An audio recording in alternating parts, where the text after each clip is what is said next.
distribution or other use of the signal without the express written consent of Supreme Ventures Racing and Entertainment Limited is strictly prohibited and will be the subject of criminal prosecution and civil action. Any equipment or apparatus involved in such a use is subject to seizure and forfeiture under the law.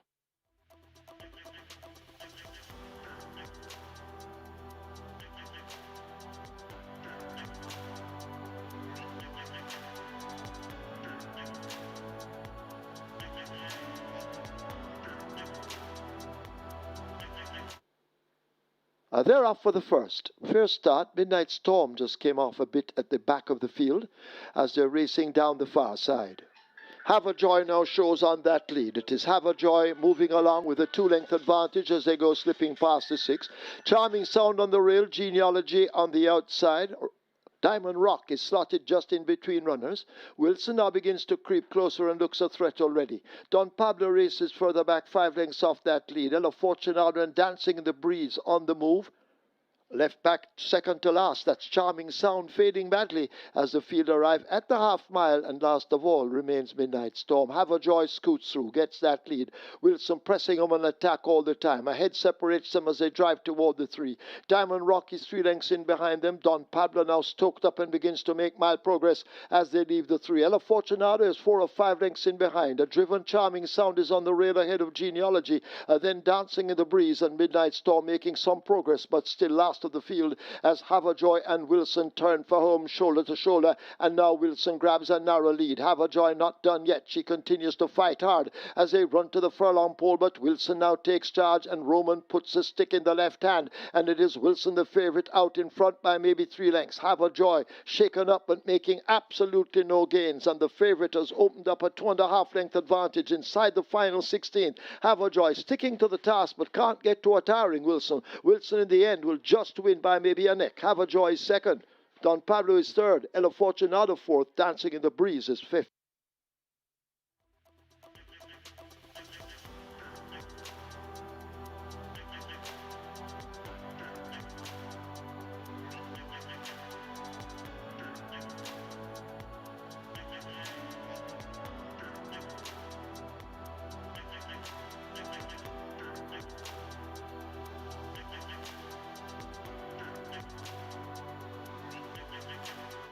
Often Racing came out in a good line, Sweet Victory.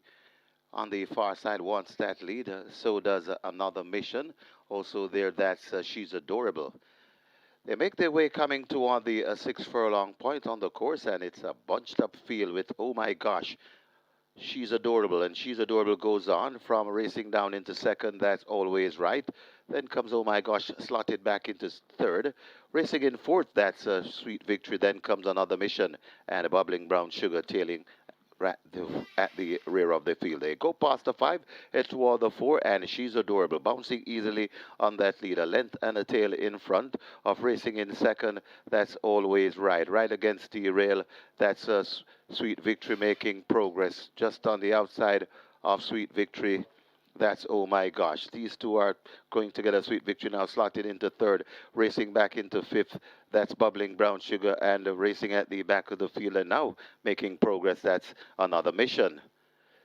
She's Adorable, kicking once again, about 3 or 4 lengths in front of Always Right, racing into second, trying to come on the inside. That's Sweet Victory. She's Adorable in front, coming on the outside and coming on. That's Another Mission. She's Adorable still in front. She's Adorable still in front, but not by far.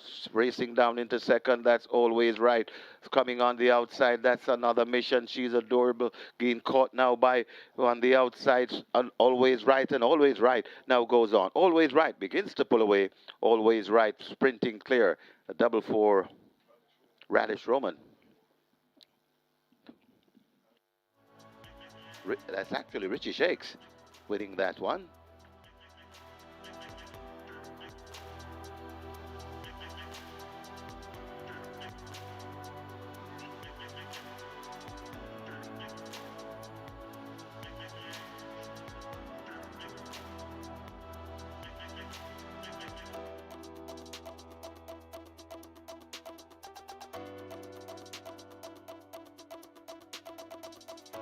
Small field of 6. They're off. Playfair comes off slow with Brompton Boy already asked to catch up as Barmore goes for that lead with Miss Marbella. They're glued together on the run toward the half mile. High Slew Squared is 4 lengths in behind them. Feeling Free races up next with a Brompton Boy attached to the outside and Playfair outsped left at the back. The half a dozen runners have left the half mile and make their way now toward the 7/16th, and Miss Marbella picks it up. High Slew Scared attacking already. A Brompton Boy has made eye-catching progress, Feeling Free right on his inside, right against the rail. Barmore backing out of it, possibly 5 lengths off that lead. Forget Playfair at the moment, needing to do more as they've left the 5/16th and will come into the lane. Miss Marbella nearest to that rail. High Slew Squared now launching a strong attack on the outside, but Miss Marbella continues to find more. High Slew Scared now found a bit wanting.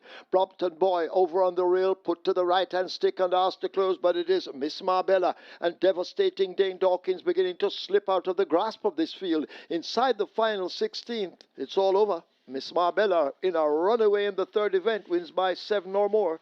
Brompton Boy second, High Slew Squared is third, Feeling Free is fourth.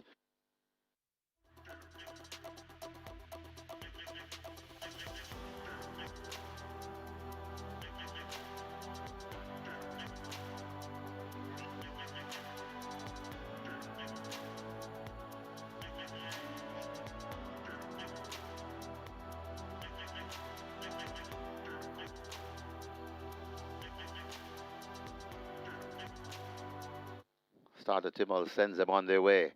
Very nice line as they make their way coming toward the 6, and it's locked down. That assumes that lead. Cutout going in there along with Brahma Bull. Brahma Bull in front of Cutout, just on the outside of those. That's Joyful Surprise. Then comes Lockdown back there in fourth. Lauren Secret come next on the inside of Lauren Secret. That's 4:30. Then comes Hazelnut, and racing at the back of the field as they go past the 5. That's Last Possession. Joyful Surprise on that lead, about a length in front of Cutout racing down into second. Coming down on the outside, that's 4:30. Also coming around, that's Lauren's Secret. Left back on the far side, on the inside, that's Brahma Bull. Now attacked by Lockdown. Then comes Hazelnut, and still at the back of the field as they come toward the top of the lane. That's the Last Possession. It is Joyful Surprise. Just the leader from Lauren's Secret, testing all the while. Lockdown coming into view, but it is still Joyful Surprise. Lockdown has now poached the lead, and Lockdown has hit the front from Joyful Surprise. And Lauren's Secret 4:30 left back there along with Brahma Bull, but Lockdown not messing around, coming to the half a furlong pole with a good-looking lead, and Lockdown begins to pull away from these. Lockdown is long gone. Lockdown and Mr. Smooth, DeMar Williams, sprinting clear by about 6 or 7 lengths. Hazelnut runs on to be second. Then comes 4:30. Lauren's Secret back in fourth. And finishing fifth, Brahma Bull.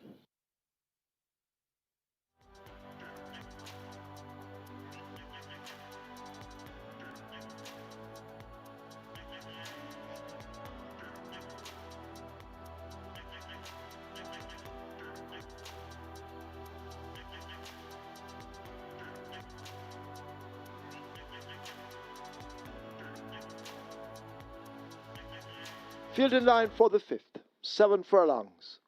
Thereof immediately, Ability misses the break. The Real Identity also didn't come out that fast as the front runners make their way toward the 6th. Natural Dancer picks up that lead just in big time, a neck down on the inside rail. Awesome Anthony in the outside of right there racing down against the fence. That's Prince Roy.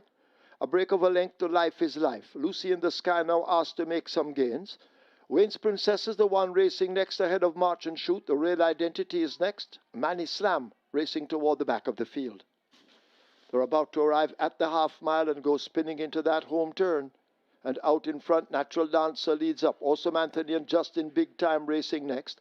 Prince Roy's there ahead of Life is Life. Lucy in the Sky now making eye-catching progress. Wayne's Princess races up next. A break back to March and Shoot. Then the Real Identity. And at the back of the field, it is Manny Slam as they go charging now toward the top of the lane. It's still wide open. The Natural Dancer has led all the way and continues to do so. Lucy in the Sky picking up on the outside. Prince Roy coming with a rush down against the fence. But Natural Dancer is battling to hold the lead under the left-hand stick. Prince Roy finishing with a flourish over against the rail. Toward the outside, that's Lucy in the Sky, and Lucy in the Sky may just have it over Prince Roy. Here comes Wayne's Princess in the blue cap, Lucy in the Sky, Prince Roy, and Wayne's Princess. These are the three that drive toward the line. Lucy in the Sky hanging on, possibly just over Wayne's Princess. It's close. Prince Roy has finished in third. Awesome Anthony's fourth. Life is Life may just be fifth.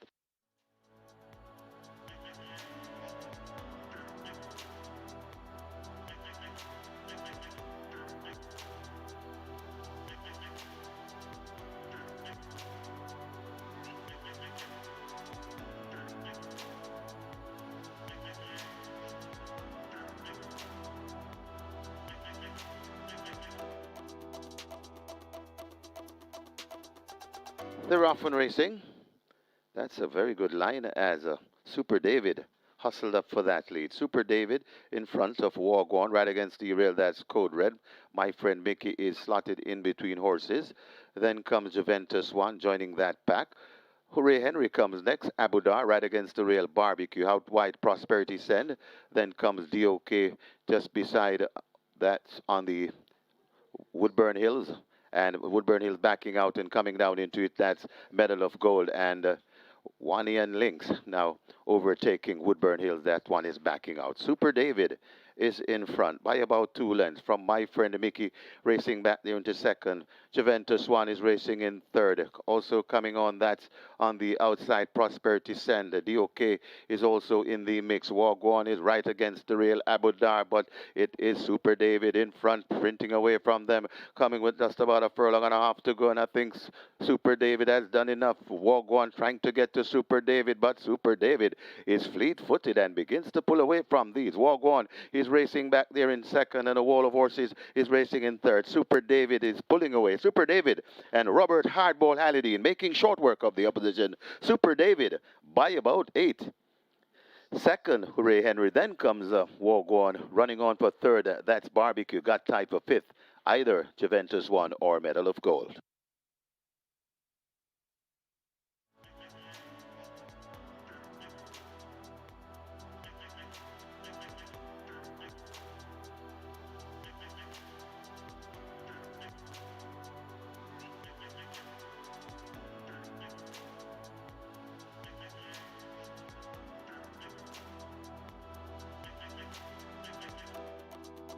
And we're ready. Ready for race 7. They're off and racing. Aladdin comes away smartly. So to Mashallah, toward the near side, that's Rejected Knight. Over on the far side, Money Mission coming across. Right there too, that's Brilliant Mind. So these are the prominent one, and far across over on the far side and running up, that's Modern Monarch. They make their way coming out of the chute, and it is Money Mission.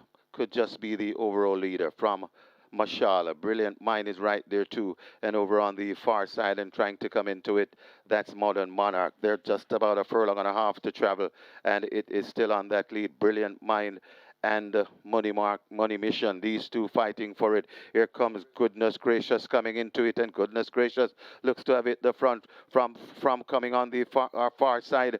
That's Modern Monarch. It's Goodness Gracious in front. Modern Monarch trying to get to Goodness Gracious, but not today. Goodness Gracious going on to beat Modern Monarch. Then comes Delightful One. Looks to be Brilliant Mind just ahead of Aladdin back in fifth.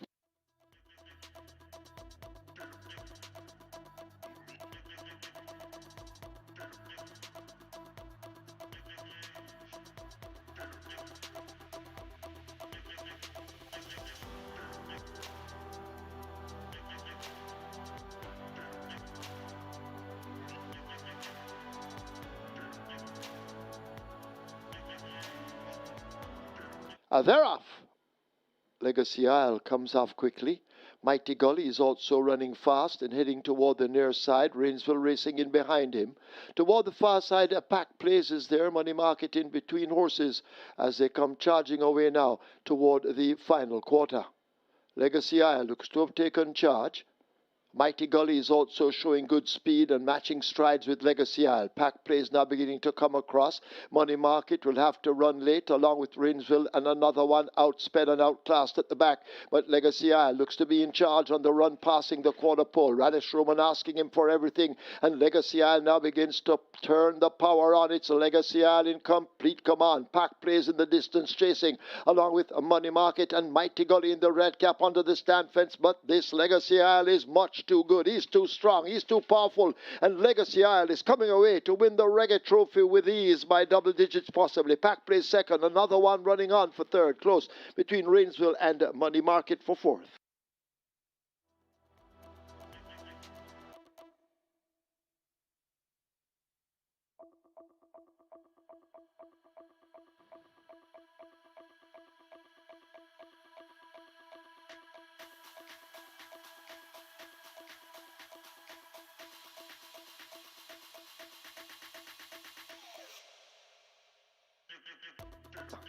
He's ready. And they're off. Oil Machine, Princess Catalina, Unruly Don, Rico, the slowest to leave the stalls as they charge down the backstretch, and California Crown is out sharply and grabs that lead. There goes the favorite, a Digital One, Miss Moneypenny just in behind them. Chocomo races ahead of Major Danger, Star or in between runners get a Pepsi out wide. Bossman races up next with Battle Angel. Strike Hard the Grey races further back in the field as they leave the half-mile marker. Rico trying to recover with Oil Machine and Unruly Don. Fearless Soul second to last, and Forget Princess Catalina with Mount Everest to climb as they've slipped past the 3 and come running toward the 5/16th. California Crown skipping along. Digital One now taking aim but needs to find maybe 4 or 5 lengths to get to California Crown in cruise control at the moment. And now Haladine becomes a busy man inside the final 3/16. It's California Crown. A Digital One has a gap to make up. Get a Pepsi's over on the rail, but they race inside the final furlong. Arriving at the 16th pole, it is California Crown and Robert Haladine. They will romp the Henry W. Jagai OD JP Trophy. Digital One and Get a Pepsi. They've gone by together. Then Bossman, Rico, and Fearless Soul.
Once again, a very good morning, racing fans. As Supreme Ventures Racing and Entertainment Limited welcome you to the Caymanas Park Racetrack and our off-track betting parlors.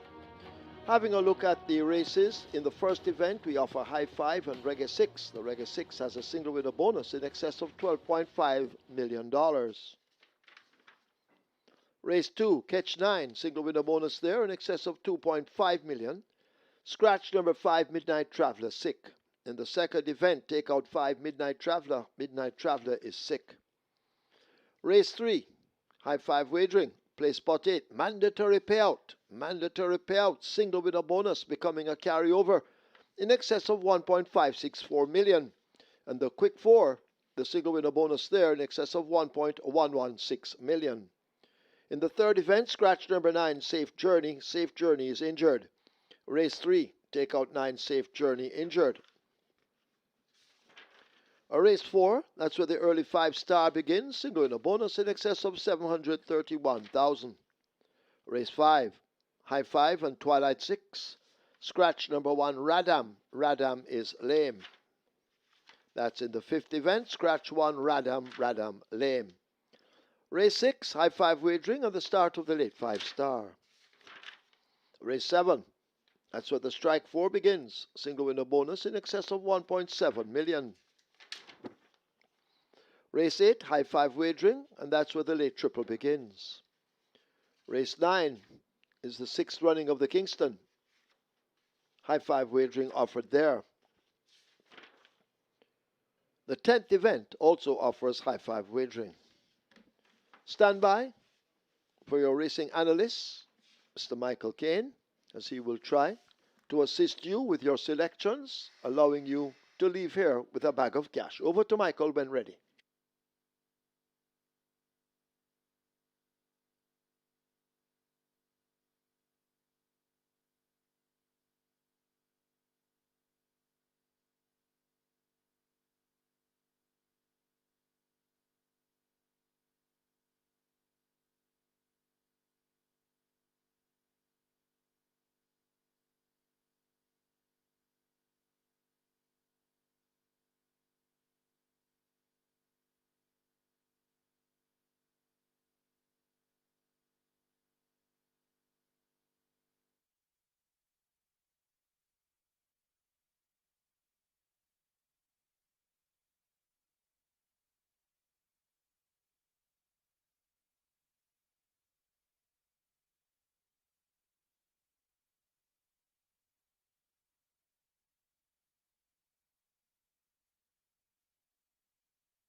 Very good day to you, forward racing fans, and welcome once again to Caymanas Park, home of the Caribbean's #1 derby, home of the Caribbean's fans are representing home of the multi-mile. We're here for the Kingston and Portmore weekend, and of course it's the final major prep for the season's first classics. The Kingston for the Colts and Gallons will be on today. That's going to be race number 9, the 6th run of the Kingston, a field of 10.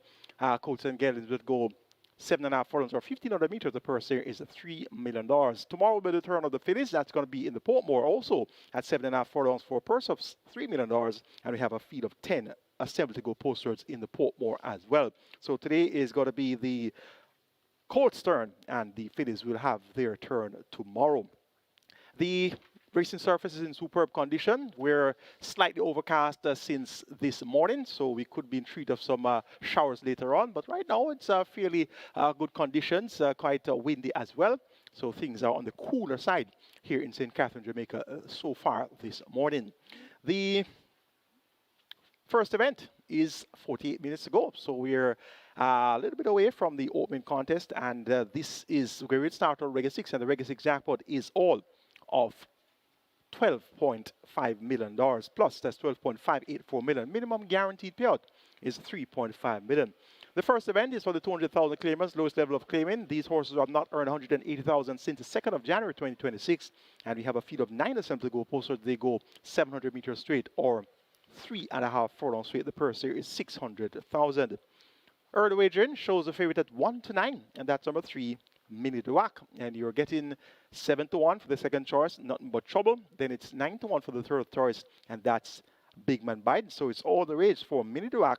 This one has been ridden by the unstoppable Richie Shakes, and he's banging form right now.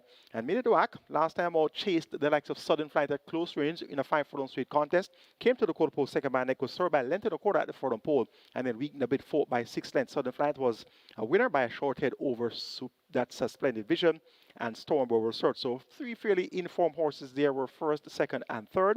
So Miniduak appears to have a much simpler task here. This is for horses who have not earned 200,000 since the 2nd of January. So it's going to be an easy assignment here, very easy assignment for Miniduak, and as such, this one is your prohibited favorite with 47 minutes to go to post. But I never really like the idea of backing horses at this level of competition at that short a price. So watch out how confident you are with this Miniduak. Number one, Nothing But Trouble, won the Mackay Security Sprint over this trip of 700 meters straight, and that was on the 1st of January, won by 3/4 lengths in 42-4, beating Sir Ganga Jamuna and Nina Dorada. So that type of effort will certainly equate well among these. Tyrese Anderson picks up the mount for trainer Carlton Cunningham. Look for Nothing But Trouble to tack across on the inside post and make his presence really well felt. And 7-1 is a much better price than 1-9. So you'll definitely going to be getting some value there for Nothing But Trouble. But the bet is going to tighten up closer to the post. We're all of 46 minutes to go, so there's a lot of time to wager.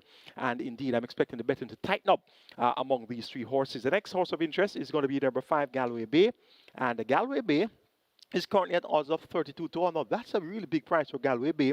This Galway Bay has the capabilities of getting the job done here. However, there's a most notable negative tendency that he has developed in recent months. He continues to drift very badly over towards the far side. It's not quite sure what's the problem with Galway Bay, but Galway Bay has been given away several lengths in the process of drifting very sharply over towards the far rail. So if he is able to keep a straight course today, he most certainly can upset calculations. And last time out was 5th by 2 3/4 lengths in a 3-furlong straight contest won by Mo Aviator, who did 36 and a 5th of a second. Big Man Bide was second and No Surrender was third. So let's hope that Galway Bay can keep at least a half a straight course this afternoon. And if he does, he can certainly upset calculations. And number 4 is Big Man Biden, second in that same Mo Aviator event over 3 furlong straight. Broke slow but made good ground. Was up with the pace at the quarter pole, 2 3/4 lengths in 5th. Came to the furlong pole third by a length and a half, and then finished up second by a length and a quarter behind Mo Aviator. From a better break, has a half a furlong longer to travel. And Emilia McLean picks up the motor place in Jerome Ennis. Big Man Biden, not the most consistent of runners, and that was his first good effort in a mighty long time. So chances are he won't reproduce another big effort, and at the same time, chances are he could. So the trend so far, though, is that he is not the type that is very consistent. Right now, he's at odds of 9-1. The opening contest on the Kingston card goes 3-1-5-4 for me, and that's Miniduak over Nothing But Trouble, Galway Bay, and Big Man Biden. Reggae 6 kicks off in the first event. That jackpot 12.584 million will make it worth your wager. And kindly note that mandatory payout has been announced for the Reggae 6. It's going to be the 25th of May. So mandatory payout for the Reggae 6 scheduled for the 25th of May. And right now we are 12.584 million, and this will continue to increase going on to the mandatory payout day. Let's now take a look at my Kingston Reggae 6 ticket. Starting off in race number 1 with the aforementioned quarter of interest of 1, 3, 4, and 5. In addition, throwing in number 7, Warrior Order as well. So that's 1, Nothing But Trouble, 3, Miniduak, 4, Big Man Biden, 5, Galway Bay, and 7, Warrior Order. Right now you're getting 40-1 for Warrior Order. You're getting 33-1 for Galway Bay.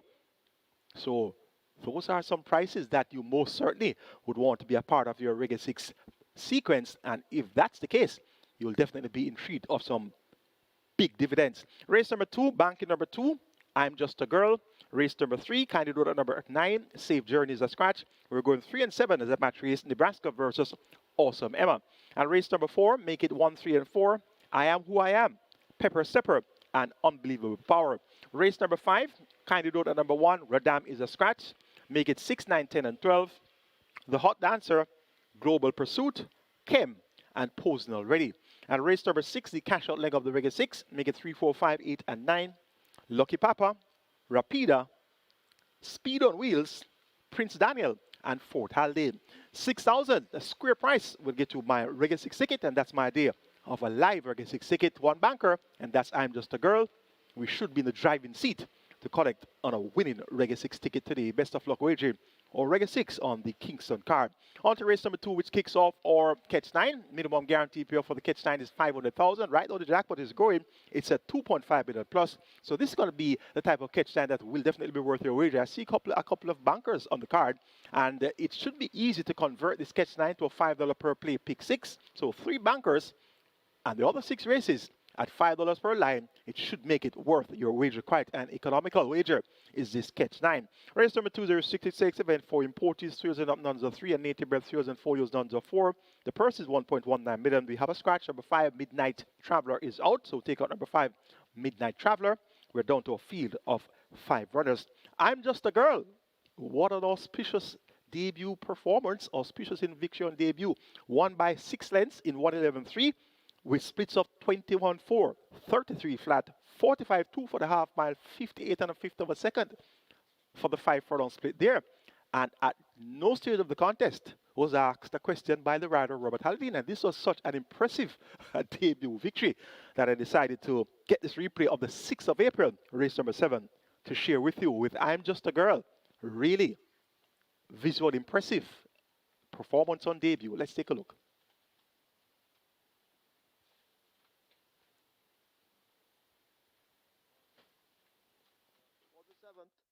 Starter ready, they're off.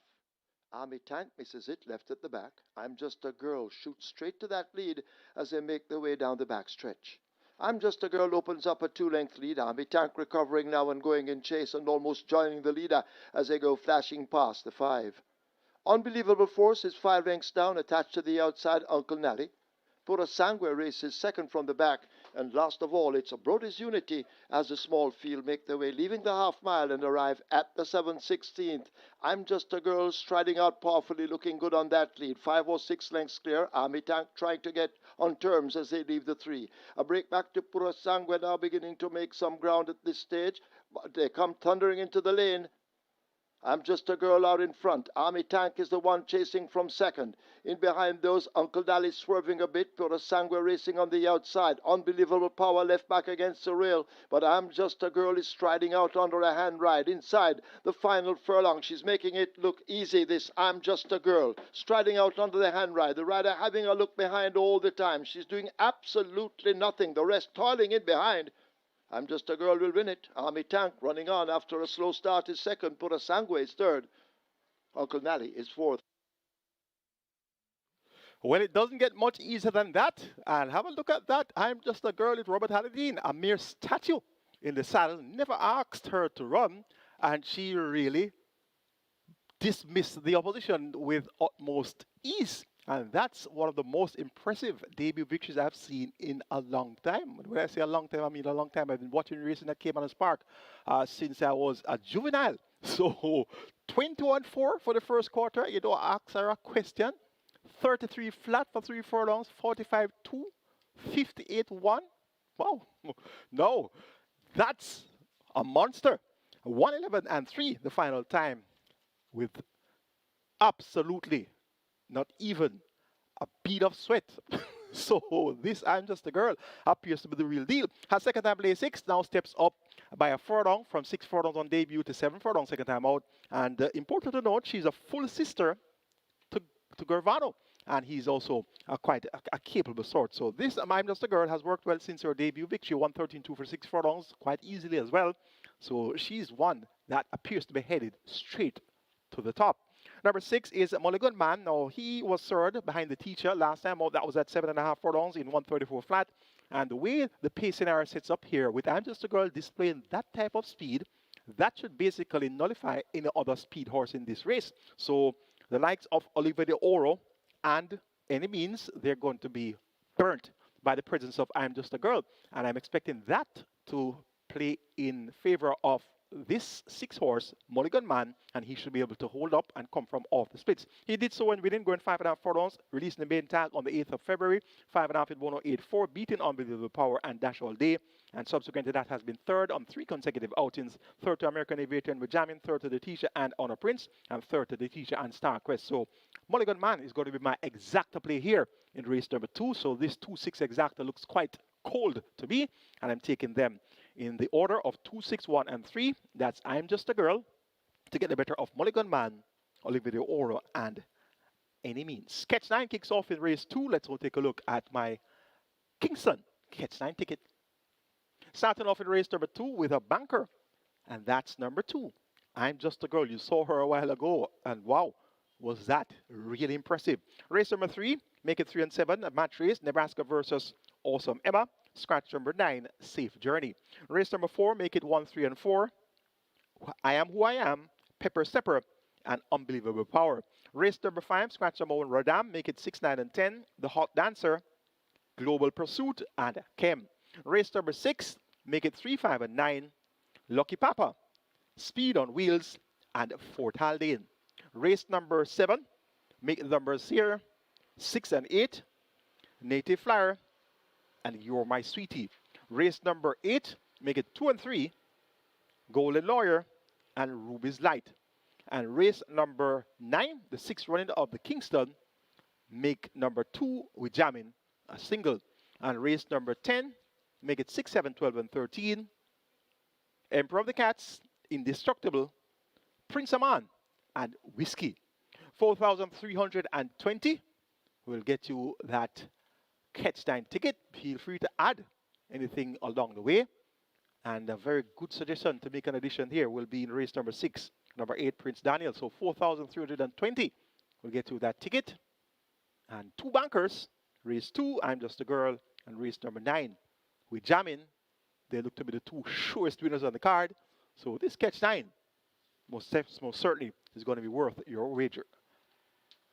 On to race number 3, which kicks off the Play Spot 8. We have a mandatory payout in the Play Spot 8 today, and the jackpot is at 1.564 million. So that will be all paid out plus new money rated, of course, and the minimum guarantee paid is a $250,000. The Quick 4 has a jackpot of 1.1 million plus minimum guarantee paid a $250,000 as well. Scratch number 9, Safe Journey, out of race number 3.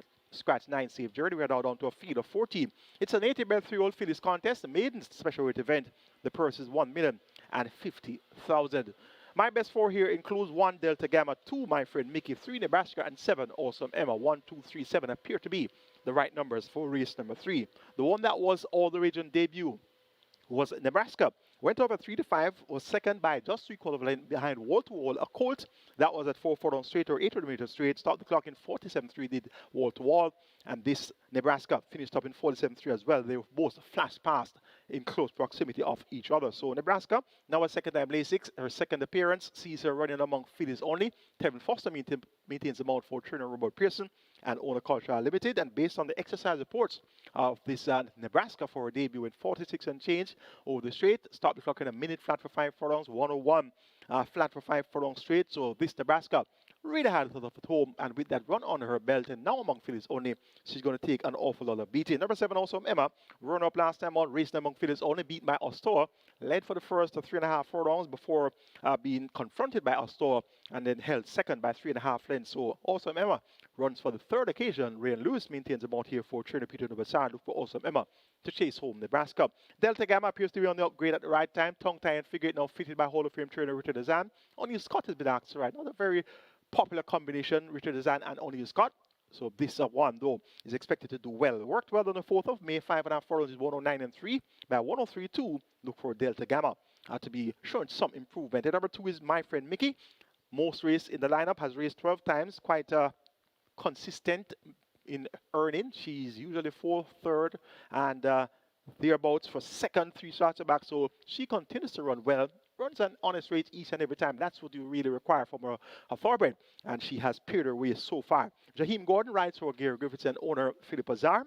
I'm expecting My Friend Mickey to be thereabouts as well for the lower legs of the exotics, such as your trifectas, superfectas, and high fives, and possibly even those exactas. But don't expect her to come out on top here, but usually she makes the frame. Going 3, 7, 1, and 2, Nebraska to get the better of Awesome Emma, then Delta Gamma, and My Friend Mickey. On to race number 4, which kicks off the early 5-star. Minimum guarantee payout 300,000. Jackpot is over 731,000. We have a field of 6 declared to go postwards. It's a maiden special event for native bred and imported 3-year-olds. The purse is $1,050,000. I Am Who I Am, joint post position 1 versus Pepper Stepper, joint post position 3, and Unbelievable Power, drawn post position 4. They should be the ones that will fight out the finish here. I Am Who I Am on debut went sent off at odds of 3 to 5. It was a sloppy track, and this one was second by just ahead. The Forever Fire was also making a debut, and they were both highly thought of coming into the debut efforts, having worked extremely well, and it was expected for them to fight out the finish, and that they did. This I Am Who I Am notably swerved coming onto the racetrack proper nearing the quarter pole, and in turn he had to be straightened out by the rider, left hand whipping, and then he finished well. Almost looked as if he was going to run by Forever Fire, but then Forever Fire rallied and held the advantage close to home. We're going to have a look at that replay of the 18th of April. That's race number 8, the 18th of April, where it was expected to be a 2-horse race. Forever Fire and I Am Who I Am both making their debut, and that replay, we're going to note the performance of the horse number 4, I Am Who I Am. Now they're off and racing. Forever Fire gets away sharply from gate number 2 and switches to the middle of the racetrack over toward the near side and traveling powerfully. That's Unbelievable Power. Right behind them, that's I Am Who I Am. Switching across. Over on the far side, that's Comuna Trace. Closest against the fence, that's Tom Strong. And left out of it, that's Water Spun. They come towards coming out of the chute to the 2 furlong point, and it is on that lead. Forever Fire in front and looks to have this one all won. Comuna Trace trying to put in a challenge on the far side. It is Forever Fire, Comuna Trace. I Am Who I Am, rather, coming on the outside. So now I Am Who I Am and Forever Fire, these two battling it out. I Am Who I Am, Forever Fire. This is where the race lie. I Am Who I Am, just the lead of Forever Fire coming back. What a good looking one. Forever Fire might have gotten it from I Am Who I Am. Then comes Unbelievable Power, Comuna Trace back and forth. So it turned out to be a 2-horse race there, and on the far side was I Am Who I Am, horse number 4. And on the near side, it's Forever Fire. It was a head bob right down to the wire. As you see, it's a sloppy track, and I Am Who I Am. Coming onto the racetrack proper, nearing the quarter pole, the double rails were there, and this one attempted to soar. Well, actually swerved to the left, had to be straightened out by the rider. That was Tyrese Anderson, and in the end, just lost by a head. So given that the track was sloppy, that's got to be an excuse as well for I Am Who I Am, though he ran well. And Forever Fire also appeared to be gliding on the surface as well. So sloppy track, not the best way to make your debut, but they both really ran well. And they look to be 2 very useful horses. So I Am Who I Am now being ridden by Radish Roman for Philip Thiano D. And this one now has a visor fitted, so the visor on today, that will limit the peripheral vision of I Am Who I Am. And clearly, with no headgear last time out, he was able to look all over the place. So when he came onto the racetrack proper, approaching the quarter pole there was that opening to his left, and he looked that way and tried to go that way, but that wasn't the right way to go. So with the visor now on, peripheral vision limited, we should see I Am Who I Am being a lot more focused. This time he comes around the bend at 5.5 furlongs, and I'm expecting him to come out on top. Pepper Stepper number 3, this one showed good pep in his step on debut, showed speed and led for the first 3 furlongs or so in a 5.5 furlong contest won by Phenomenal Power. Finished up 5th, well beaten 5th too, tired in the final furlong half. Has worked well since, 5.5 furlongs is 106 flat by a minute flat. That work was on the 2nd of May. Now has a figure fitted by Jason Acosta and Robert Halliday. He maintains the mount for owner Robert K. Thomas of a horse named Blast Them Away fame. Many years ago, Blast Them Away trained by Wayne Acosta OD, owned by Robert K. Thomas. And this Pepper Stepper appears to be one that's quite useful as well. Number 4 is Unbelievable Power. Was certainly that same race we just saw a while ago, where Forever Fire won by a head over I Am Who I Am. And this Unbelievable Power broke slow, but made good headway in the final 4.5 there, and is just behind the top 2 finishers. So a similar effort to see Unbelievable Power being right there when it's being decided. Pepper Stepper and I Am Who I Am, they appear to be quite quick. So if they end up in a speed duel of any sort, that could play in favor of Unbelievable Power. Going for number 1, I Am Who I Am to get the better of number 3, Pepper Stepper, then 4, Unbelievable Power. And of the others, there's a horse named Comuna Tracy that usually comes in 4th, and that should be the case once again today. So 1, 3, 4, and 6 That's where we're going in race number 4. On to race number 5, which starts at Twilight 6. Minimum guaranteed payout is 3.5 million. We have a field of 12 declared to go postwards. Scratch number 1, Radam. We're down to a field of 11. It's for the 700,000 down to 600,000 claiming level. The purse here is 820,000. My best 4 includes 6, the Hot Dancer, 9, Global Pursuit, 10, Chem, and 12, Posing Already. 6, 9, 10, and 12. Number 10, Chem, ran a pleasing race among 1.5 million claimers on the 11th of April when fought by 6.5 lengths to Indestructible, Emperor of the Cats, and Uncaptured Empress. Now find himself back among 700,000 claimers. He raced among 700,000 claimers prior. That was in March and was 6 by 3 3/4 lengths to Blood Moon, Titan Tempo, and Princess Catalina. But if Chem could have run so well in a field of 14 horses at 1.5 million, what will Chem do now down to 700,000? Everett Clunis maintains the mount for trader Henry Harrison Jr. Chem, on the strength of his last effort, gets a vote here in race number 5. Number 6, the Hot Dancer. This one is quite productive. Has raced 11 times, 6 wins, 2 seconds, and 1/3. So that's 9 out of 11 in the top 3. Very high strike rate this for the Hot Dancer. And we welcome Anthony Thomas, more popularly known as St. Mary, also known as Anthony Thomas, to Caymanas Park once again. And he's here to find a Guinness ride or 2. Could be on something live for the 1,000 guineas as well as the 2,000 guineas. He'll be riding later on in the Kingston. He'll be aboard Dash All Day for Anthony Nunes. And tomorrow, he'll be aboard Another Wow, also for Anthony Nunes. So there's a distinct possibility that we could be seeing Anthony Thomas for a Guinness Day. So he's aboard the Hot Dancer here in race number 5. The Hot Dancer will have a host of backers and has been quite effective going around the bend, also quite effective over the straight. His last 2 appearances over the straight haven't been encouraging though. On the 14th of February, went off at 2-1, only able to muster 7 by 10 lengths behind Uncaptured Empress, Dream to Reality, and Design Diva. And earlier in November, also ran over 5 furlongs straight, sent off at Even Money, and was started by 7 3/4 lengths to Catawba and Posing Already. Was some 6 lengths in arrears to Posing Already, and Posing Already is here, drawn post 12. So once you give the Hot Dancer a chance, you have to respect the chances of Posing Already. Also, the Hot Dancer has 56 kilos, while Posing Already will have 51.5 kilos. So a lot is in favor of Posing Already here in this rematch with the Hot Dancer.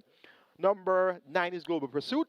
Finds himself on a tag of 700,000. Robert Haldane rides Jason Acosta, has speed, and certainly should be a part of the pace here. As a matter of fact, he could be the one they'll all have to catch.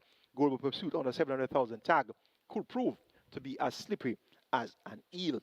And Posing Already, just mentioned this one. He had a poor start last time out, actually checked soon after the start and tailed off 6 by 12 at the quarter pole, 5 by 12 at the front pole, finished up 4 by 5 3/4 behind the Hot Dancer, who was a 2.5 length winner. So rematch time for Posing Already from the outside post with 51.5 kilos versus the Hot Dancer from the 6th draw with 56 kilos. An interesting rematch indeed. I'm going 10, 6, 9, 12 as my order of preference for race 5 to kick off the Twilight 6. And that's Chem over the Hot Dancer, Global Pursuit, and Posing Already. Let's now take a look at my Kingston Twilight 6 ticket. Starting off in race number 5 with the aforementioned quarter of interest, 6, 9, 10, and 12. The Hot Dancer, Global Pursuit, Chem, and Posing Already. Race number 6, make the numbers 3, 4, 5, 8, and 9. Lucky Papa, Rapida, Speed on Wheels, Prince Daniel, and Fort Haldane.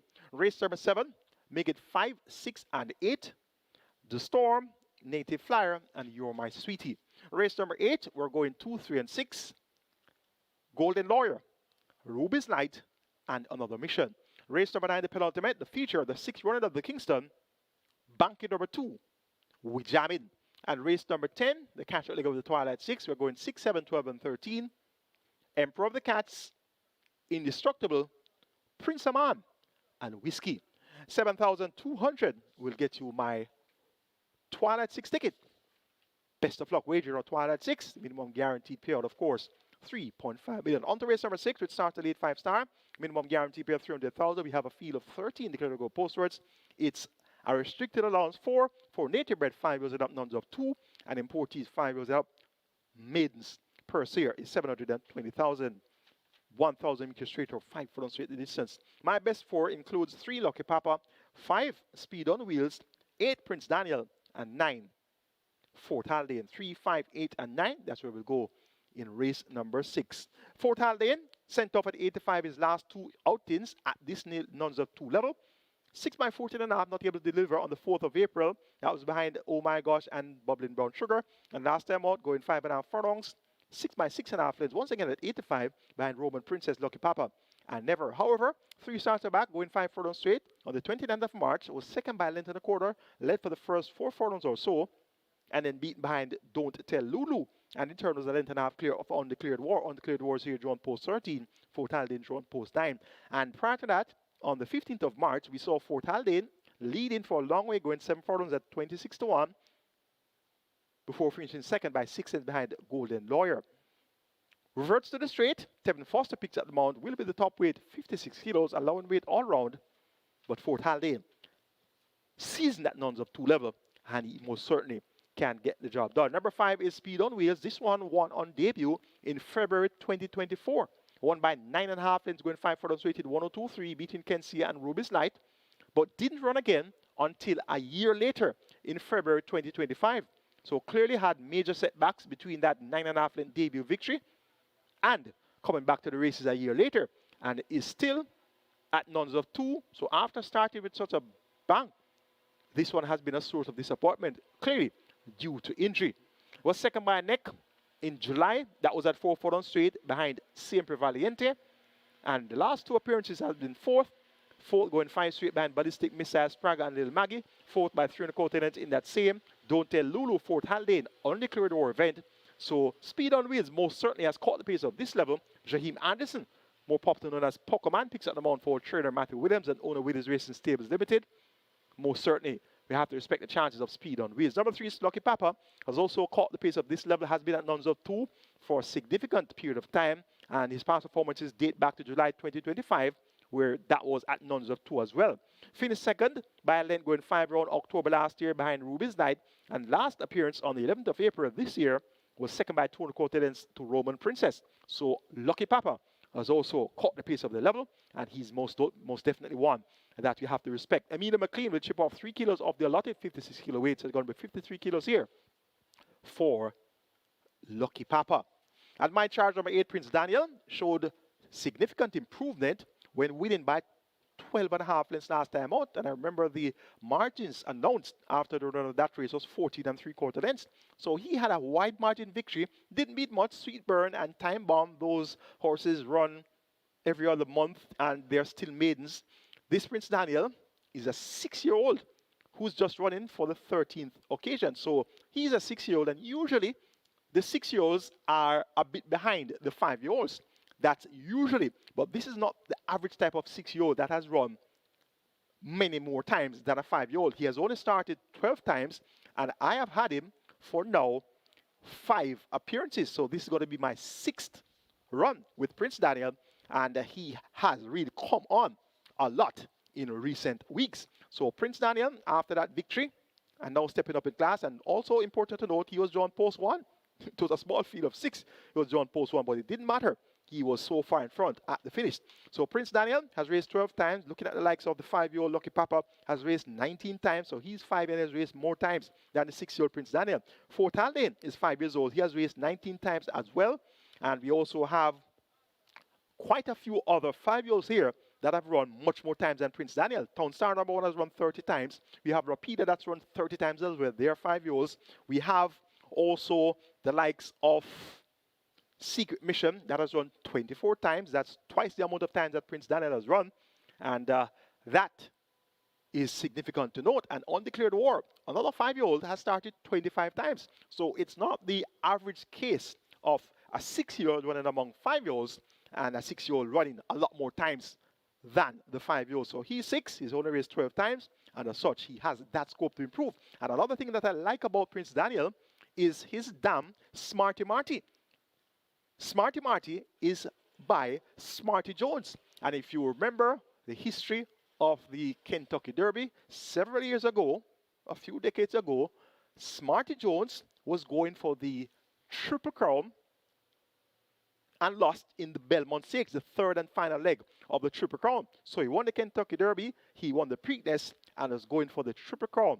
and beaten in the Belmont Stakes, ridden by Stuart Elliott. So this Smarty Jones produced Smarty Marty. So Prince Daniel's bloodline is really appealing. So he has some scope to improve, and it could be at that point in his career now where he's ready to tap into his grandfather's bloodline. That's, of course, Smarty Jones. Make it 9, 5, 3, and 8 in race number 6. Fourth hand lane over Speed on Wheels, Lucky Papa, and Prince Daniel.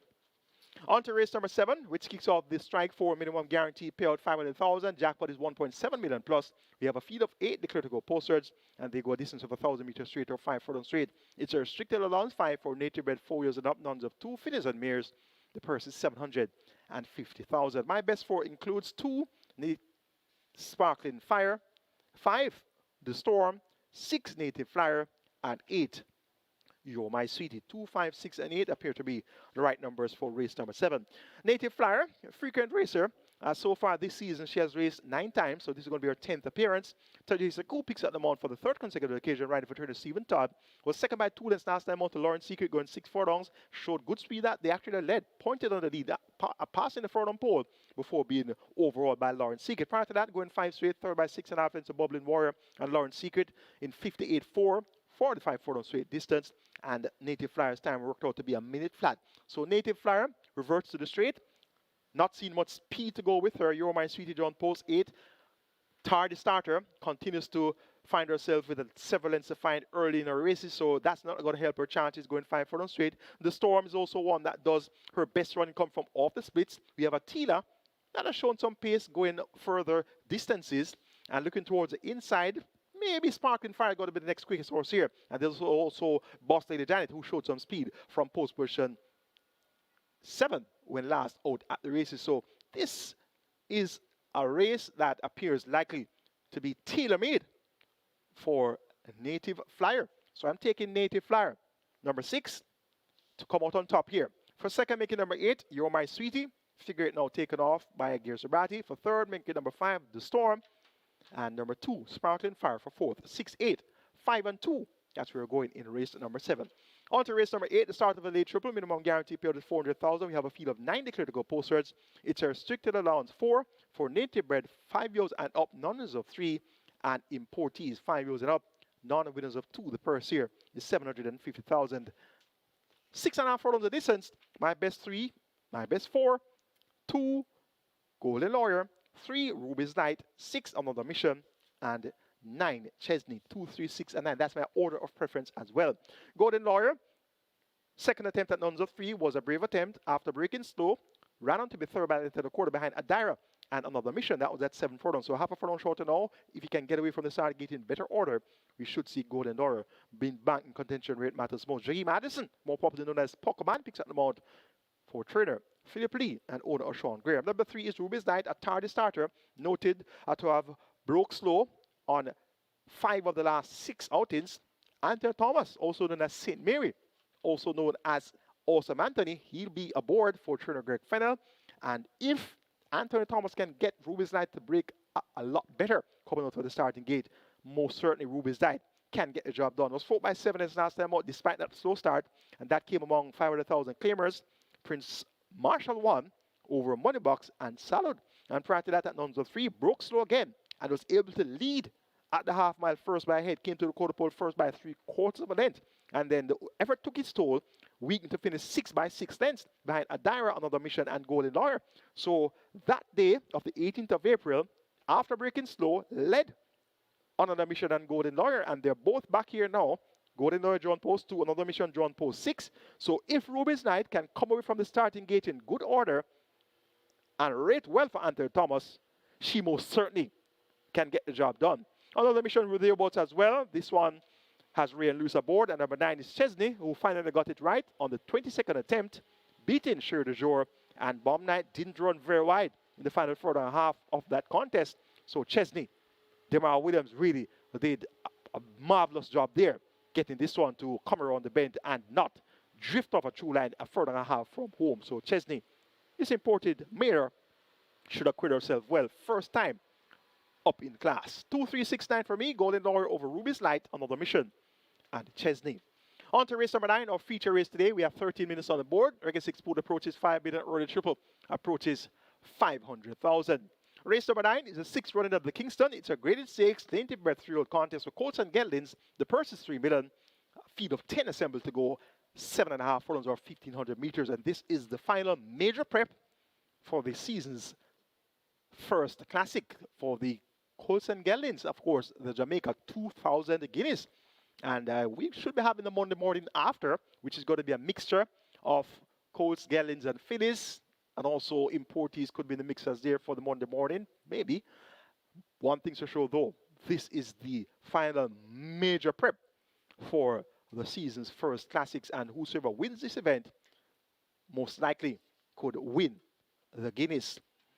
Jamin has been awesome in his career so far. Won on debut on the 13th of December by a neck, though, over Senor Biscotti. Going 7 furlongs. Average thoroughbreds don't win at distances such as 7 furlongs on debut. So clearly he proved to be above average there. And has improved leaps and bounds and left Senor Biscotti some behind. But Senor Biscotti is here. Drawn post position 6. He's also looking to be on the upgrade. Jamin's second win came in the Wayne da Costo de Jamaica 2 Stakes. So from debut and winning among maidens to winning a stakes event. Won by 5 lengths, drawing off in 142.2 for a mile, beating Salutadon and Fernando. Both Salutadon and Fernando are present here. Salutadon is drawn post 10, Fernando is drawn post 3. So Jamin declared superiority over Salutadon, Fernando, and all other colts and geldings when winning the Jamaica 2 Stakes. Had his seasonal debut on the 1st of March and ran among numbers of 4. Importees were involved there, and he was second by 7 lengths behind American Aviator. Chased relentlessly throughout, but just couldn't get on terms with that 4-year-old American colt, American Aviator. So lost no marks in defeat there, been beaten by an older horse, an importee at that. So he really held his form well. Came back in the Prince Consort on the 11th of April, and he won by 5.25 lengths in 125.4 with 57 kilos, allowing weight all round, beat Dash All Day, and Salutadon in third. Salutadon was in a rematch with Jamin, going into that Prince Consort, and that was after being beaten behind Jamin in the Jamaica 2 Stakes. This Salutadon. And Salutadon came for his seasonal debut in the Sir Howard Stakes, and he won by 8 lengths in 113.4, romped home to victory there. And based on that performance, he was sent off the favorite at 3-2 in the Prince Consort over Jamin, who was sent off at 9-5. So Salutadon forward place in the Prince Consort, but just didn't have any answers to the challenge of Jamin. So Jamin has beaten Salutadon twice. We're going to take a look at the Prince Consort Stakes of the 11th of April. That's race number 10 of the 11th of April. And we'll see a lot of these horses in action. Bigger Boss is here. He's drawn post 1. Jamin is drawn post 2. Fernando is drawn post 3. There's also Dash All Day. He's drawn post 4 today. He was in the Prince Consort as well. There's also God's Plan.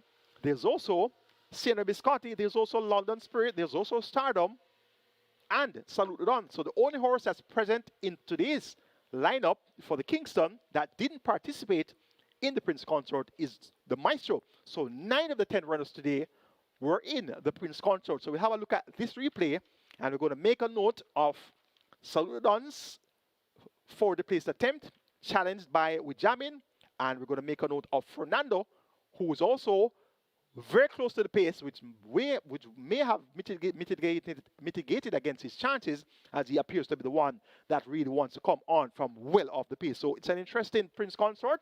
We see Jamin winning by 5 lengths, drawing away, but pay attention to the other horses that were also in the lineup for the Prince Consort. Ready, and now they're off and racing. London Spirit steps a bit slow and is racing at the back of the field as they make their way down the back stretch, and it is Salute the Don in front of Jamin. Fernando out wide, just on the outside of door, that's a Fidelity. Right on the inside, that's Darwin.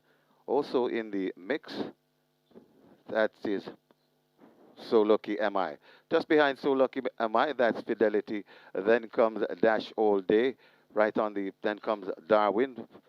Stardom comes next. A gap before we come to Red 32. God's Plan, and racing still at the back of the field. That's London Spirit. They head toward the 3, and it's on that lead. Salute the Don, tackled all the while by Wijamin. These two are about 3 lengths in front of Fernando, and hard at work. That's Bigger Boss. They're coming at the top of the lane, and these two glued together. Salute the Don and Wijamin. Wijamin now looks to take a slim lead from Salute the Don. Fernando left back against the rail.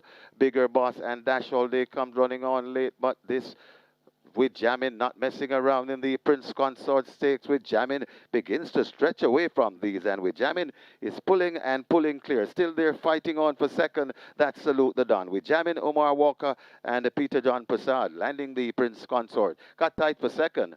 Either Dash All Day or Salute the Don. Then comes Bigger Boss, even tighter for 5th. So classic performance here by Wijamin in the Prince Consort Stakes, dismissing the opposition in no uncertain manner, 57 kilos and all allowed weight all round.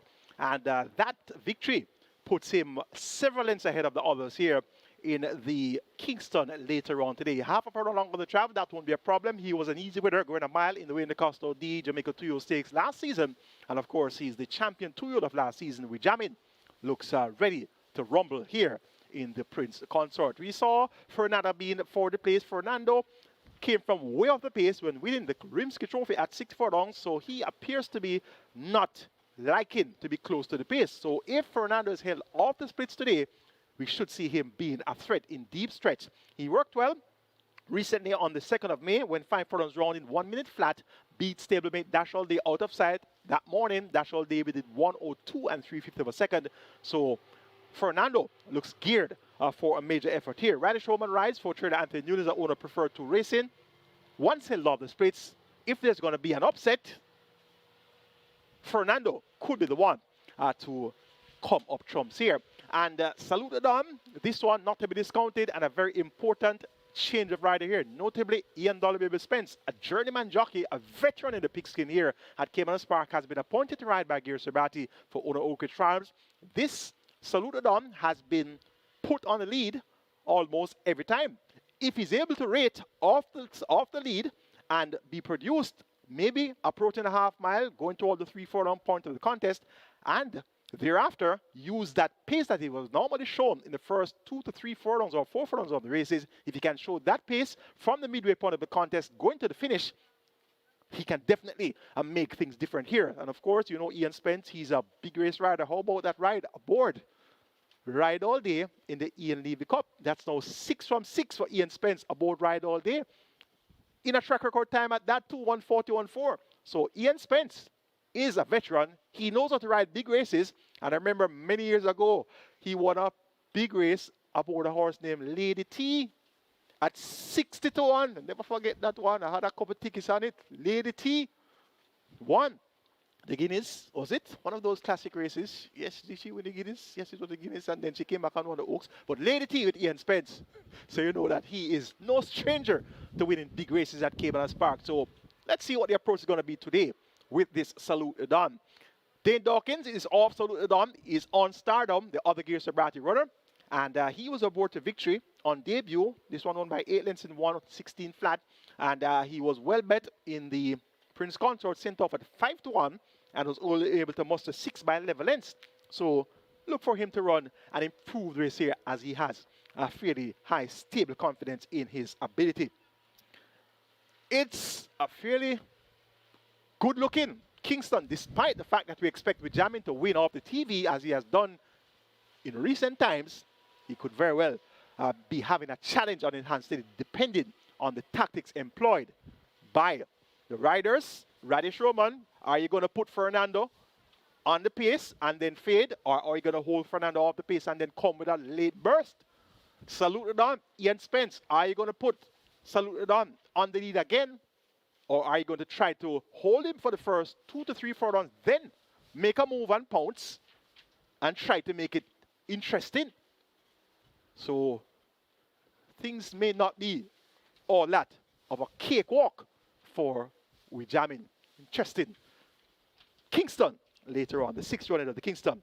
I'm going 2, 10, 3, and 8 as my order of preference. Wijamin over Salute the Don, then Fernando, and Stardom. The 10-10 final will close the curtains with a big field of 14 declared to go posted. It's for the high-level claimers, 1.5 million down to 1.2 million. The purse here is 1,010,000, and they go 1,100 meters or 5.5 furlongs. Down in class, Whiskey. Also down in class, Prince Aman. They're both stepping down from Overnight Company. Whiskey's last effort came among Overnight, fought by 10 lengths in a dead heat for fourth.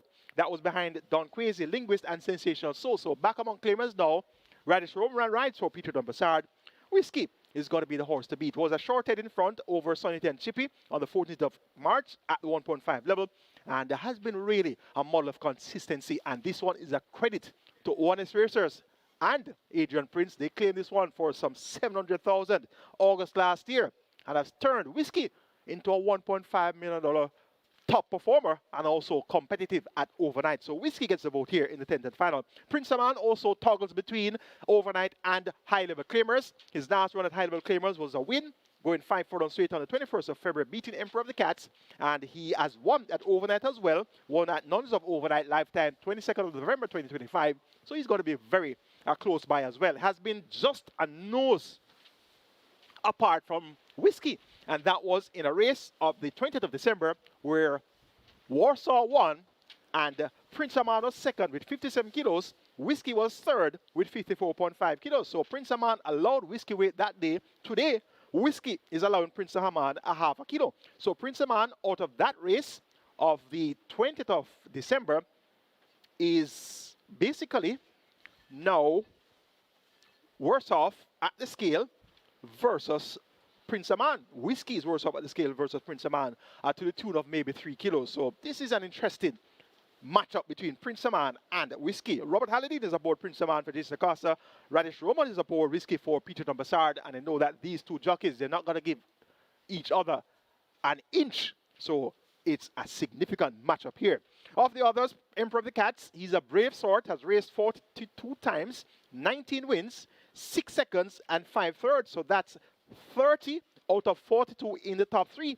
And has finished quite a few fourth place placings as well. So he's a really productive thoroughbred, and he's a former Prince Consort Stakes winner. He has the distinction of winning the Prince Consort Stakes and beating Blue Vinyl.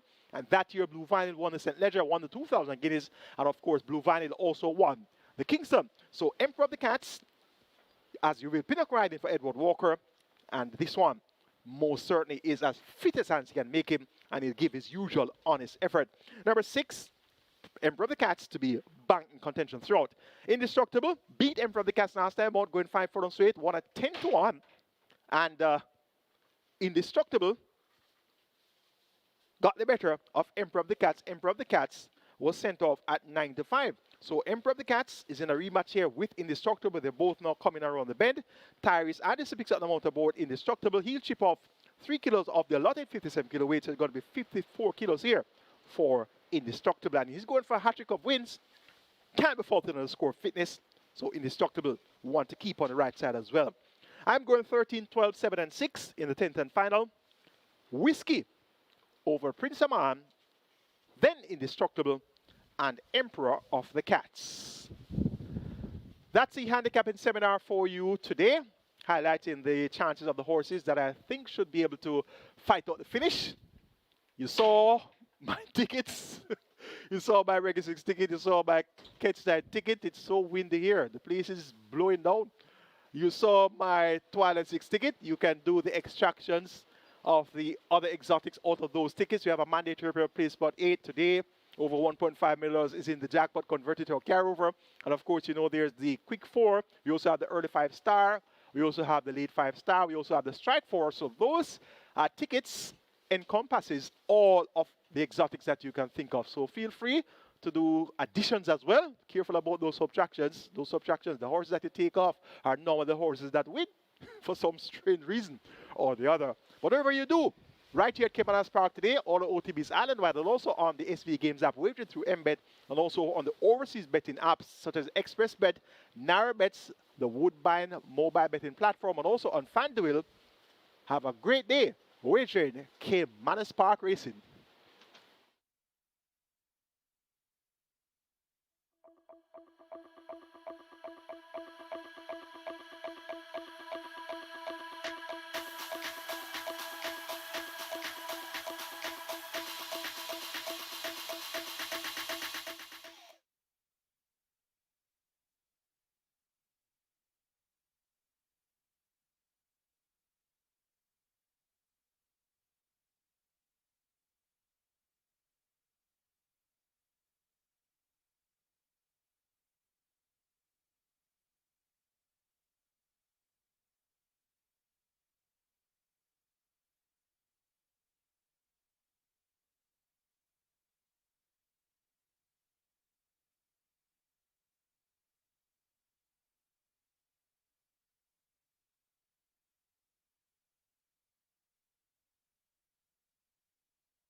Horses take the track for the first. It's a 5-year rolling up claiming event, $200,000 only the tag.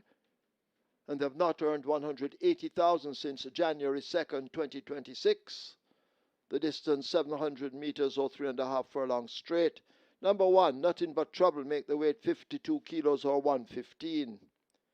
3 Minute Whack, 51 or 112. 4 Big Man Biden, 52.5 or 116.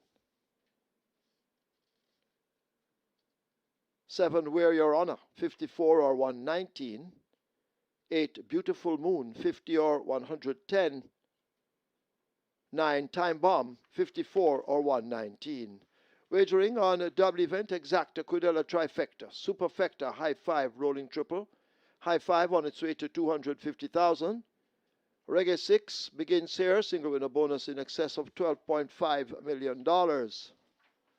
Rolling Triple on its way to 800,000, Reggae 6, 9 million. Runners make their way to post, get your wagers on.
Hello again, Thorby Racing fans, and welcome to Caymanas Park, home of the Caribbean's #1 derby, home of the Caribbean's finest thoroughbreds, and home of the Boutte Mile. We have 10 races in store for you today, another 10 for you tomorrow.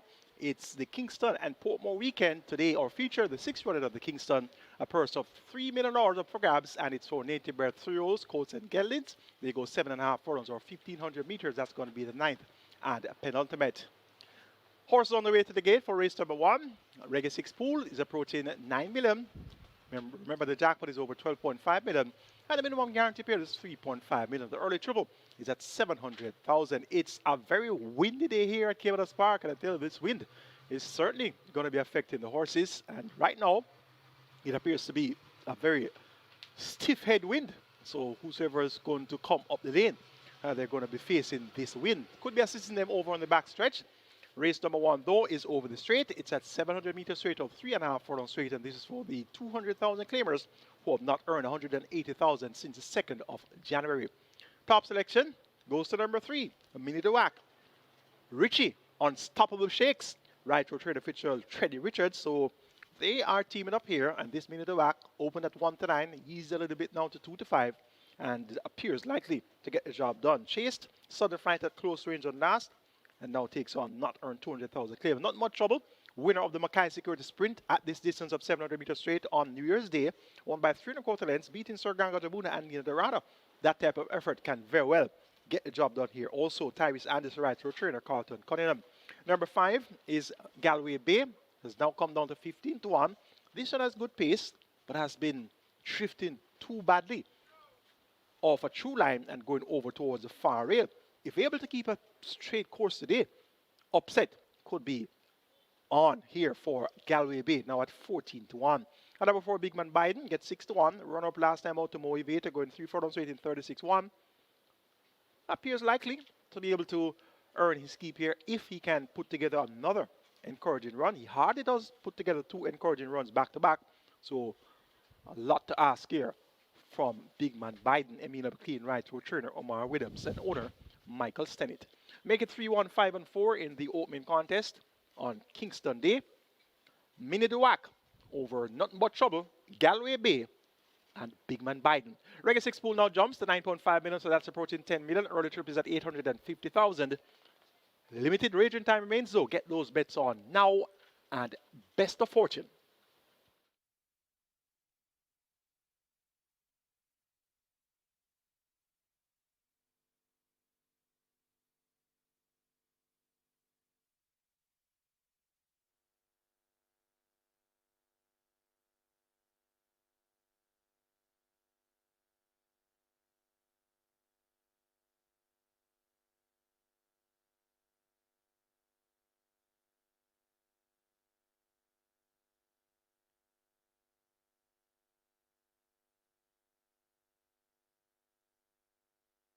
Runners arriving at the start, race number 1, the first of 10. And this is where the Reggae 6 begins. Reggae 6 approaching just under $10 million wagered in the Reggae 6 pool. The jackpot bonus, nearly 13 million. And your rolling triple on its way to 900,000, getting close to a million in the rolling triple. We also have high five wagering. High five pool approaching 350,000. Get your bets on as the runners are arriving at the start. Race number 1. Hurry and place your wagers.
So the runners have arrived at the start. Race number 1. This is the first of 10.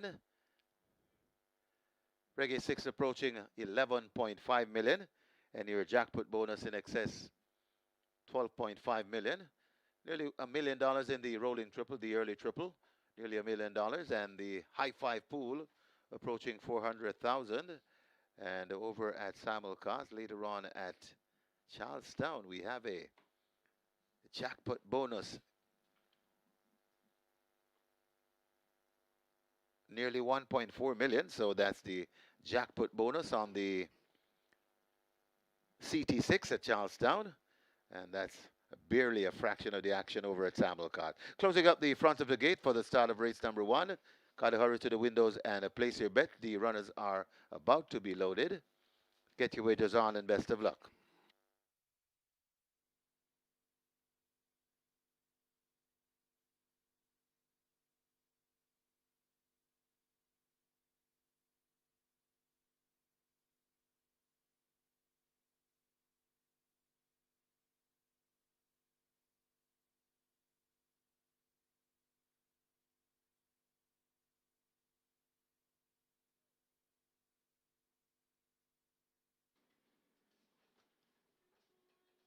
So they're trying with Golden Emperor to load at 2. Andrew Wright waiting. Not in the irons. As the rolling triple heads for $1 million. The Reggae 6 is already at 11 million. High five on its way to 400,000. Golden Emperor putting up a fight. Now goes in. Up goes Right.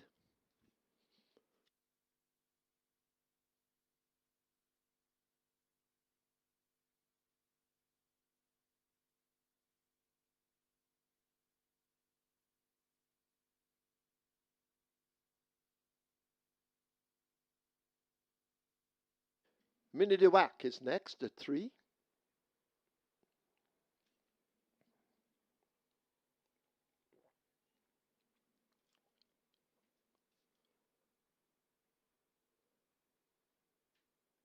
Galway Bay is next.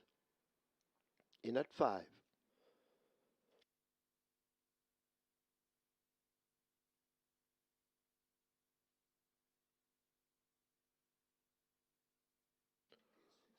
Morse code goes in at 6. Beautiful Moon in at 8.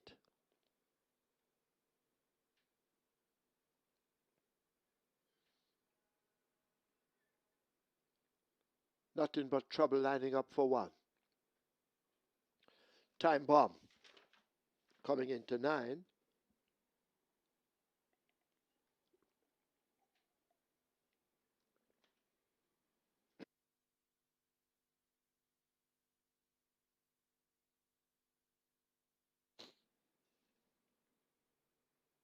Where Your Honor is in at 7. And the final one is Big Man Biden at 4. 3.5 furlong straight. First of 10.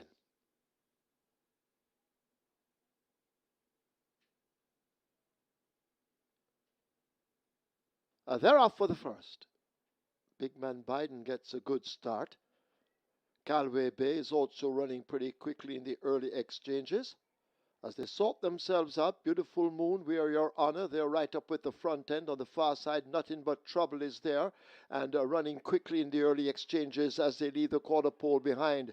Minnie de Wack is in the blue and in the center, but Big Man Biden is under the stand fence. Minnie de Wack now coming across to join Big Man Biden. On the far side, Nothing But Trouble is right there too. Galway Bay in behind them, but drifting to the far side. But it is Minnie de Wack and Nothing But Trouble now. These two share the lead with Minnie de Wack going on by just over a length, and Minnie de Wack will take the first by maybe 2 or more in the end over Nothing But Trouble. Time Bomb is third, Where Your Honor is fourth, close between Big Man Biden nearest to us and Galway Bay on the far side.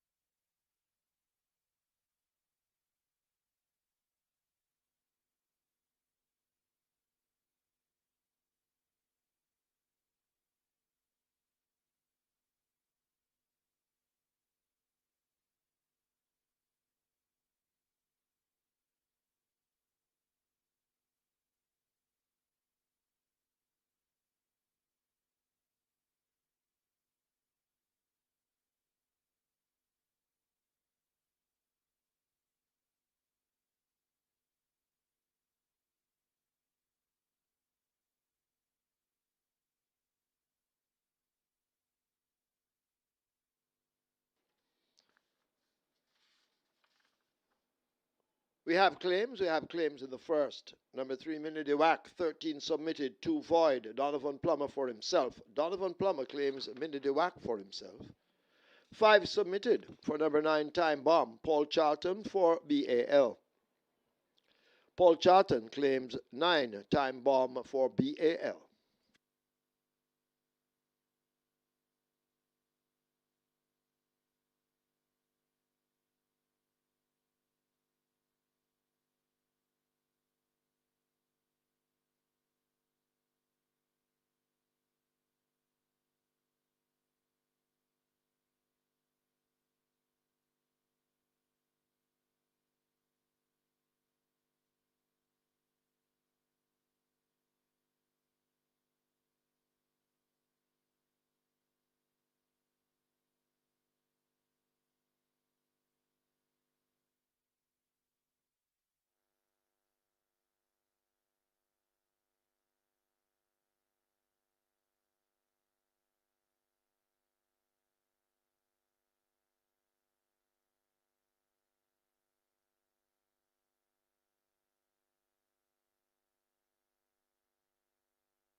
In the winners enclosure, the unofficial winner of race number 1, the number 3, Minnie Wack, 7-year-old bay mare by Lion Tamer. Oramas by Forest Danger. Bred Everglades Farms Limited. Owned and trained Fitzgerald Richards. The winning rider, Unstoppable, Richie Shakes. The groom, Robert Brown. Second, number 1, Nothing But Trouble.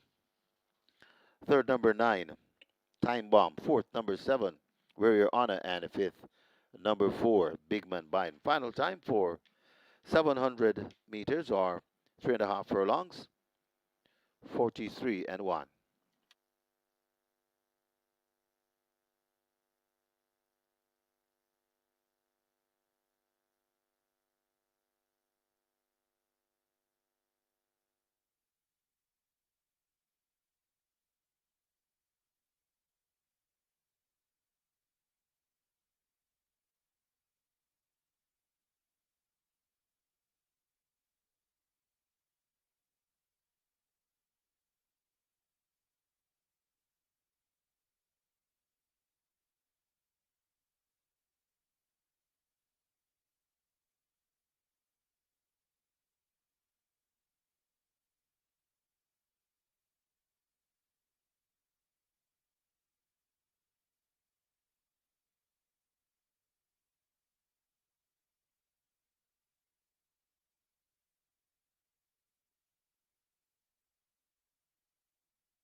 They're off for the first. Big Man Biden gets a good start. Galway Bay is also running pretty quickly in the early exchanges.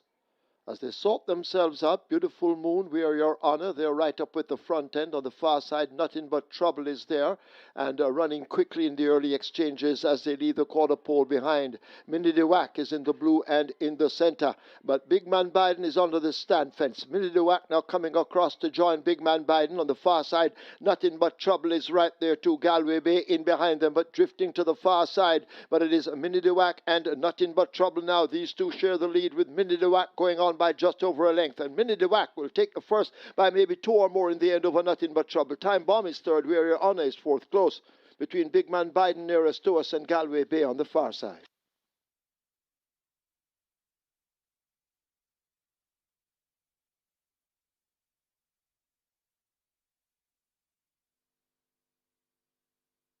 Result of the first now official. Horses to the barn, 3, Minnie Wack, 7, Wear Your Honor. 3 and 7 go to the testing barn. The split 24-3. Final time 3.5 furlong straight, 43-1. The margins 2 3/4 by 3 1/4.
So as you all know by now, trainer Patrick Fong passed away. There will be a setup for trainer Patrick Fong.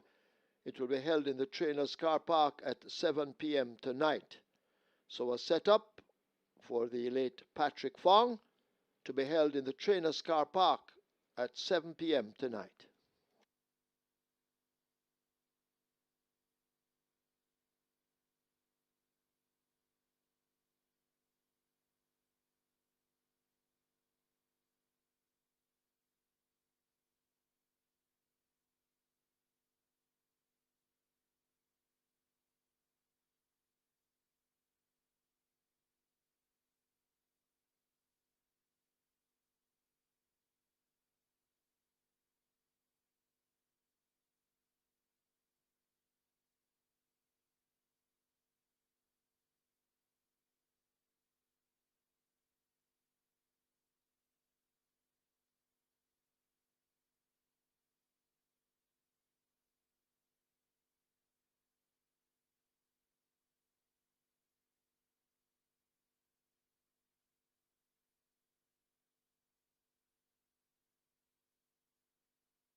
May I have your attention, please? May I have your attention, please?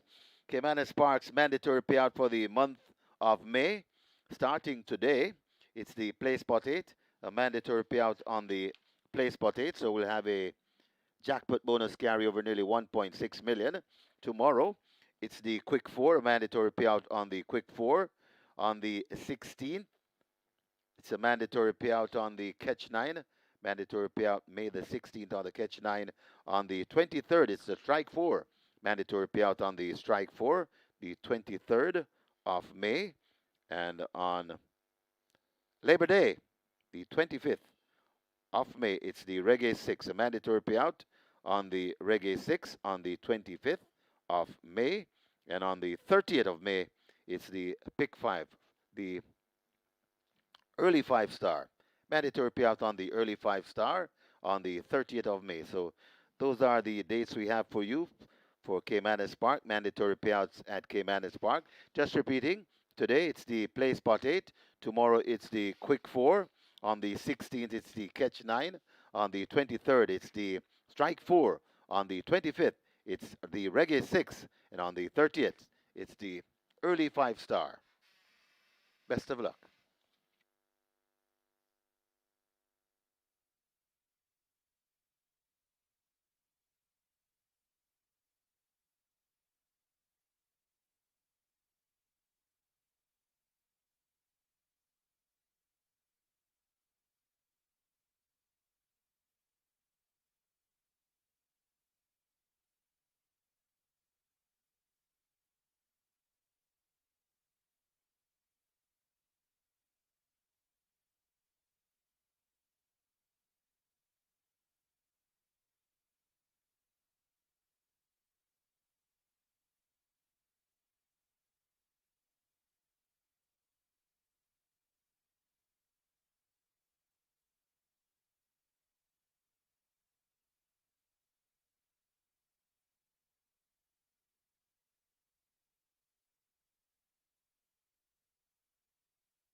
Horses take the track for the second. It's a restricted stakes for imported 3-year-olds and up, non-winners of 3. And native bred 3-year-olds and up, and native bred 4-year-olds, non-winners of 4. The distance 1400 meters or 7 furlongs. Number 1, Olivia de Oro, 53.5 or 118. 3, Any Means, 54 or 119. 4, Star Quest, 50 or 110. Scratch 5, Midnight Traveller, sick.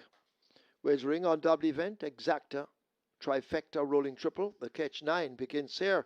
Single winner bonus in excess of 2.5 million. Rolling triple on its way to 300,000. Catch 9 at $1 million and climbing. Get your wagers on. Runners make their way to post.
Top selection, the minute the white gets the job done. Richie Unstoppable Shakes right in there for trainer Fitzgerald Richards.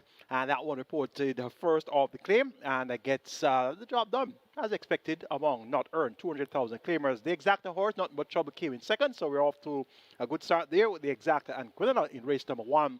And the Regular 6 starts off with a high level of live tickets, 4,852 live tickets to be exact, and 7.3 million plus in that net pool. And remember, the jackpot is over 12.5 million. It's now on to race 2, which kicks off the catch 9. Jackpot 2.5 million plus, minimum guarantee paid 500,000. We have a scratch. Number 5, Midnight Traveller, is out. We're down to a field of 5. And this is a restricted stakes event for importees, 3-years and nuns of 3 and native breds, 3-years and 4-years, non-winners of 4. The purse is 1.19 million. They go 1,400 meters or 7 furlongs. I'm Just a Girl. Impressive on debut, 111.3. Never asked a serious question. Has continued to work well. Went a half mile in 48.3 on the 18th of April. Went 6 furlongs in 113.2 on the 3rd of May. And she gets a furlong of the travel. Has second time lay 6. And she looks to be a cut above the opposition.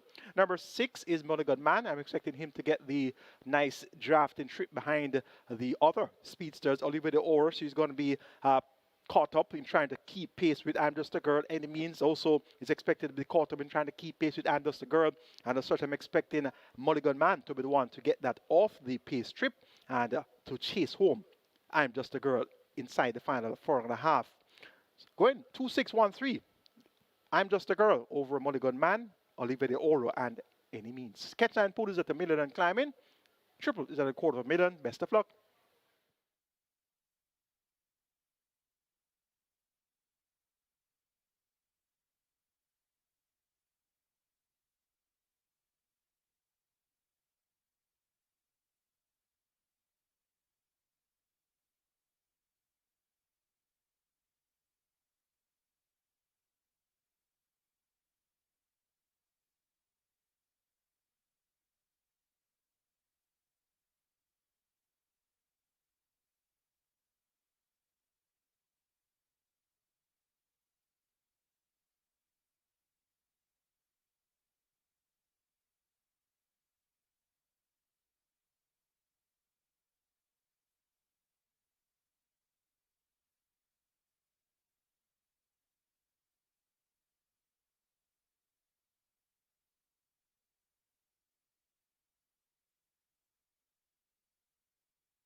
So the runners have arrived at the post, race number 2. This is where the catch 9 starts.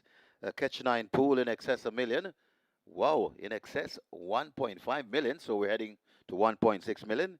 In the catch 9 pool, the jackpot bonus in excess 2.5 million, making way for a big payout. The triple pool, that's approaching 500,000. They've started to close the front of the gates. Only 5 runners, so they're gonna load quickly. Hurry and place your wagers.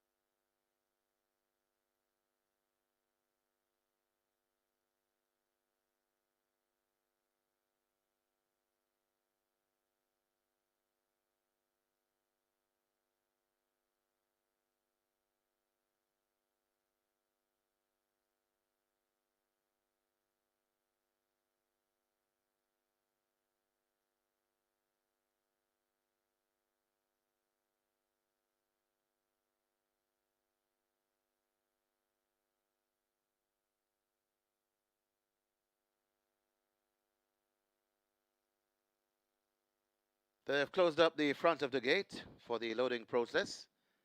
We have a 1-9 favorite, and rightly so. I'm Just a Girl, who made this auspicious debut, winning on a canter, is at 1-9. Horse number 2, I'm Just a Girl. Loading up, about to start. Get your wagers on. Running out of wagering time. A very attractive catch 9 pool. I'm Just a Girl goes in at 2. Horses loading. Loading for race number 2. 7 furlong the trip. Star Quest in at 4. Mulligan Man pulled towards gate number 5. Mulligan Man is in. Oliver de Horo, gate 1. And Any Means will complete the line. Oliver de Horo comes up to gate number 1. Goes in. 1 to load. Any Means. 7 furlong the trip. Ready for a start. Ready for race number 2.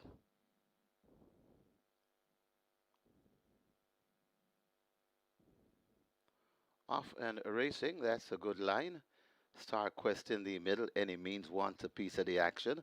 Also there on the inside, that's I'm Just a Girl. So I'm Just a Girl settled on that lead from racing in second. That's Any Means. Mulligan Man watches them from third. Another length and a half before we come to Olivier de Horo, and racing at the back of the field, that's Star Quest. They head toward the 5, and it is I'm Just a Girl bouncing easily on a 2-length lead from Any Means racing in second. Just on the outside, that's Mulligan Man right against the rail, and coming on, that's Olivier de Horo, and still racing at the back of the field, Star Quest, as they go past the 4 and make their way toward the 3. It's I'm Just a Girl, just about a 2-length lead from racing back in second. That's Mulligan Man and Any Means. About 4 or 5 lengths before we come to Olivier de Horo tailing off. Also trying to come on that Star Quest there at the top of the lane. I'm Just a Girl still in front. Any Means testing. I'm Just a Girl in front of Any Means. Trying to come forward. I'm Just a Girl, and still Robert Alidine virtually doing nothing. He's like a tourist on a adventure excursion. It's I'm Just a Girl easily in the end, and there's no way to describe this one. I'm Just a Girl is in front. Super fragilistic, expialidocious. I'm Just a Girl by about 7 lengths in front of Any Means. Then comes back in third, Mulligan Man. Fourth, Star Quest.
In the winners enclosure, the ultra impressive I'm Just a Girl.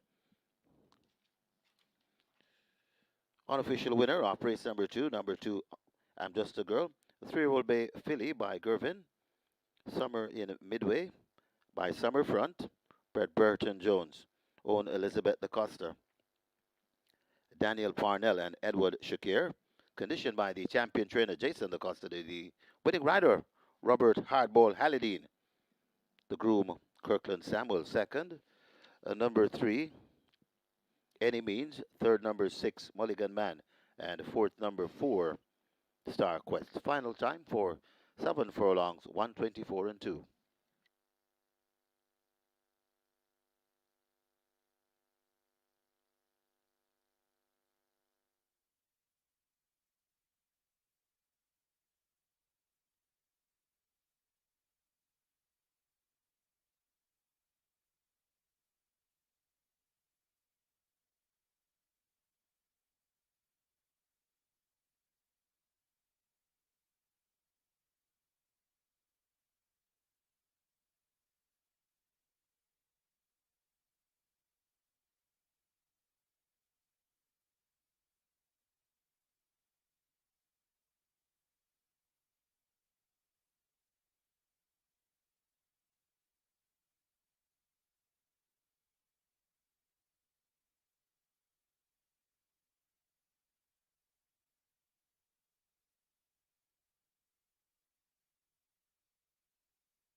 Off and racing, that's a good line.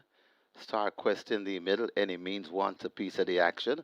Also there on the inside, that's I'm Just a Girl. So I'm Just a Girl settled on that lead from racing in second, that's Any Means. Mulligan Man watches them from third. Another length and a half before we come to Olivia de Horo, and racing at the back of the field, that's Star Quest. They head toward the 5, and it is I'm Just a Girl, bouncing easily on a 2-length lead from Any Means racing in second. Just on the outside, that's Mulligan Man right against the rail and coming on, that's Olivia de Horo, and still racing at the back of the field, Star Quest, as they go past the 4 and make their way toward the 3. It's I'm Just a Girl, just about a 2-length lead from racing back in second. That's Mulligan Man and Any Means. About 4 or 5 lengths before we come to Olivia de Horo tailing off. Also trying to come on that Star Quest there at the top of the lane. I'm Just a Girl still in front. Any Means testing. I'm Just a Girl in front of Any Means. Trying to come forward. I'm Just a Girl, and still Robert Alidine virtually doing nothing. He's like a tourist on a adventure excursion. It's I'm Just a Girl easily in the end, and there's no way to describe this one. I'm Just a Girl is in front. Super Cali, fragilistic, expialidocious. I'm Just a Girl by about 7 lengths in front of Any Means. Then comes back in third, Mulligan Man. Fourth, Star Quest.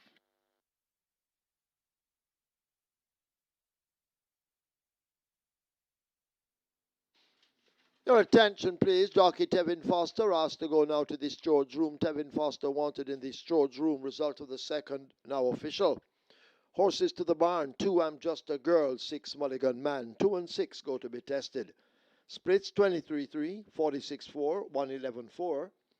They raced 7 furlongs in 124-2. The margins 8.5 by 6 3/4.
So coming up next here at Caymanas Park, the Play Spot 8 starting. Play Spot 8 as a jackpot bonus carryover. It's a mandatory payout today on the Play Spot 8. Nearly 1.6 million. It's a mandatory payout. And we're also starting the Quick 4. Quick 4 jackpot bonus in excess 1.1 million. And we have some dates for you for simulcast. Mandatory payouts coming your way starting on Monday at simulcast. Please make a note. Mountaineer Park, the 11th of May. It's the Play Spot 8. Mandatory payout on the Play Spot 8 on Tuesday, the 12th of May. It's the Pick 4 at Mountaineer Park on the 13th of May. It's Horseshoe, the Pick 4 at Horseshoe. And on the 14th, it's on Thursday the 14th, it's Charlestown, the CT6 at Charlestown. On the 15th, it's Belmont, the Pick 4 at Belmont. On the 16th, Saturday the 16th, Charlestown, it's the Pick 4. On the 17th, it's Belmont Park, the NR6, NY6 I should say, NY6. And on Monday the 18th, it's Mountaineer once again, the Pick 5 mandatory payout at Mountaineer. And on Tuesday the 19th, it's Parks, the PX6 mandatory payout. Just running back through the list. It's Mountaineer on Monday the 11th. It's the Play Spot 8. Mountaineer again on the 12th. It's the Pick 4. On the 13th, it's Horseshoe, the Pick 4 at Horseshoe. On the 14th, it's Charlestown, the CT6 at Charlestown. On the 15th, it's Belmont Park, the Pick 4 at Belmont. On the 16th, it's Charlestown, the Pick 4. On the 17th, it's Belmont Park, the NY6. And on the 18th, Mountaineer once again, the Pick 5. And on the 19th, we go over to Parks, the PX6. Those are the dates we have for you so far for the month of May at simulcast. Mandatory payouts coming your way.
So the Play Spot 8 pool approaching 1.5 million. Your Play Spot 8 pool approaching 1.5 million. Remember, it's a mandatory payout today, so we have a jackpot bonus carryover in excess 1.56 million.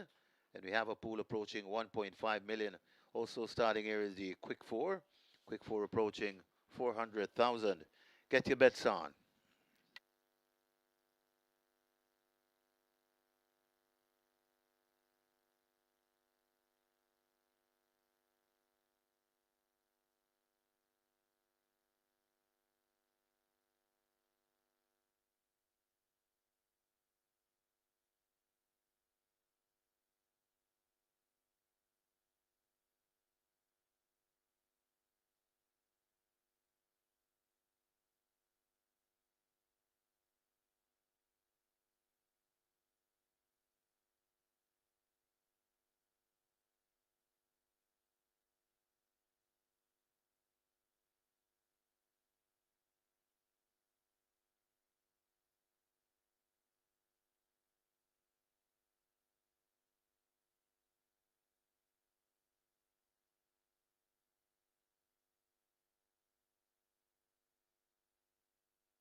Horses take the track for the third. It's a maiden special weight for native bred 3-year-old fillies. The distance 1200 meters or 6 furlongs.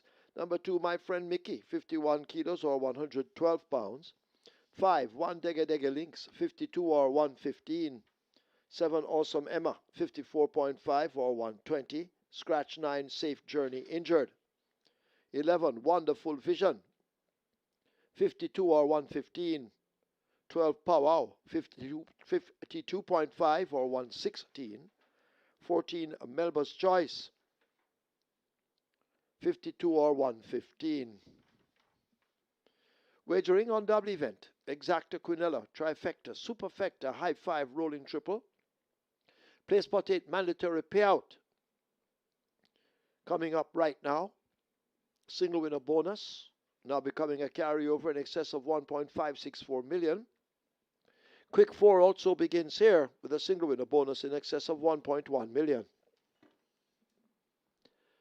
Quick 4 heading for 400,000. Play spot 8 on its way to 2 million. Get your wagers on.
So the Play Spot 8 pool closing in on $2 million. Play Spot 8 pool arriving at $2 million. It's a mandatory payout this afternoon, so everything must go. Jackpot bonus carryover in excess 1.64 million. So making way for a very nice payout in the Play Spot 8. We also have the Quick 4 starting here. Quick 4 pool approaching 400,000. Don't forget, we have a mandatory payout on the Quick 4. Well, that's for tomorrow. Quick 4 pool approaching 400,000. Get your bets on as the runners make their way to post.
I'm just a girl. What can you say about her? Awesome display of talent once again. 124.2 for 7 furlongs. Never asked a serious question. So she appears to be heading straight to the top. 111.3 on debut for 6 furlongs. And a 124.2 for 7 furlongs. Second time at the races. So this one for the future. Live ticket count on the Reg 6, 4,733 with over 7.3 million in the net pool, and the catch stand starts off at 800 live tickets and over 1.1 million in that net pool. It's on to the start of the mandate here, play spot 8. We have 1.5 million plus in the jackpot converted to a carryover, and we're at 1.8 million in new money wagered. The quick four also begins here. Minimum guarantee paid $250,000. Jackpot is over 1.1 million. A field of 15 declared to go postwards. There's a runner of number 9, Safe Journey. We're down to 14 runners, and they go 1,200 meters or 6 furlong. It's a maiden spirited event for native bred 3-year-old fillies. 1,050,000 in purse up for grabs. Top selection goes to number 3, Nebraska. All the region debut was second by a half a length behind the Colt, wall to wall. It's now fillies only. She now gets a further longer to travel. The experience under her belt. Second time, lay 6, 7. Foster maintains the mount for Turner Greg Federal Owner Culture Limited. Nebraska at 4-5 looks likely to get the job done. Number 7 is Awesome Emma. Run up last time out to a store, going 5.5 furlongs, 107.4. Led for the first 3 furlongs before being overtaken by a store and held second. And she's your 3-1. Second choice in the wagering. Awesome Emma. The exact play here. Number 1 is Delta Gamma. This one gets a big price of 29-1. O'Neill Scott picks up the mount for Hall of Fame trainer Richard Azan. Tongue tie fitted. Figured also fitted. Delta Gamma worked well on the 4th of May. 5.5 furlongs is 109.3 by 103.2. 29-1 looks to be the type of price you need to beef up those exotics, such as your exactas, quinellas, trifectas, and superfectas. And number 2 is my friend Mickey. Most experienced in the lineup, 12 starts, 1 second, 1 third, and many fourths. So this one is one of those horses that you have to use. Can't be left out of calculations, is my friend Mickey. And 32-1 looks quite an attractive price to see this one on those exotics. There's a spring in the market by the name of Diva, number 4 at 9-5. Dane Dawkins rides for Patrick Lynch and owner Mr. Sam Blinkers fitted for the first time, and she was also in that race won by our store over Awesome Emma. So a lot of support comes in for Diva today. 9-5, the word is out on this one. Let's see how well Diva will perform. Make it 3-7-1-2 in race number 3 to kick off the mandate here, play spot 8. Nebraska over Awesome Emma, Delta Gamma, and my friend Mickey.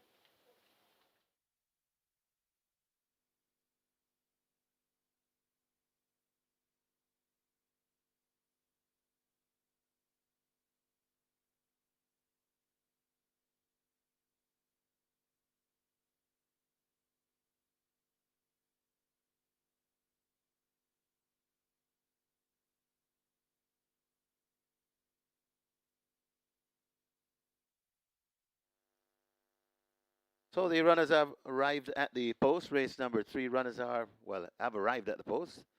They're all at the post. They're milling around. They're going to be closing the front of the gates shortly, so not much in terms of wagering time remains. Play spot 8 approaching 2.3 million. It's as it heads to 2.5, so closing in on 2.5, getting close to 2.3 million. It's a mandatory payout today. The jackpot bonus carryover in excess 1.564 million, and the quick four on its way to 650,000. Be reminded, play spot 8, make that high five wagering offer there. High five pool as they're starting to close the front of the gate. The high five pool just shy of 300,000. Get your wagers on. They're closing up for the loading process. Hurry and place your wagers.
So they've closed up the gates. Runners milling about. Any moment now they will bring them forward to load. So if you haven't wagered, you need to do it now.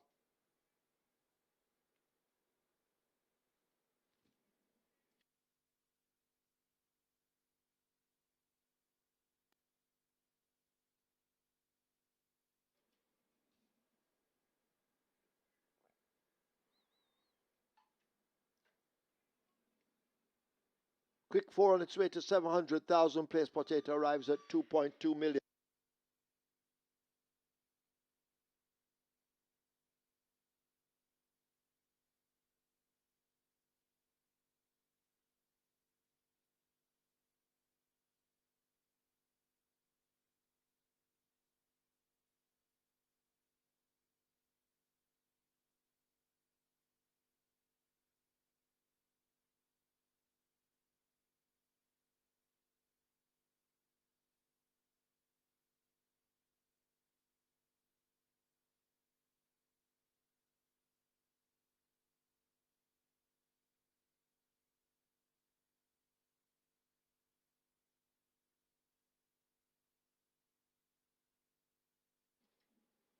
Horses now loading.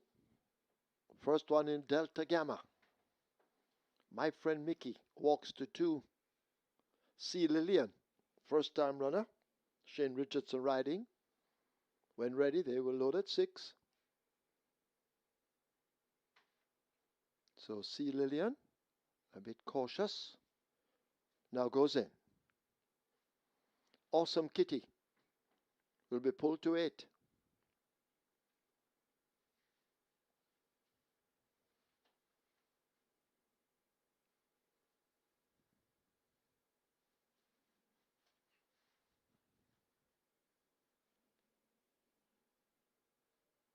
So Awesome Kitty giving some problems to load.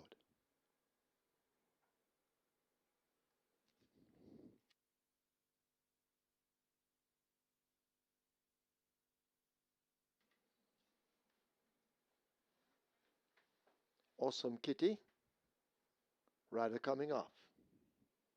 That's Paul Francis. So another first time runner, this Awesome Kitty. 21 to 1. We have a 4 to 5 favorite in Nebraska. Nebraska not yet in. Awesome Kitty has loaded.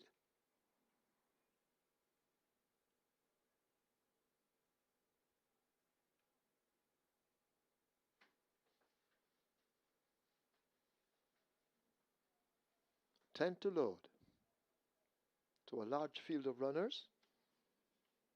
14 when they leave the gates. Here's Nebraska. Remaining at 4 to 5, the favorite. Terrific Tevin Foster and Nebraska are in.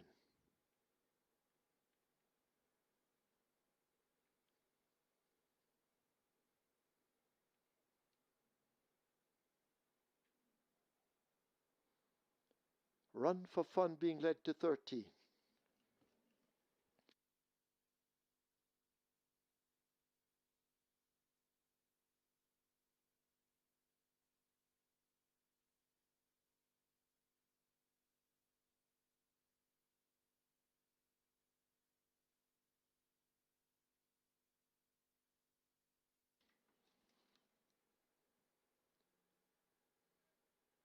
Diva and Melba's Choice they try with. Melba's Choice looks to be in, waiting on Diva to load at 4.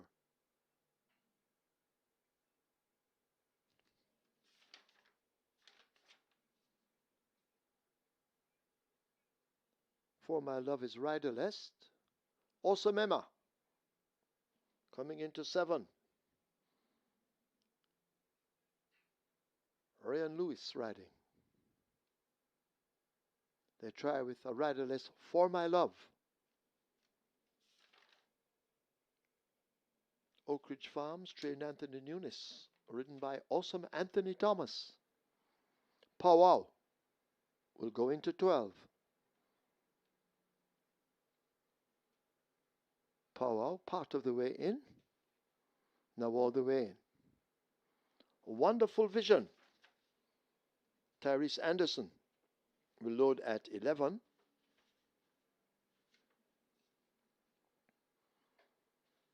One Dega Dega Links at 5.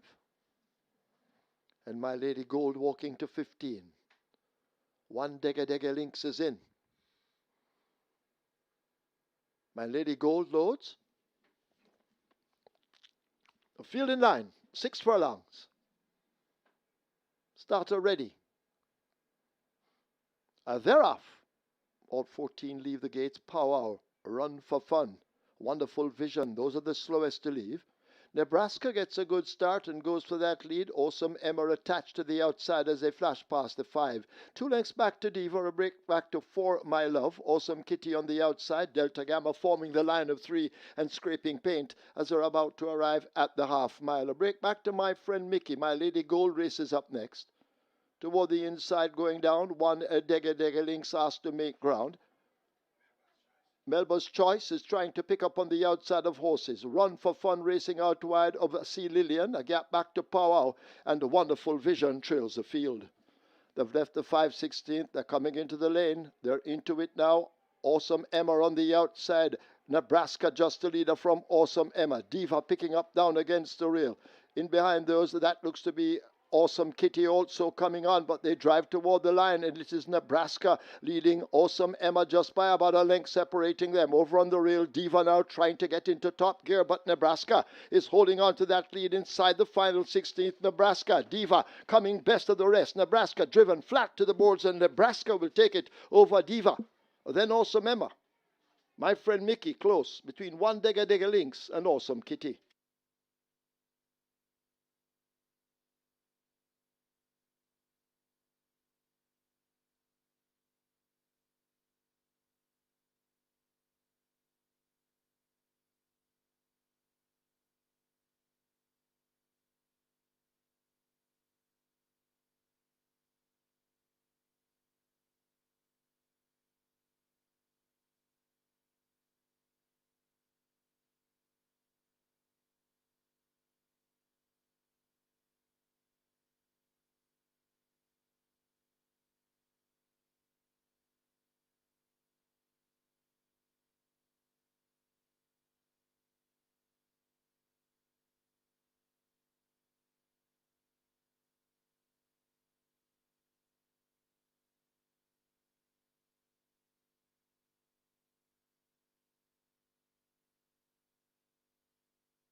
In the winners enclosure, the unofficial winner of race number three, Nebraska, a 3-year-old bay filly by Casual Trick, the Vibes Lady by Dayton Flyer, bred Orange Valley Estates Limited, owned Culture Limited, trained Greg Fennell, the winning rider, terrific, Tevin Foster. And of course, Tevin is sponsored by True Shake, Nutrition Shake, the groom Nicholas Barnes. Second, number 4, Diva. Third, number 7, Awesome Emma. Fourth, number 2, My Friend Mickey. And fifth, number 5, One Dege Dege Links. Final time for 6 furlongs, 1:15.3.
All 14 leave the gates. Powwow. Run for fun.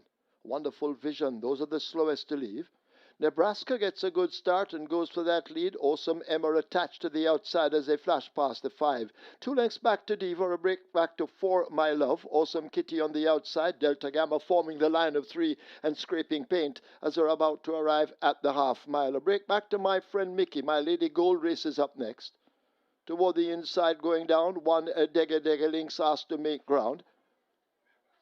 Melba's Choice is trying to pick up on the outside of Horses. Run for Fun racing out wide of Sea Lillian. A gap back to Powwow. And a Wonderful Vision trails the field. They've left the 5/16th. They're coming into the lane. They're into it now. Awesome Emma on the outside. Nebraska just a leader from Awesome Emma. Diva picking up down against the rail. In behind those, that looks to be Awesome Kitty also coming on, but they drive toward the line, and it is Nebraska leading Awesome Emma just by about a length separating them. Over on the rail, Diva now trying to get into top gear, but Nebraska is holding on to that lead inside the final 16th. Nebraska, Diva coming best of the rest. Nebraska driven flat to the boards, and Nebraska will take it over Diva. Then Awesome Emma. My Friend Mickey close between One Dega Dega Links and Awesome Kitty.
Result of the third now official. Horses to the barn, 3 Nebraska, 4 Diva, 3 and 4 go to be tested. Splits 23-1, 48-2. They raced 6 furlongs in 1:15.3. The margins 1 by 1 3/4.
Horses take the track for the fourth. It's a maiden special weight for native bred and imported 3-year-olds. The distance 1100 meters or 5.5 furlongs.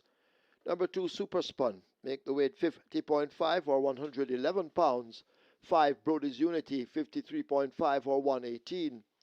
Wagering on a double event exacta. Trifecta rolling triple. Early 5-star begins here. Single win bonus in excess $731,000. Early 5-star heading for 400,000. Rolling triple 300,000. Runners will make their way to post. Hurry. Get your wagers on.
Top selection, Nebraska gets the job done at 4-5. Had to pull out all the stops to hold on from Diva. That's Springer in the market, who really ran well. One for the notebook is Diva, and also Emma checked in third. Lap ticket count on a regular 6, still very high, 4,368. So it's a popular sequence so far. Race 1 won by the favorite, Minnie Dewak. Race 2 won by the favorite, I'm Just a Girl. And race 3 won by another favorite, Nebraska. So all systems go for the most part so far after the first 3 legs of the regular 6. Ketstein has 706 live tickets, 1.1 million in that net pool, and the mandatory payout place body it starts off with 1,920 live tickets and 3.2 million plus in that net pool. It's now on to the start of the early 5-star. Minimum guarantee pay of 300,000. Jackpot is over 731,000. A field of 6 declared to go postwards, and they go 1,100 meters or 5.5 furlongs. It's a maiden special weight event for native bred and imported thrills. The purse is 1,050,000. Top selection goes to number 1, I Am Who I Am. Second on debut behind Forever Fire. That was over 5 furlongs straight on a sloppy track. Gets a fast track today. Comes around the bend. Visor fitted by Filippiano. The Radish Roman replaces Tyrese Anderson in the saddle. Has worked well since his debut. On the 28th of April, when 5 furlongs straight in 1 minute and 3/5 by 46.3 for the first 4 furlongs. And on the 5th of May, when 3 furlongs round in 35 flat, I Am Who I Am at 1 to 5 looks ready to deliver the goods. Number 3, Pepper Stepper, showed good step on debut when leading for the first few furlongs, but faded badly, 5th by 21 lengths, behind Phenomenal Power, Prodigious Power, and Dillsbury. Has worked well since. 5.5 furlongs is 106 flat by a minute flat on the 2nd of May. Figured fitted by Jason Acosta, Robert Hardwood. Hallidine picks up the mount for owner Robert K. Thomas. Pepper Stepper should be setting off for the lead and could be the one to catch. Number 4 is Unbelievable Power. This one has raced 4 times, well fancied on all 4 occasions, 9 to 5, 3 to 5, 5 to 2, and 3 to 1. Was served by length in that same Forever Fire I Am Who I Am event. That was at 5 furlongs straight, now comes back around the bend. Ian Dollybaby Spence picks up the mount for Filippiano D. Filippiano D has a strong hand here with Unbelievable Power and I Am Who I Am. Make it 1, 3, 4, and 6 in race number 4. I Am Who I Am over Pepper Stepper, Unbelievable Power, and to complete the frame, Community Tracy. Early 5-star pool is approaching 500,000. Triple is at $250 million. It's on to post for race number 4. Best of luck.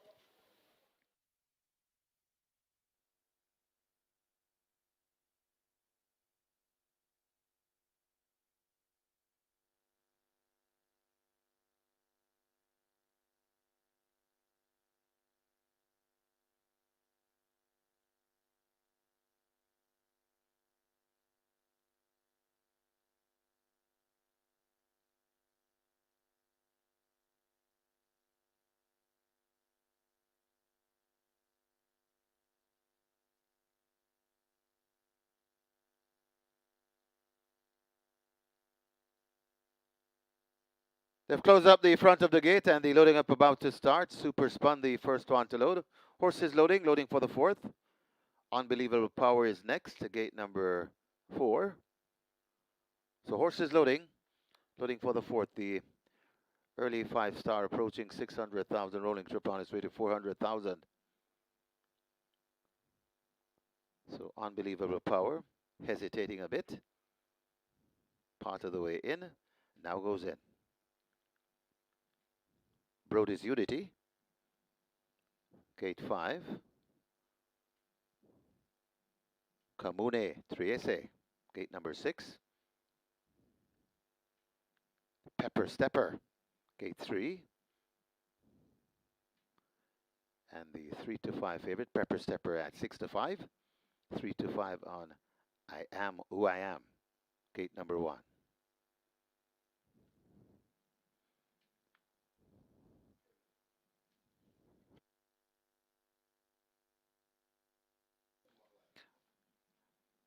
I Am Who I Am goes in.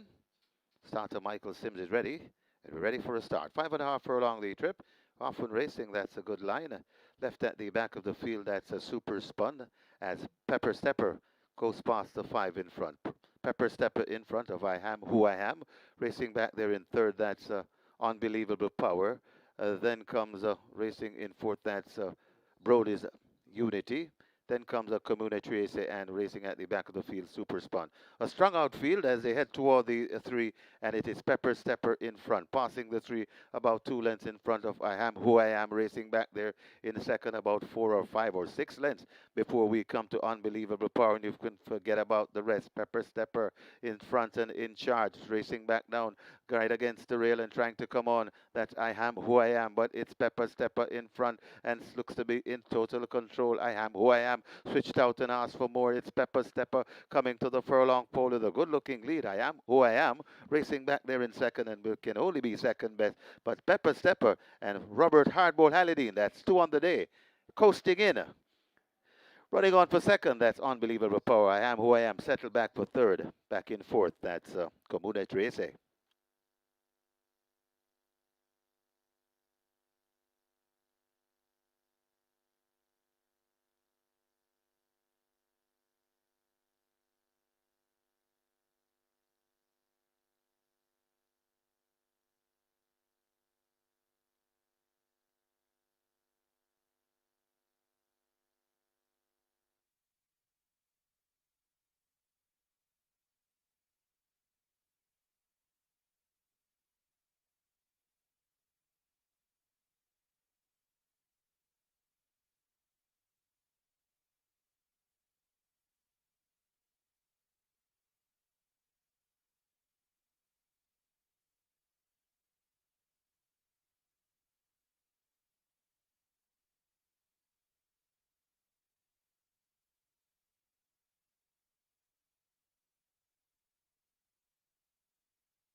In the winners enclosure, the unofficial winner of race number 4, number 3, Pepper Stepper.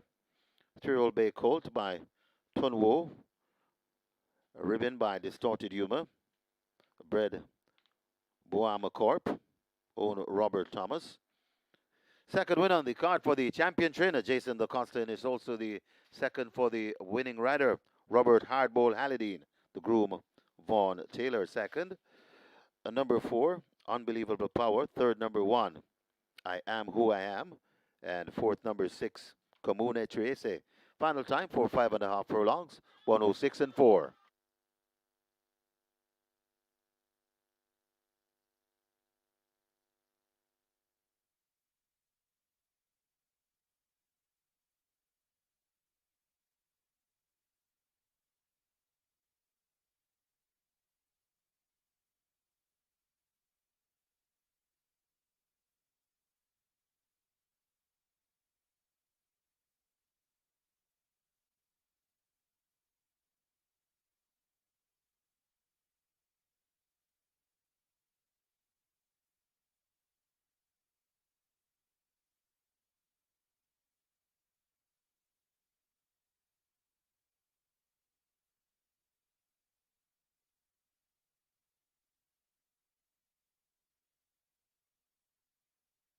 And we're ready for a start. 5.5 furlong the trip. Often racing, that's a good line. Left at the back of the field, that's a super spun as Pepper Stepper goes past the 5 in front. Pepper Stepper in front of I Am Who I Am. Racing back there in third, that's Unbelievable Power. Then comes racing in fourth, that's Brody's Unity. Then comes a Comune Trace and racing at the back of the field, Super Spun. A strung out field as they head toward the 3, and it is Pepper Stepper in front, passing the 3 about 2 lengths in front of I Am Who I Am, racing back there in second about 4 or 5 or 6 lengths before we come to Unbelievable Power, and you can forget about the rest. Pepper Stepper in front and in charge, racing back down, right against the rail and trying to come on. That's I Am Who I Am, but it's Pepper Stepper in front and looks to be in total control. I Am Who I Am switched out and asked for more. It's Pepper Stepper coming to the furlong pole with a good-looking lead. I Am Who I Am racing back there in second and can only be second best. But Pepper Stepper and Robert Hardball Halidine, that's 2 on the day, coasting in. Running on for second, that's Unbelievable Power. I Am Who I Am settled back for third. Back in fourth, that's Comune Trace.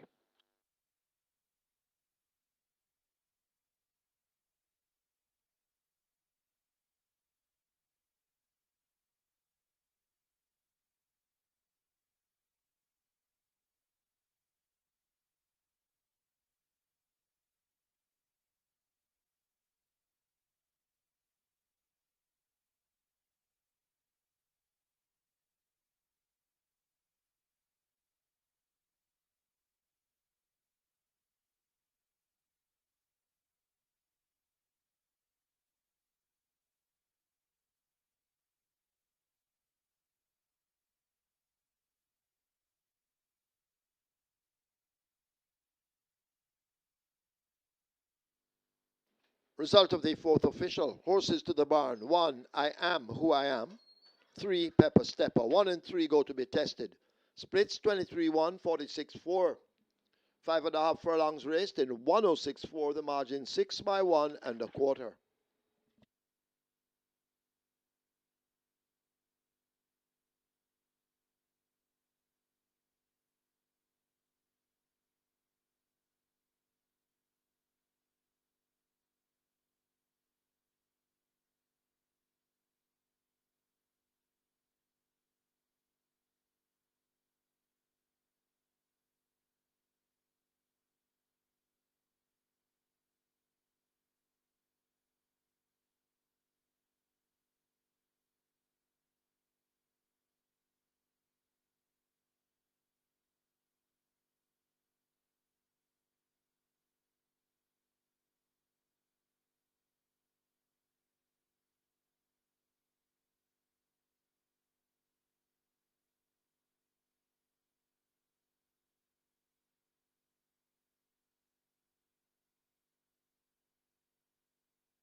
On to race number 5, and regarding the fixed odds betting here, there's a lot of early support for number 10, Kem, that one currently at $4, but the late money has been coming in on number 9, Global Pursuit. This one now down to 250. So a lot of late money coming in for number 9, Global Pursuit, currently at 250. That's actually the best back one I know. A couple others getting support as well.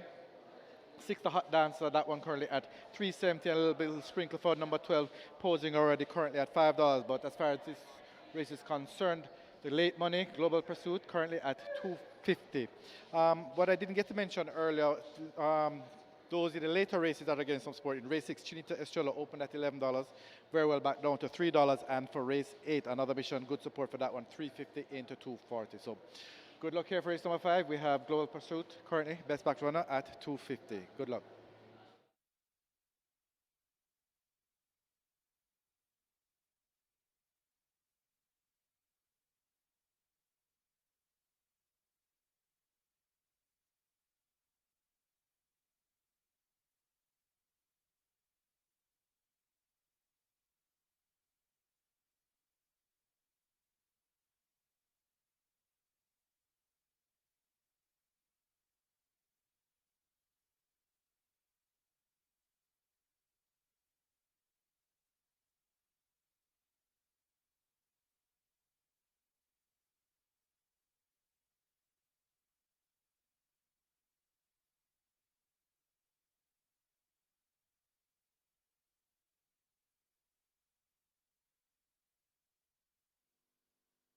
And number 4, Nakamura, takes the track early.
Horses take the track for the 5th.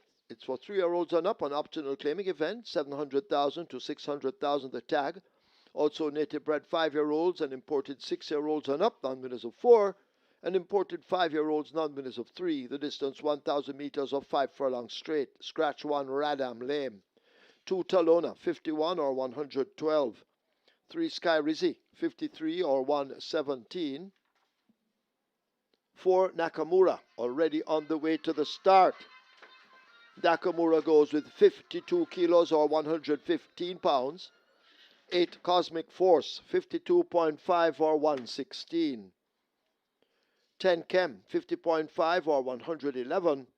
12 Posing Already, 51.5 or 114. Wagering on double event, exacta, quinella, trifecta, superfecta, high five, rolling triple. The Twilight 6 begins here, and the Twilight 6 is on its way to 7 million. The rolling triple 500,000, high five on its way to 200,000. Get your wagers on.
Pepper Sepper proves to have some pep in his step there, making all the running. Going 5.5 furlongs. Robert Halliday riding there for trader Jason Acosta and owner Robert K. Thomas of Blast Them Away fame. And this Pepper Sepper looks to be something quite useful. Live ticket count on the Regular 6 now 2,416 with 7.3 million plus in the net pool, and we have 325 tickets going on the catch stand, 1.1 million plus in that net pool. And the mandatory pure play spot 8 is now down to 776 live tickets and 3.2 million plus in that net pool. It's now on to the start of the Twilight 6, minimum guarantee pay of 3.5 million. Already we have 6.5 million wagered. We have a field of 11. There's a scratch of number 1, Radam, originally 12 declared to go postwards, and they go 1,000 meters straight or 500 straight. It's for the claiming level, 700,000 down to 600,000. Let's take a look at the fifth. Top selection, is number 10, Kim. Fourth by just 6.5 lengths among $1.5 million claimers when last out on 11th of April. Steps down to 700,000. Can't ask for an easier step than that. So having run so well at 1.5, he should be able to get the job done at 700,000. Number 6 is the Hot Dancer, Anthony Thomas Rancher, Adrian Prince. This one is a very productive sort. Has won 6 races from 11 start, 2 seconds and 1/3. So the Hot Dancer, all he knows how to do is run well. And that good run should be good enough to take care of these. And he's getting a generous price of 4-1. So a generous price 4-1 for Kim. Generous price 4-1 for the Hot Dancer. The favorite at even money is number 9, Global Pursuit. This one steps in among claimants for the first time. 700,000. The tag, Robert Haldane, Ranch Additional Costa. So they're looking for a triple on the card. And it's all the rage, even money for Global Pursuit. Number 12, Posing Already, gets 8-1. J.E. Madison rides Oral Luchin. This one had a tough start last time out, but was able to finish 4th by 5 3/4 to the Hot Dancer, Blood Moon, and Manny Snam. Gets an outside post, goes well over the straight, and from one of his better efforts, he could very well get the job done. And 7-1 is quite a generous price as well. So we're getting some generous prices here around this even money favorite, Global Pursuit. I'm going for number 10, Kim, over number 6, the Hot Dancer, then the favorite, Global Pursuit, and Posing Already. So let's see if this favorite will deliver. If he doesn't, you look to be in some good prices all around. Twilight 6 pool of 7.5 million and climbing. Triple is approaching 500,000. You have limited waiting time remaining. Get those bets on now, and best of fortune.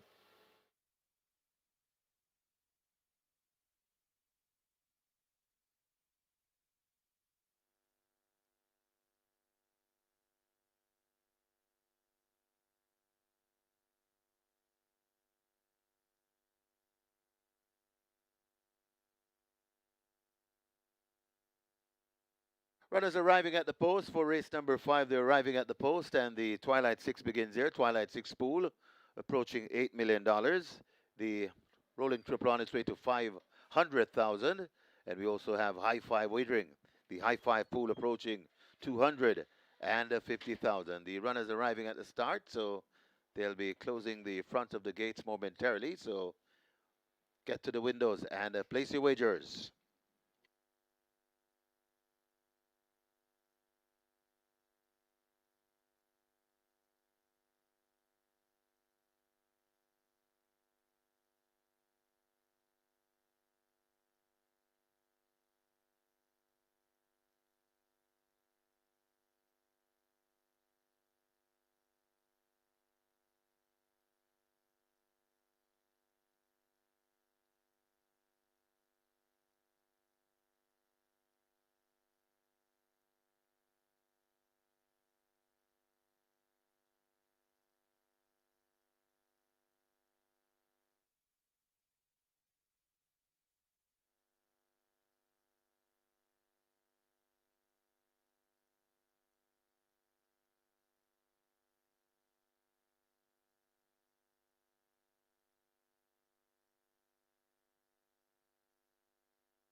The gates have now been closed. Loading up about to begin. Twilight 6 on its way to 8 million. Rolling triple, 500,000.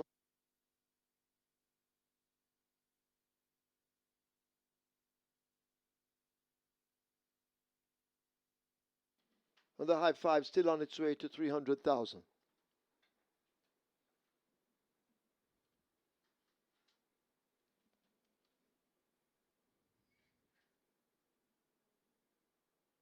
So you need to hurry now, get your wagers on.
So we wait on the loading up to begin as the Twilight Six has jumped to 9 million.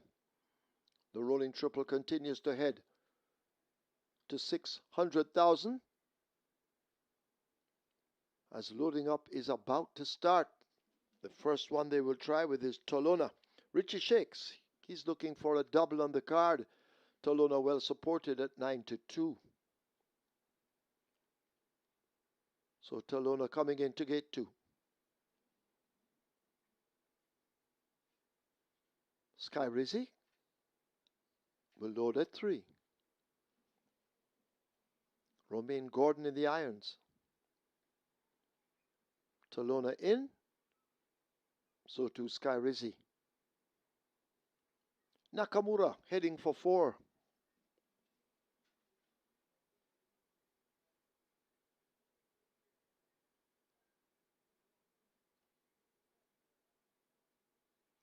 Riches to rags.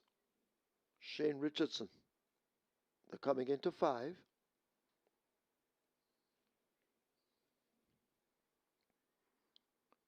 Still quite a few to load, which gives you time to wager. The hot dancer passing where he's supposed to come from with awesome Anthony Thomas. Cosmic Force loading at 8.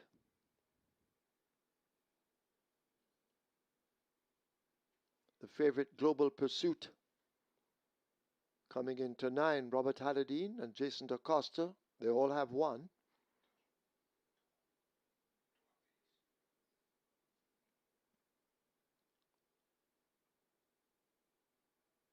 Rather off Ballistic Missile posing already coming into 12. Here's the hot dancer they try with now at 6.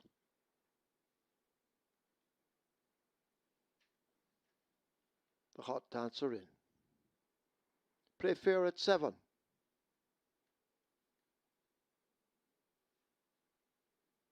Waiting on Kem and a Ballistic Missile.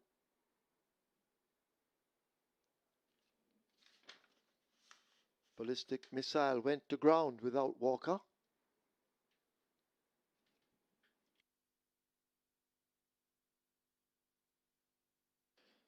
So just a correction, Halladine and Jason both have 2 winners.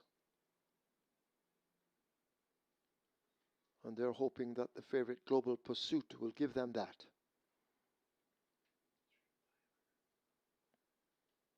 Ballistic Missile comes into 11. Kem will load at 10. Field in 9. This is the 5th of 10. We're at the halfway stage. 5 furlongs straight. Starter ready.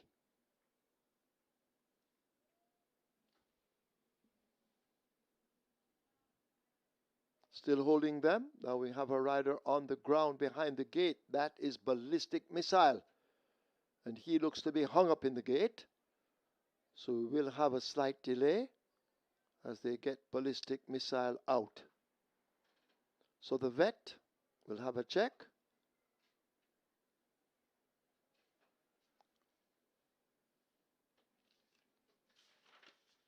Posing already also taken out.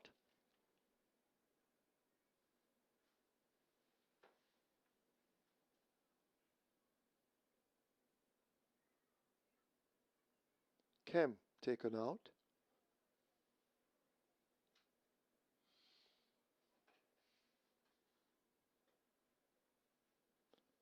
They seem to be taking the runners out.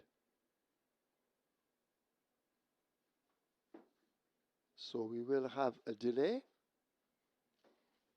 to the start of this, the fifth event.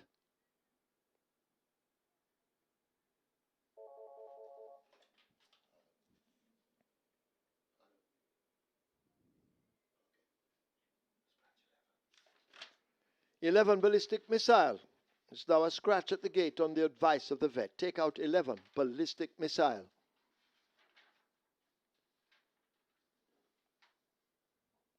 So Talona back in at 2.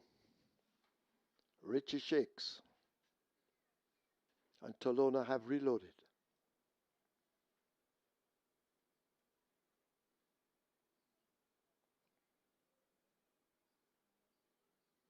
Skyrizi in at 3. Tyrese Anderson waiting on Nakamura to come into 4. Riches to Rags in at 5.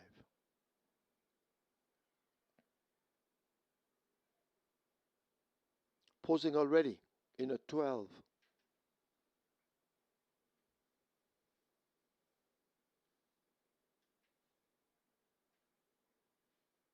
Cosmic Force reloads at 8. The Hot Dancer at 6.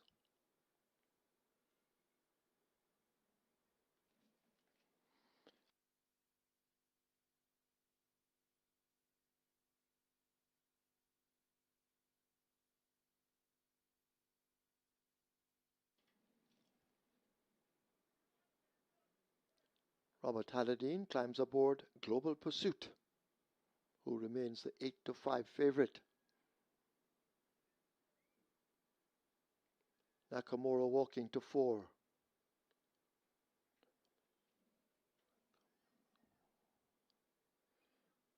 Kem back in at 10. Nakamura in at 4. Field in line. Once again.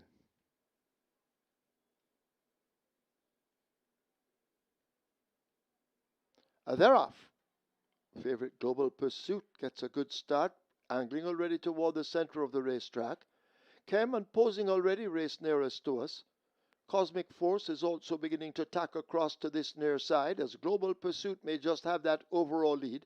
The Hot Dancer on his inside. Talona is racing over on the far side. Skyriz are racing in behind that group along with Nakamura, but they charge away now toward the final quarter.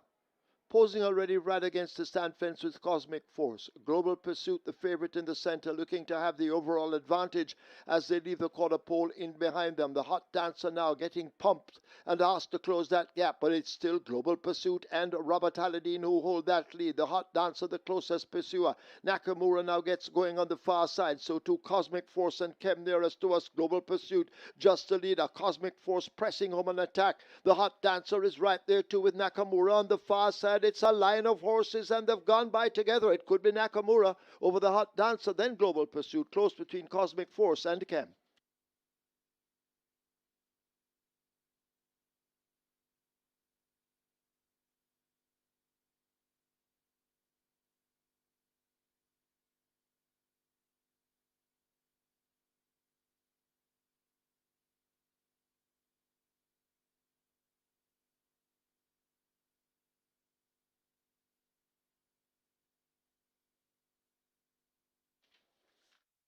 We have claims in the fifth event. Number 6, the Hot Dancer. 6 submitted. Edward Walker for David Reed. Edward Walker claims the Hot Dancer for David Reed. 1 submitted. Kem, claimed by Ralph Porter for Gary Ainsworth. Ralph Porter claims Kem for owner Gary Ainsworth. Number 9, Global Pursuit. 2 claims submitted, 1 void. Winchester McIntosh for himself. Winchester McIntosh claims Global Pursuit for himself.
In the winners enclosure, the unofficial winner of race number 5, number 4, Nakamura. An 8-year-old Bay, Dark Bay Gelding by Northern Giant, Gisha's Glory by Seeking the Glory, bred Glenlee Robinson, owned Equesley Stables, trainer Paul Charlton, the winning rider Tyrese Anderson, the groom Kenneth Mullings, second. Number 6, the Hot Dancer. Third, number 9, Global Pursuit. Fourth, number 8, Cosmic Fourth. And fifth, number 10, Kemp. Final time for 5 furlong straight, 101 flat.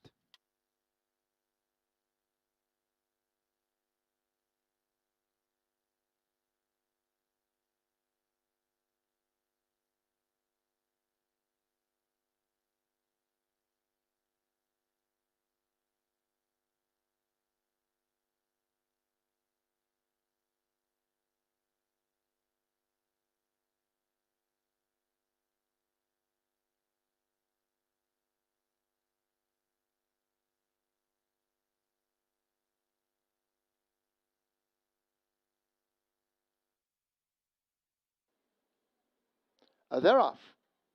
Favorite Global Pursuit gets a good start, angling already toward the center of the racetrack. Kem and posing already race nearest to us.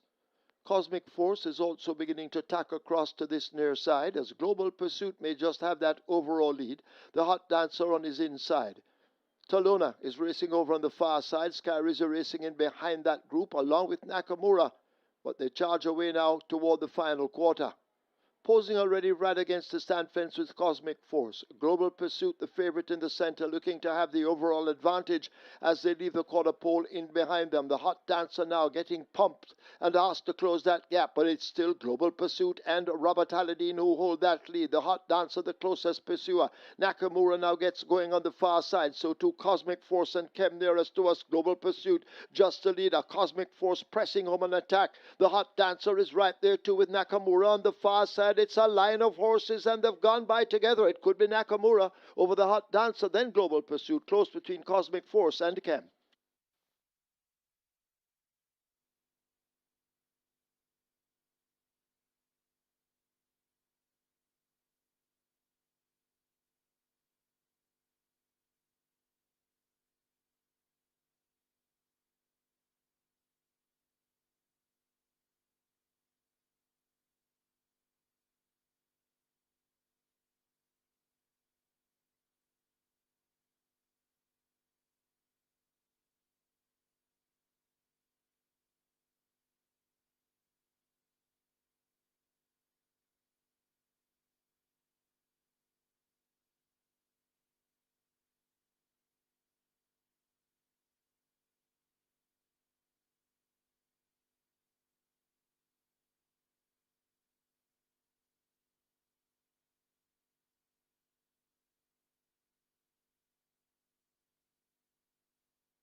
Result of the fifth now official. Horses to the testing barn. 4 Nakamura, 8 Cosmic Force. 4 and 8 go to be tested. Splits 23-3, 47-1. Final time 5 furlong straight, 101. The margins are neck by a head.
We have a high five carryover of $127,590.29. That's carryover in the high five coming up race 6 in excess of $127,000.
Void the claim on number 9 Global Pursuit. 9 Global Pursuit, the claim is now void.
On to race number 6. So we did have a lot of early money coming in for number 11, Chinita. Actually, that one, $11 down to 350. However, some late money has been coming in now. Number 2, the Queen's B, $11 into 550. So good late support for that one. Another one getting a lot of late support is number 5, Speed on Wheels, 350 into 280. So those two are where the late money at. There's some others getting support as well. 8, Prince Daniel currently at 330, and 9, Fort Haldane at 420. But as far as where the late money is and lots of it, it's 2. The Queen's B currently at 550, and number 5, Speed on Wheels, currently at 280. So those are the best back runners here at the fixed odds windows for race number 6. Good luck.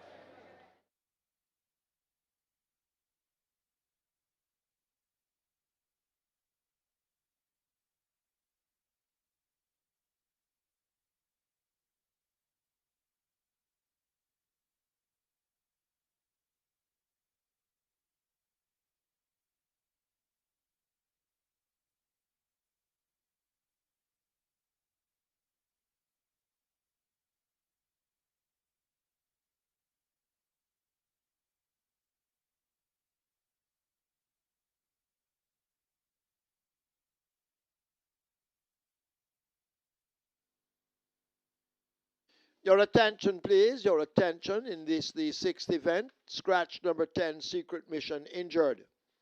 Race 6, coming up. Number 10, Secret Mission, scratched, injured.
Number 5, Speed on Wheels, takes the track early.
Horses, take the track for the 6th. It's a restricted allowance 4 for native bred 5-year-olds and up, non-winners of 2, and imported 5-year-olds and up. Maidens, the distance 1,000 meters or 5 furlongs straight.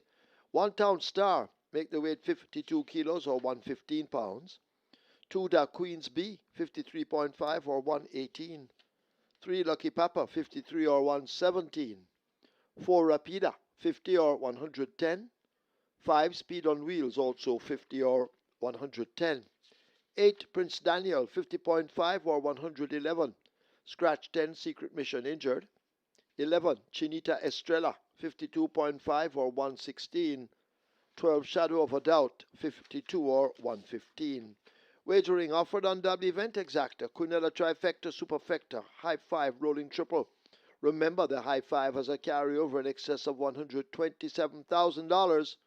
Late 5 star also begins here. Rolling Triple on its way to 300,000. Late 5 star heading for 900,000 on its way to a million. Get your wagers on.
So Nakamura at 63 to 1 has shaken things up, but all exotics. Tyrese Anderson riding for trainer Paul Charlton, more popular than Sleeper. So that one would have certainly waked us up. 63 to 1 coming from way off the pace and getting the job done there. The hot dancer was right on the premises as well, and so was the long-time leader Global Pursuit. It was a blanket finish, but in the end, 63 to 1 for Nakamura. That one came out on top. It's now on to race number 6, which is the catch-out leg of the regular 6, start of a late 5 star. And we have a field of 13 declared to go posted. Scratch number 10, Secret Mission. We're down to a field of 12. They go 1,000 meters straight. It's a restricted allowance for native bred 5 years it up, nuns of 2, and importees 5 years it up, maidens. The purse is 720,000. Number 9, Fort Haldane, has caught the pace of this level. Sent off favorite his last 2 outings, 8 to 5 on both occasions, but was not able to deliver the goods. 6 by 6.5 lengths, the Roman Princess. 6 by 14.5 behind Oh My Gosh. Those efforts were around the bend, 5.5 furlongs and 7.5 furlongs. Prior to that, over 5 furlongs straight was second by a length and a quarter to Don't Tell Lulu on a muddy track in 101 and 250 of a second. So now reverting to the straight, this one should certainly acquit himself well. Tevin Foster rides for trader Michael Marlowe and owner New Bull Limited. Number 5 is Speed on Wheels. This one won on debut February 2024. Won by 9.5 lengths in 102, 3, 4, 5 furlongs straight. And didn't race until a year later, so certainly had some significant setbacks along the way. Ran a strong second, going 4 furlongs straight July last year, second by neck to Siempre Valiente. And the last 2 outings, not too far away, 4 by 3 1/4 behind Don't Tell Lulu, Fort Haldane, and Undeclared War, and 4 by 6 1/4 to Ballistic Missile, Sprague, and Lil Maggie. So clear the Speed on Wheels has caught the pace of nuns of 2. J.E. Madison, more popular known as Pokemon, picks up the mount for trader Matthew Williams, and Only Williams Racing Stables Limited, 72 the price there for Speed on Wheels. Lucky Papa number 3 gets 12 to 1. Emina McLean rides for Omar Williams. Run-up last time out behind Roman Princess in that same event where we saw Fort Haldane finishing in 6th. So Lucky Papa gets 12 to 1, while Fort Haldane gets 5 to 2. So there's some value there. Lucky Papa reverts to the straight, not necessarily proven over the straight, but he should acquit himself well. My charge is number 8, Prince Daniel. Like the way he romped home the victory last time out. Won by a wide margin, 12.5 lengths clear, beating Sweetburn and Time Bomb. Not much right home about at all. However, that was from the one draw, small field of 6. He now gets the post position 8 to work with. He's now up in class, but he's a 6-year-old who has not been much exposed as far as his races are concerned. Has only raced 12 times. And his bloodline is quite rich too, coming out of the Smarty Jones Dam, Smarty Marty. So his grandfather won the Kentucky Derby, won the Preakness, and was going for the Triple Crown in the Belmont Stakes where he was beaten. So Prince Daniel has some interesting bloodline here. His father is Savoy Stomp, so he is a really well-bred, and he has taken his own sweet time to come on, and I think that he appears to be coming on at the right time. So he steps up in class. Richie Shakes, the unstoppable one, he's in the saddle for Owner the Seeker, and he's your lukewarm 2-to-1 choice in the betting now. Prince Daniel up in class, but appears to have that much scope to improve. An interesting looking 6th event going here for the seasoned nuns of 2 horses.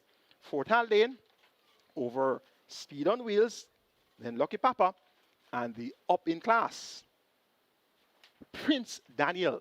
Late 5-star pool is at 900,000. That's approaching $1 million. Your triple is at 350,000. Horses at the gates. You have limited wagering time remaining. Get those bets on now, and best of luck.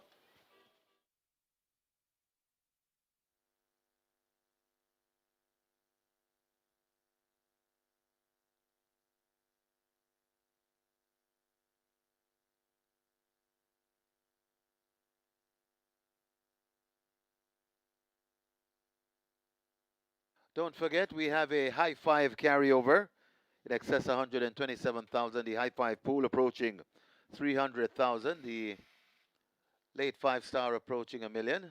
And you're rolling triple on its way to 400,000.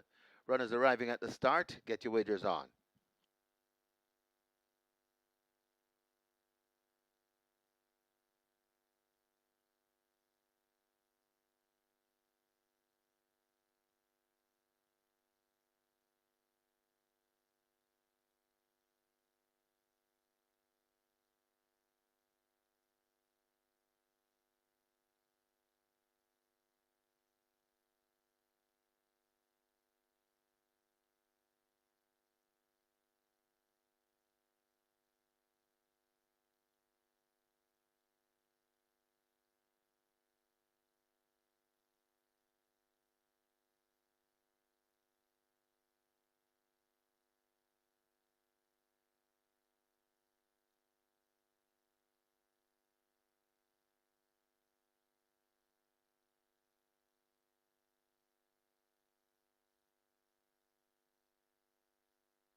So the high five pool now approaching 500,000. Your high five pool, that's approaching 500,000. Remember, there's a carryover in excess of 127,000 and nearly a million in the late 5-star. And the rolling triple continues to head towards 400,000. Get your bets on as they're closing up the front of the gate. So therefore, the loading up about to begin. Hurry and place your wagers.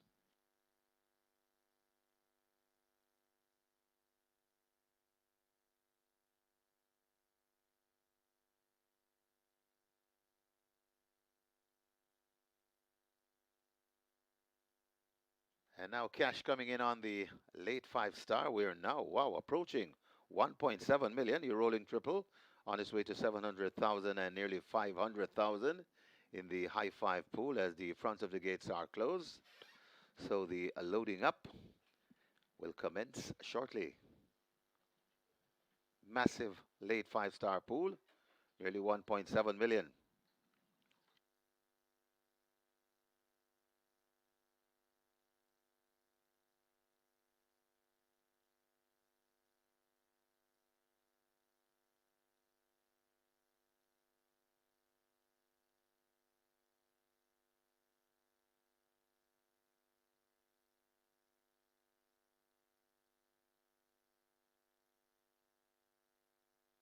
So there's value in the win pool, value in the win pool when the favorites, joint favorites, at 2-1 apiece. Fort Haldane 9 and 8 Prince Daniel.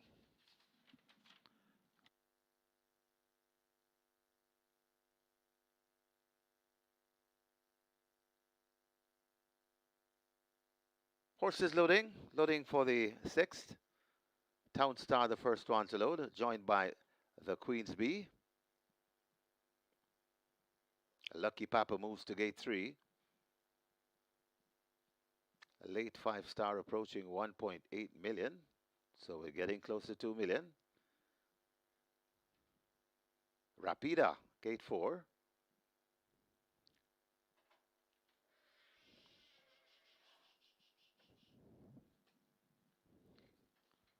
A big pop. Gate number 6, that's filled. So Big Pop is situated in gate 6. Ansatat, gate 7.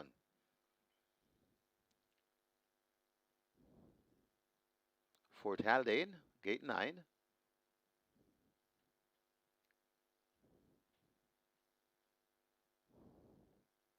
Chinita Estrella, gate 11. That's filled.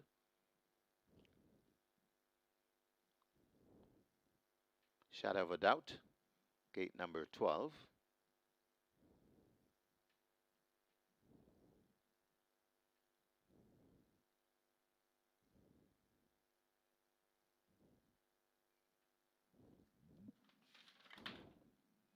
Prince Daniel, gate 8. Gate 13, that's filled. Undeclared War. Waiting on 1, the 5. Speed on Wheels to complete the line. 5 furlong straight edge trip.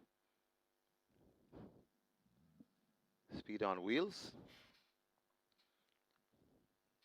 Goes in at 5. Rider climbs aboard.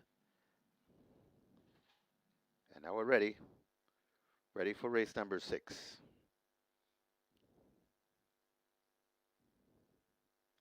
Often racing. Speed on Wheel gets a good start over on the far side and tacking across. Getting a good start too, that's Town Star. Right in the middle, Prince Daniel coasting. Just on the outside of Prince Daniel, that's a Shadow of a Doubt. Then comes a Undeclared War on the premises. So they're spread right across the track as they make their way coming out of the chute. And it is Speed on Wheels. Speed on Wheels. Lucky Papa right there too. Prince Daniel along right on the just up behind Prince Daniel. That's Chinita Estrella just on the outside and nearest to us. That's Undeclared Ward, still wide open. Lucky Papa, Speed on Wheels, right there too. Prince Daniel coming on fast too. That's Undeclared Ward. Left back a bit, Chinita Estrella as they make their way coming inside the final furlong and a half. It is Speed on Wheel and Lucky Papa. These two fighting for it. Speed on Wheel. Lucky Papa. Chinita Estrella begins to get closer along with Prince Daniel. Speed on Wheel. Chinita Estrella keeps on grinding away. She Speed on Wheel. Chinita Estrella. Speed on Wheel. It could be Chinita Estrella in the nick of time from Speed on Wheel. Then comes Lucky Papa. Guide side for fourth. Either Big Pop or Town Star.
In the winners enclosure, the unofficial winner of race number 6, number 11, Chinita Estrella, 5-year-old bay mare by Sunshine Shadow.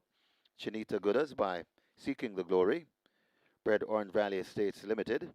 Owned and trained Stephen Todd. The winning rider, no stranger to the winners enclosure of Caymanas Park. Awesome Anthony Thomas, the groom. Romaine Marshall, second.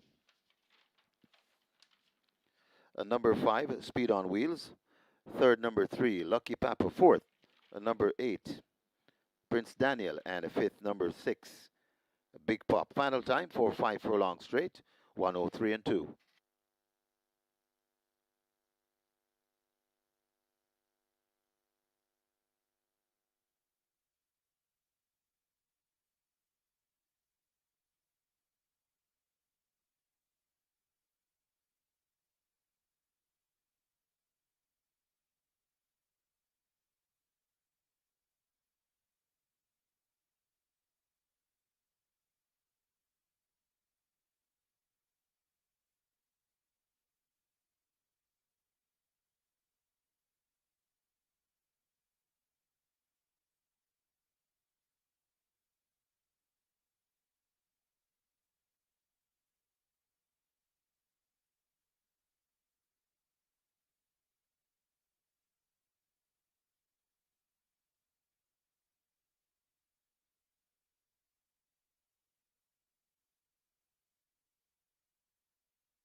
Often Racing.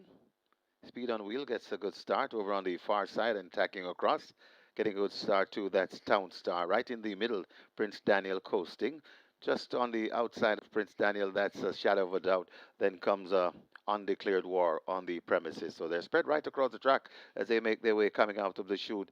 And it is Speed on Wheels. Speed on Wheels. Lucky Papa right there too. Prince Daniel along right on the just up behind Prince Daniel. That's Chinita Estrella just on the outside and nearest to us. That's undeclared ward, still wide open. Lucky Papa, Speed on Wheels, right there too. Prince Daniel coming on fast too. That's undeclared ward. Left back a bit. Chinita Estrella as they make their way coming inside the final furlong and a half. It is Speed on Wheel and Lucky Papa. These two fighting for it. Speed on Wheel. Lucky Papa, Chinita Estrella begins to get closer along with Prince Daniel. Speed on Wheel. Chinita Estrella keeps on grinding away. She's Speed on Wheel. Chinita Estrella, Speed on Wheel. It could be Chinita Estrella in the nick of time from Speed on Wheel. Then comes Lucky Papa, guide side for fourth. Either Big Pop or Town Star.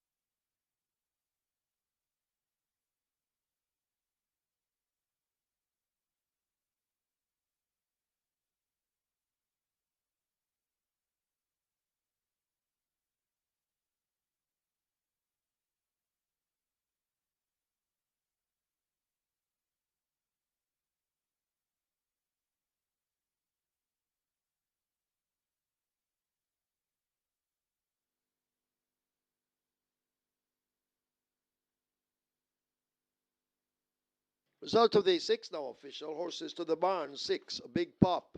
11, Chinita Estrella. 6 and 11 go to be tested. Splits 24, 48.3. Final time 103.2. The margins are neck by 1.5.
Chinita Estrella leaves the poor form behind for her seasonal debut and gets the job done. Anthony Thomas, more popular known as St. Mary, also known as Awesome Anthony, visiting us here at Caymanas Park today for Kingston and, of course, tomorrow for the Portmore. So he's seeking classic rides, and he got the job done there at 7-1 aboard Chinita Estrella. Quite fancied there to go off at the price of 7-1. Congratulations to our Reggae 6 winners, 111,877. After we started off quite chalky with the likes of Minnie Duwack in race number 1, short price favorite in race number 2, I'm Just a Girl, short price favorite race number 3. Another short price favorite came through there. The third event was won by a horse by the name of, where's that horse? Race number 3, yes, Nebraska, a 4-5 favorite there. So the first 3 races in were 3 chalks. And then in race number 4, we had second choice, well, actually 3-5 favorite, Pepper Stepper, and the 4-5 favorite, I Am Who I Am. Well, the 4-5 second favorite, I Am Who I Am, finished up in third there. So Pepper Stepper, most of the betting was the second favorite. So this one went off the 3-5 favorites. So the first 4 races were won by 4 favorites. So it looked quite chalky. Thereafter, 63-1 Nakamura, followed by 7-1 Chinita Estrella, resulting in $111,877 dividend there. So that's a big way to close your Reggae 6. Let's now take a look at the closing status of our Reggae 6 races. But Big Man Biden is under the stand fence. Minnie Duwack now coming across to join Big Man Biden on the far side.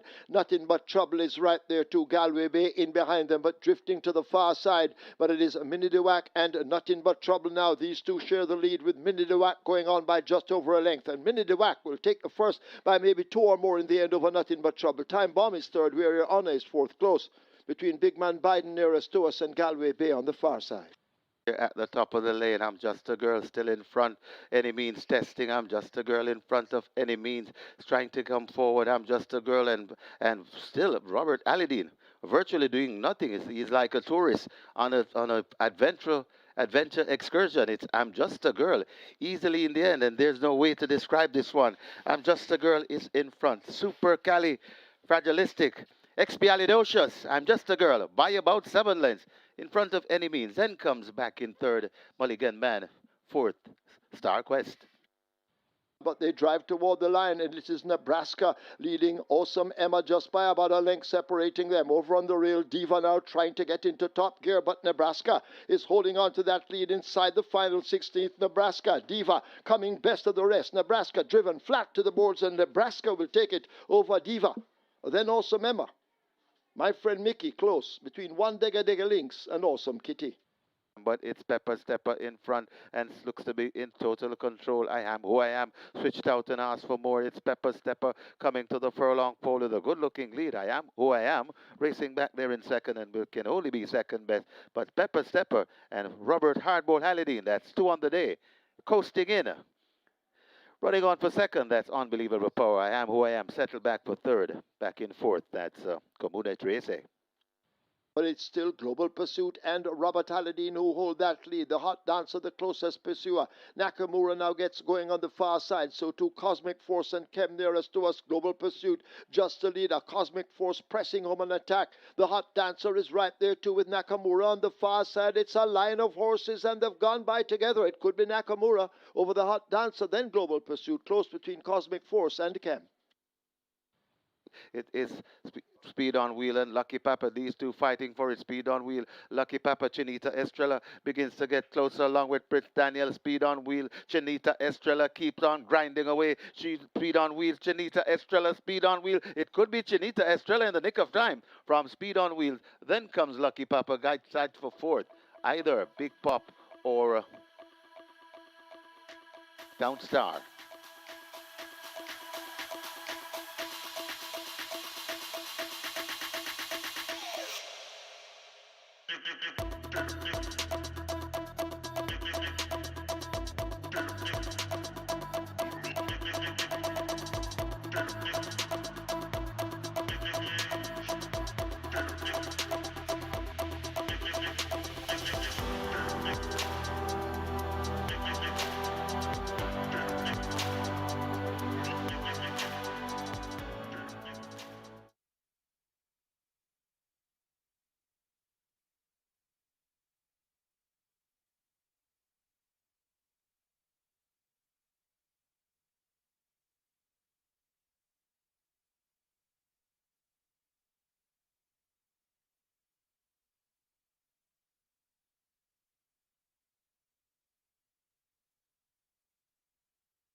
May I have your attention, please? We have a late scratch in race number 8, a late scratch race number 8.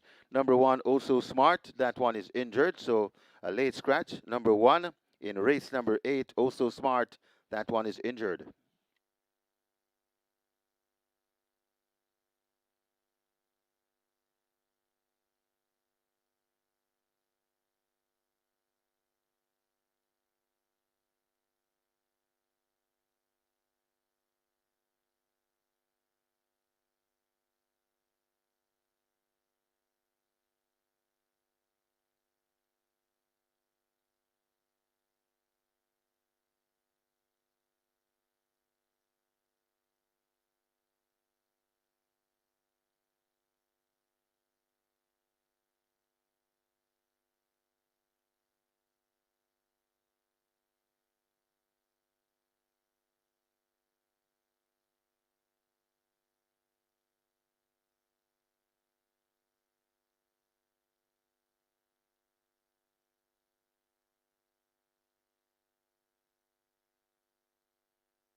Number 3, Total Velocity, takes the track early.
Horses take the track for the 7th. It's a restricted allowance 5 for native bred 4-year-olds and up.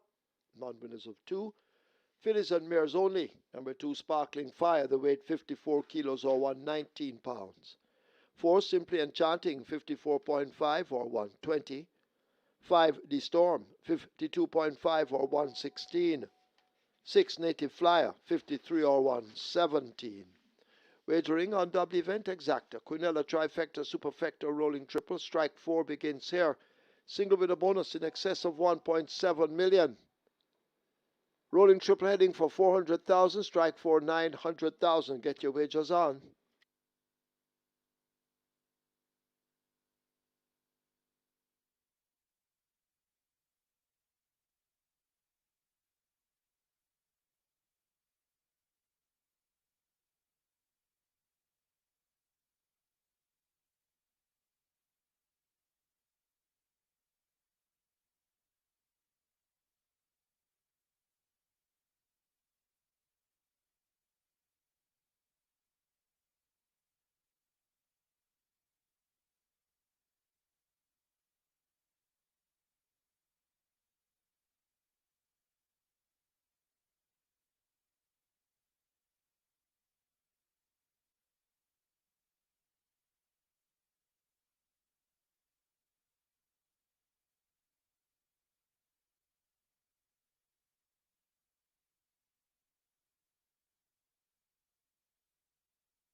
Congratulations once again to our Regular 6 winners, $111,877 dividends there. The jackpot is now 14.79 million plus. So we're looking forward to the mandatory period in the Regular 6, which is scheduled for the 25th of May.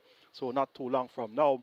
And we're looking forward to that indeed. Live ticket count on the kids' time is now down to 4, with over 1.1 million in that net pool. And the place ball 8 mandatory period live ticket count is 201, with over 3.2 million in that net pool. And the Twilight 6 has 33 live tickets going, with over 5.8 million in that net pool. It's now on to the start of the strike 4, minimum guaranteed payout 500,000. We have over 1.7 million in the jackpot. A field of 8 declared to go posters. They go 1,000 meters straight. Let's take a look. Race number 7 is a restricted allowance, 5 for native bred 4-year-olds and up, nuns of 2 fillies and mares. Top choice is number 6, Native Flyer. Treasure is a cool right return to Stephen Todd. Stephen Todd looks for the quick double just scored with Chinita Estrella. That one turned the form around in no uncertain manner. Native Flyer was second by 2 lengths last time out behind Lauren's Secret, going 6 furlongs, reverts to the straight, created effective over the straight. As a matter of fact, her only win came over 5 furlongs straight at long odds. That was 26 to 1 or so, with Andrew Wright in the saddle. So Native Flyer has been at nuns of 2 for a long time and appears to have gotten a spot where she should be able to get the job done. Number 8 is Zero My Sweetie. Void of early pace. This one is a slow starter and takes a while to get going. Has a good late turn of foot. Her running style, though, is not suited to the 1,000 meter straight distance. This is a free running course. The more pace you have, the more speed you have, the bigger the lead that you will have on the horses coming from off the pace. So, You're My Sweetie is your 6-5 favorite. However, I'm not as convinced. Figure taken off. Dane Dawkins maintains the mount for Gear Sabrati and Weir family. You're My Sweetie will be trying to play catch up to the likes of Native Flyer. Number 5 is The Storm. This one also runs best from off the pace, doesn't have the requisite speed to go for the lead. In the car picks at the mount for trainer Patrick Lane's figure taken off, reverts to the straight, unproven over the straight. So The Storm and You're My Sweetie both will be playing catch up to Native Flyer. Now, number 2, Sparkling Fire. This is the one that has some speed. Blinkers now refitted by trainer Omar Williams. Stephen Foster picks at the mount. Look for Sparkling Fire to try to attack across from this 2-jaw and make it close early in the contest. Native Flyer gets the vote here. Horse number 6 to get the better of number 8, You're My Sweetie. Then 5, The Storm. And 2, sparkling fire. Strike 4 pool is at 1.2 million. Triple is at 450,000. Get those wagers on now, and best of luck.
Strike 4 approaching 1.6 million. Get your wagers on. Runners arriving at the start. The triple approaching 600,000.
Closing up the front of the gate for the loading up race number 7 favoritism.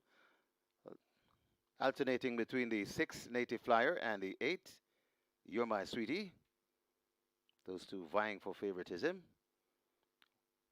Nearly $2 million in the Strike 4 pool. That's a massive one. Wow. Got to get involved in that one. The rolling triple on its way to 700,000. Get your bets on. As the loading up about to begin. Native Flyer now assumes favoritism. Even money. 8 to 5, You're My Sweetie. Then we get 5 to 2 on number 5, D Storm. Horses loading. Boss Lady Janet, the first one to load.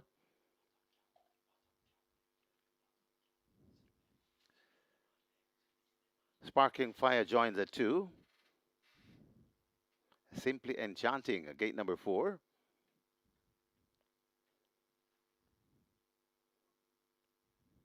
Working on Simply Enchanting now in.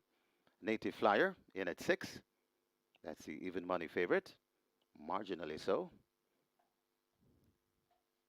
You're My Sweetie. 8 to 5 comes into gate 8. You're My Sweetie is in.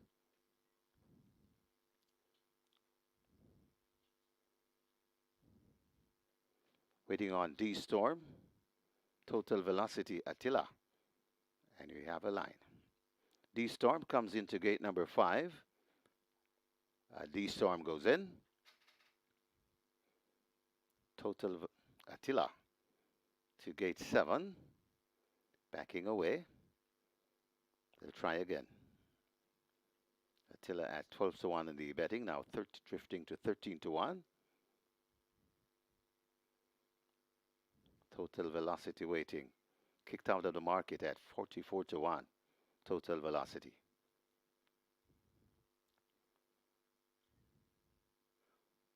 Boss Lady Janet ditching the rider in gate 1. Acting up.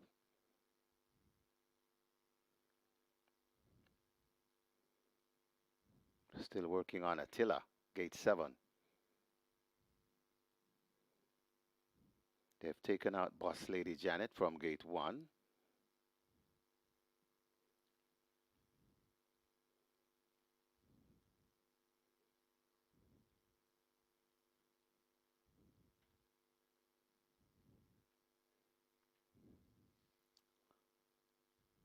Attila now goes in, gate 7.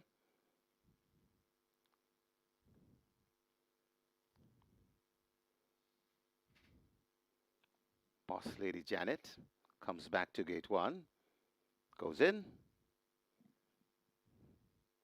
Richie Shakes climbs aboard. And the final one, Total Velocity. 5 furlong straight the trip.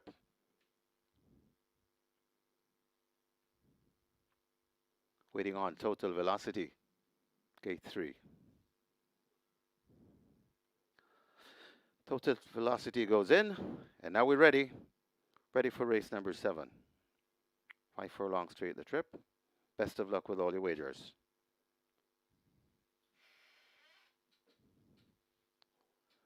Off on racing.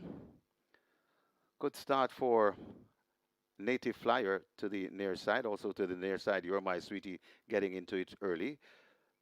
Simply Enchanting is right there too. Total Velocity on the far side. That's Sparkling Fire along with Boss Lady Janet. They're spread right across the track, but looks to be Native Flyer marginally. From racing back there in a second, that's a Total Velocity. You're My Sweetie, not too far away, right on the premises to that Sparkling Fire. These are the principal as they make their way coming out of the chute to the 2 furlong point, and it is Sparkling Fire looks to marginally have it from You're My Sweetie, and battling on also that's Native Flyer, but it is now Native Flyer on the near side. Over on the far side, that's Sparkling Fire. This is where the race lies. You're My Sweetie trying to get into it. Native Flyer, Sparkling Fire, they're still going at it. Native Flyer on the rail, Sparkling Fire around the far side. Here comes You're My Sweetie in between horses, and Sparkling Fire begins to go away. Sparkling Fire beats You're My Sweetie. Then comes Native Flyer. D Storm runs on to be 4th.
In the winners enclosure, the unofficial winner of race number 7, number 2, Sparkling Fire, 4-year-old Bay Filly by Bull Conquest, Awesome Camille by Vanadium, Bred Weiss 1955 Limited, own Carlton Foster, train Omar Williams, the winning rider, 2 on the day for terrific Tevin Foster. And of course, Tevin is sponsored by True Shake Nutrition Shake, the groom Everton Reed, a second. Number 8, You're My Sweetie. Third, number 6, Native Flyer. And fourth, number 5, D Storm. Final time for 5 furlong straight, 102 and 1.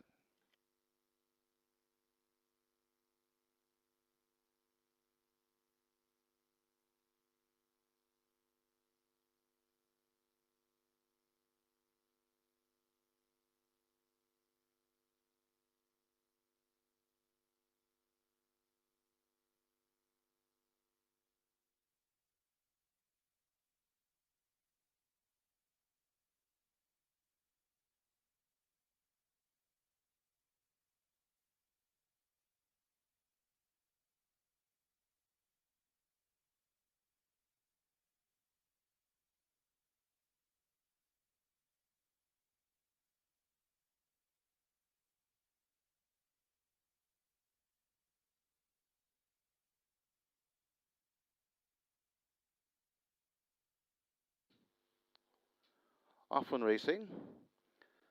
Good start for Native Flyer to the near side, also to the near side. You're My Sweetie getting into it early.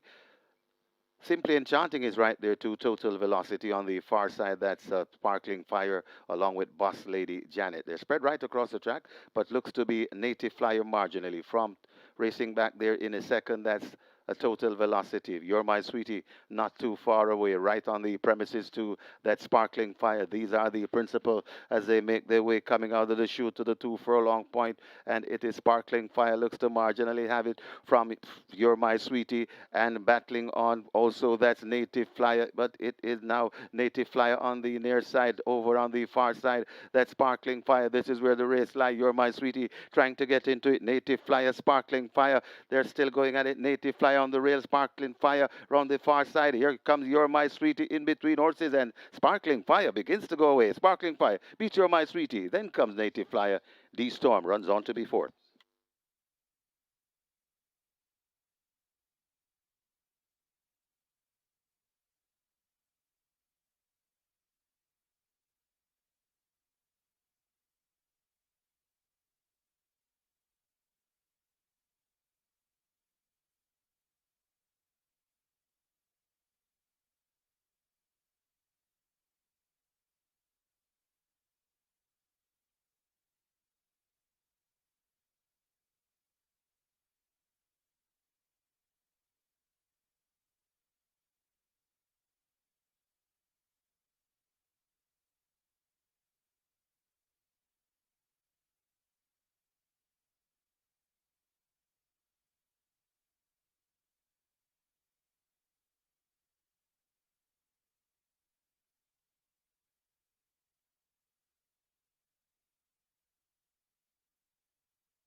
Result of the seventh now official. Horses to the barn. 2 Sparkling Fire, 5 D Storm. 2 and 5 go to the testing barn. Splits 24-1, 48-2. Final time 5 furlong straight, 102-1. The margins 2 and a quarter by 3 quarters.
So we're now at race number 8. This is where the late triple begins, and we have a triple carryover for the late triple in excess 378,000. So late triple carryover coming up here in race number 8. It starts in excess 378,000, and of course you know that the late triple is normally a big selling triple, the largest pool we have in the triple. So this carryover should make it significantly increased.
To race number 8, and in the early goals at the fixers when it was number 6, another mission. This one was taking a lot of good money early, down to 320 now. However, later on it's number 2, Golden Lloyd. That's the one taking the money now, along with 3, Ruby's Light. So Golden Lloyd is actually the best back runner as it is. It's a 75 favorite in the tote, about 230 at the fixers windows right now.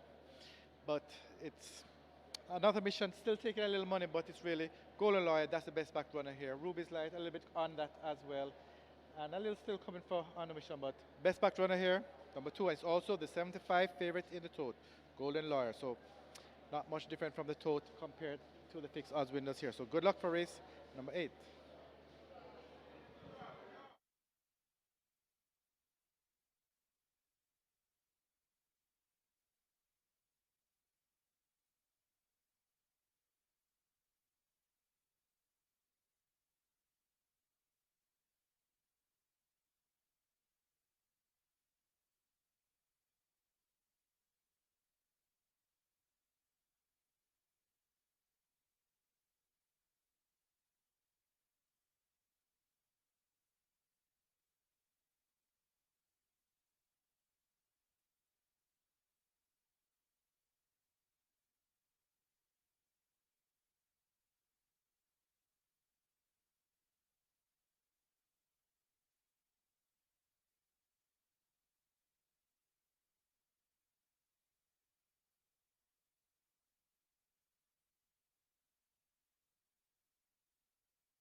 Horses take the track for the 8th. It's a restricted allowance 4 for native bred 5-year-olds and up, non-winners of 3, and imported 5-year-olds and up, non-winners of 2, the distance 1300 meters or 6.5 furlongs.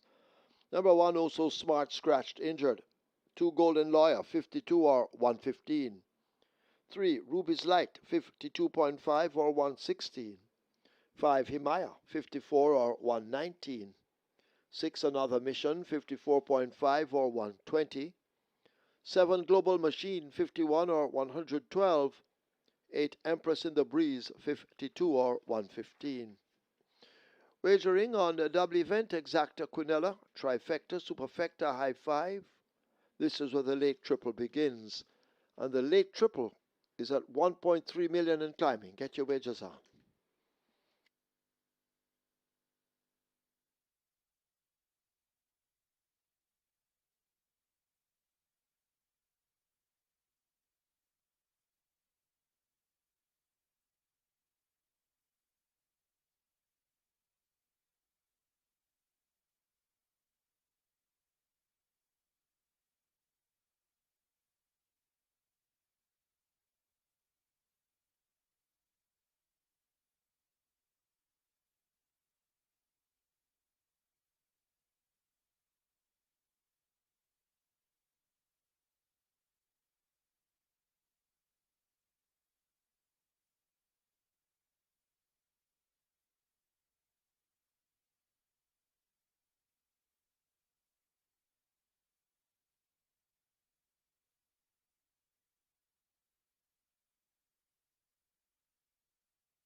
Sparkling Fire gets the job done quite convincingly. Blinkers refitted. Tevin Foster riding there for trainer Omar Williams and owner Carlton Foster proved to be the best other speed in the lineup and was really traveling well coming onto the racetrack proper at the quarter pole and quickly nicely in deep stretch to get the job done over the finisher, number 8, You're My Sweetie, and Native Flyer had to settle for third.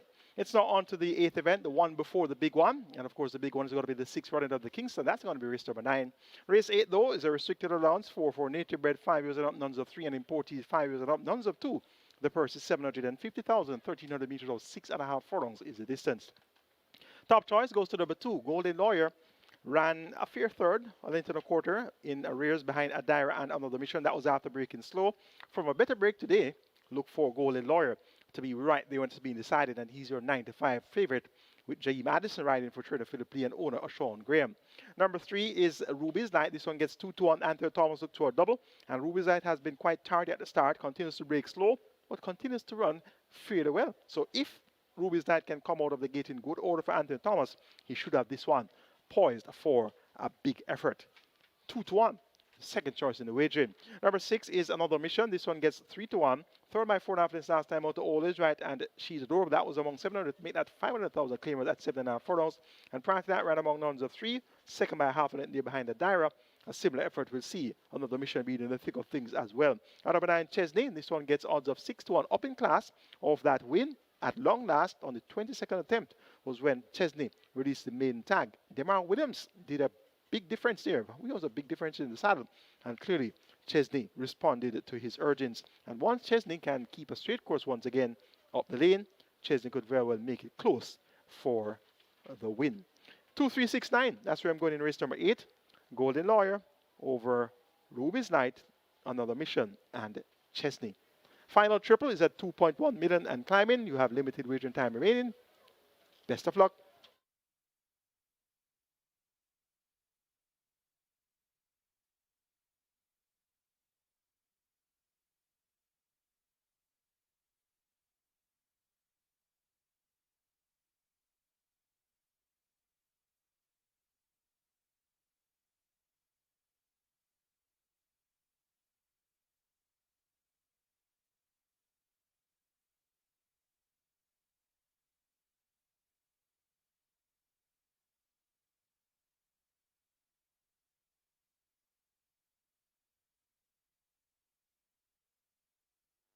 Runners arriving at the start, race number 8, the late triple on its way to 2.2 million. Late triple arriving at 2.2 million. The carryover in excess 378,000. We also have high five wagering. That's nearly 200,000 and climbing. Get your wagers on as the runners are arriving at the start.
So they're closing up the front of the gate for the loading process race number 8.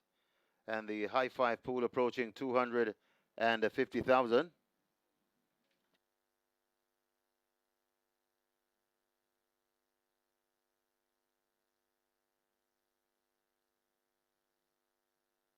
So they've closed up the front of the gate for the loading process.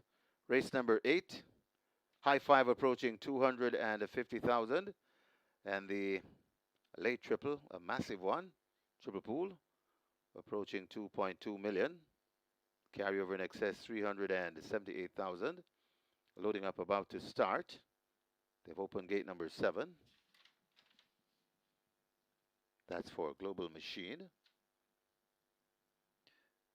8-5 the favorite, Golden Lawyer.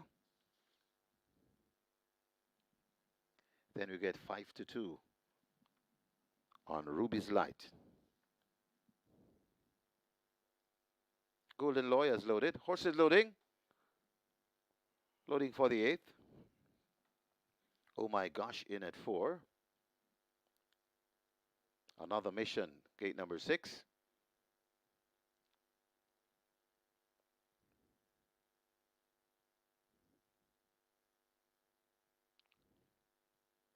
They've opened gate number 5 as well. That's for Himaya.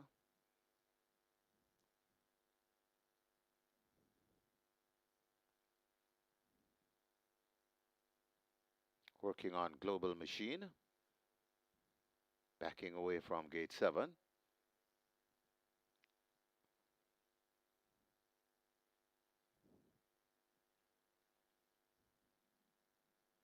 Global Machine coming up to gate 7. And Global Machine looks to be in.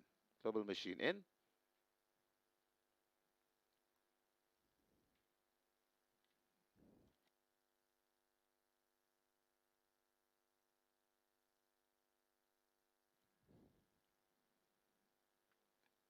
Empress in the Breeze in at 8.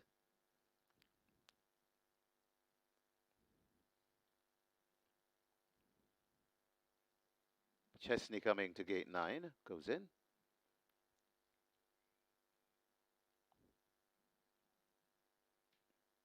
Himaya, gate 5. The gate 5 open. To get this one to load, backing away. Bit hesitant, this Himaya. Himaya goes in. One to load, Ruby's Light. 6.5 furlong the trip. Ruby's Light coming to gate 3.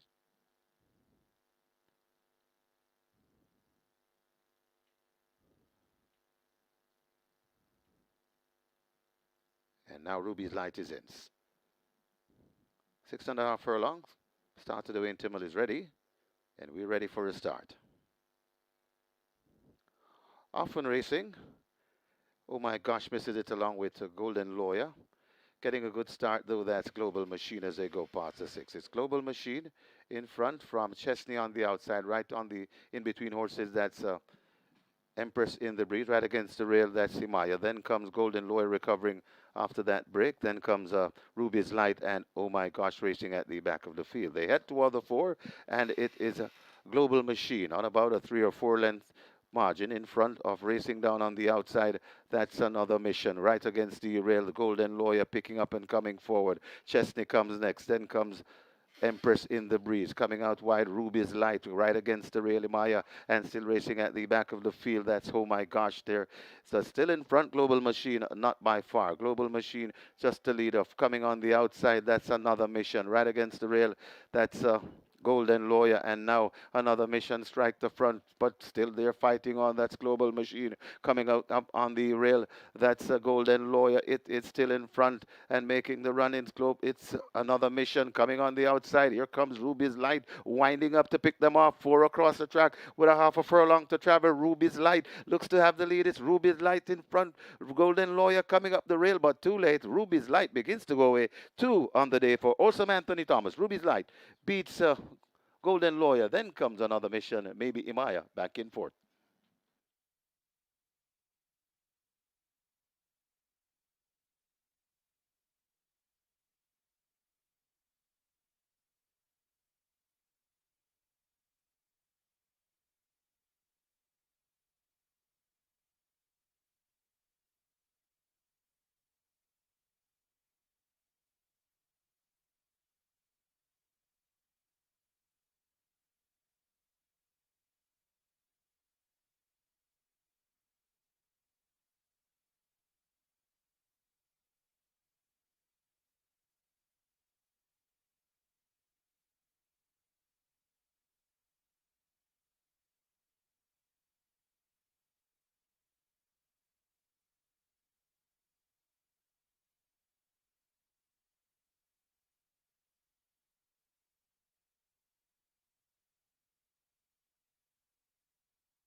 In the winners enclosure, the unofficial winner of race number 8, number 3, Ruby's Light.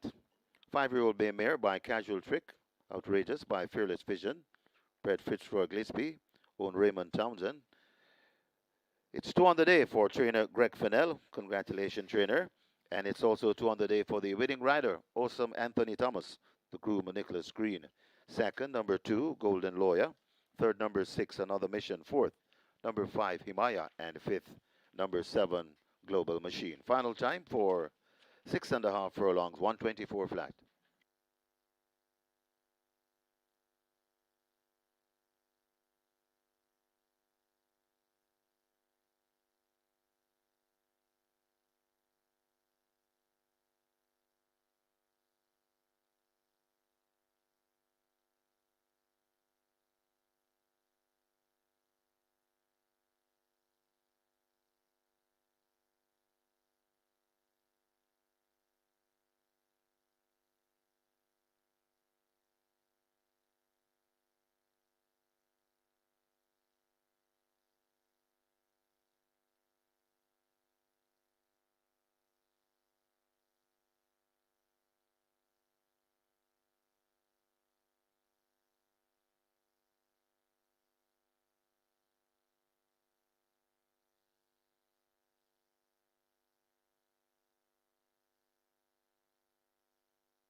Often racing.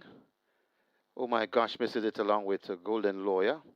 Getting a good start, though, that's Global Machine as they go past the 6. It's Global Machine in front from Chesney on the outside, right on the in between horses. That's Empress in the breeze, right against the rail. That's Himaya. Then comes Golden Lawyer recovering after that break. Then comes Ruby's Light and oh my gosh, racing at the back of the field. They head toward the 4, and it is a Global Machine on about a 3 or 4 length margin in front of racing down on the outside. That's Another Mission right against the rail. The Golden Lawyer picking up and coming forward. Chesney comes next. Then comes Empress in the breeze. Coming out wide, Ruby's Light right against the rail, Maya, and still racing at the back of the field. That's, oh my gosh, there. So still in front, Global Machine, not by far. Global Machine just the lead off. Coming on the outside, that's Another Mission right against the rail. That's Golden Lawyer, and now Another Mission strike the front, but still they're fighting on. That's Global Machine coming out up on the rail. That's a Golden Lawyer. It's still in front and making the run in globe. It's Another Mission coming on the outside. Here comes Ruby's Light winding up to pick them off. 4 across the track with a half a furlong to travel. Ruby's Light looks to have the lead. It's Ruby's Light in front. Golden Lawyer coming up the rail, but too late. Ruby's Light begins to go away. 2 on the day for Awesome Anthony Thomas. Ruby's Light beats Golden Lawyer. Then comes Another Mission, maybe Imaya back in fourth.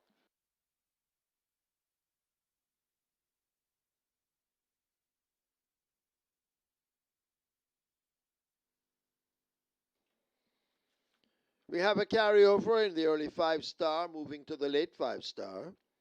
That carryover, 313,841 and 49 cents. So carryover in the early 5-star, moving to the late 5-star, 313,841, 49 cents.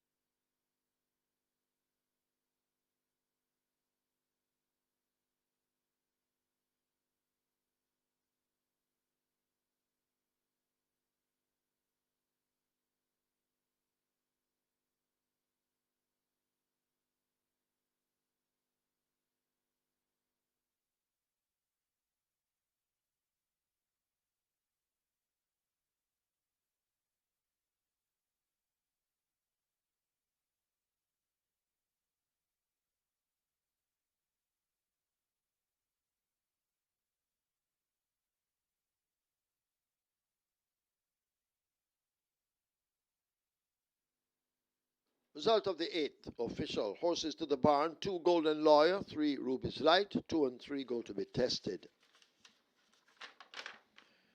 Splits 24-3, 49-4, 117-1. 6.5 furlongs raced in 124. The margins 2 3/4 by 2. Carryover from the early 5-star to the late 5-star. 313,841.49 cents.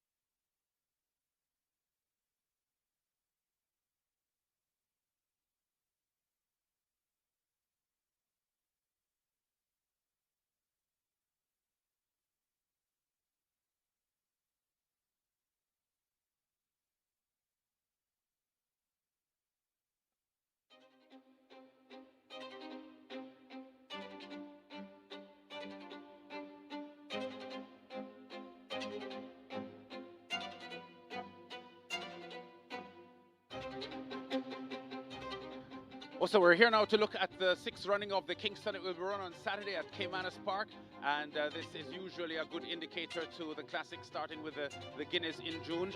The 7.5 furlong Kingston will have 10 starters. Here's the field. Bigger Boss in the 1 box. Number 2, We Jammin'. Number 3, Fernando. 4, Dash All Day. 5, God's Plan. 6, Senor Biscotti. 7, London Spirit. Number 8, Stardom. Number 9, The Maestro. And number 10, Salute the Dawn. An event, as we said, that usually is a good indicator to what happens in the Guinness in a month from now. We've had 4 of the 5 Kingston winners going on to win the 2,000 Guinness. That would be Miniature Man, Blue Vinyl, Mojito, and Sensational Soul. The only one to have lost would have been Interesting Times Ahead, who was actually a close second in the Guinness to stablemate California Crown. So this is going to be a good race. We Jammin' for sure will be the favorite, Mike. Your thoughts on what happens with him and the others? Well, Lance, certainly We Jammin' has proved his superiority over all colts and geldings, and he has raced 4 times, has only lost once. 1 loss came behind an imported colt. That is 4-year-old colt as well.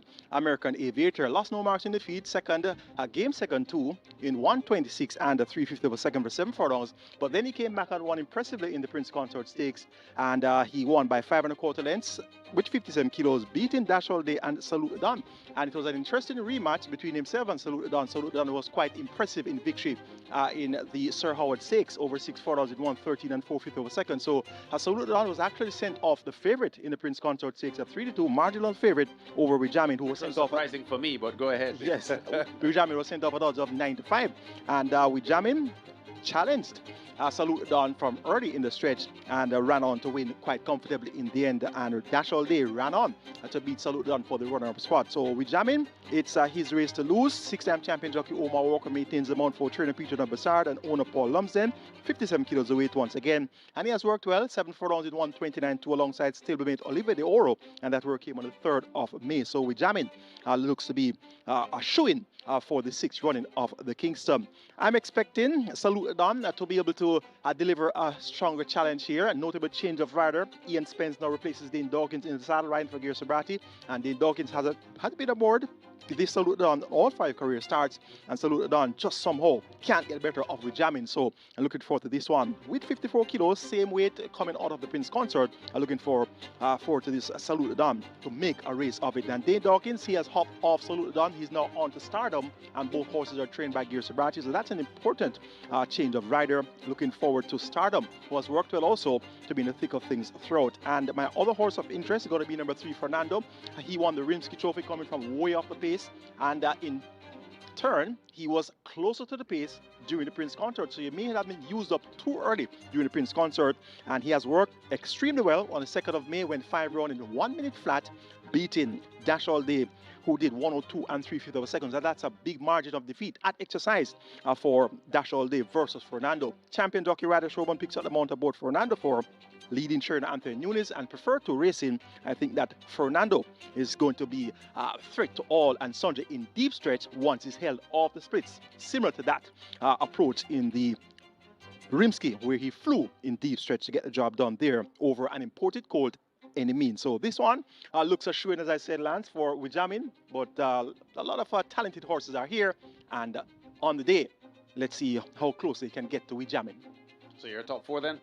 My top 4 in order of preference is 2, Wijamin to get the better of 10, Salute Don, then 3, Fernando, and 8, Stardom. Yeah, my 4 would be pretty similar. We are on the same page with Wijamin, champion 2-year-old last year, and based on what we've seen so far, he does appear to be the best 3-year-old in the country at the moment. His Prince Consort victory by 5 1/4 lengths over Dash All Day and Salute the Don, emphasizing the quality of this horse from the Peter John Prasad stables. I quite like Salute the Don as the number 2 pick here. This horse is really, really well bred by Avino Malkaina out of Abi Kadabi, by Go Zapper, a U.S. Hall of Fame horse who was the 2004 Breeders' Classic winner. And Avino Maikano was in fact a top racer as well, won the 2017 Funnyside Stakes, a $200,000 event at Saratoga.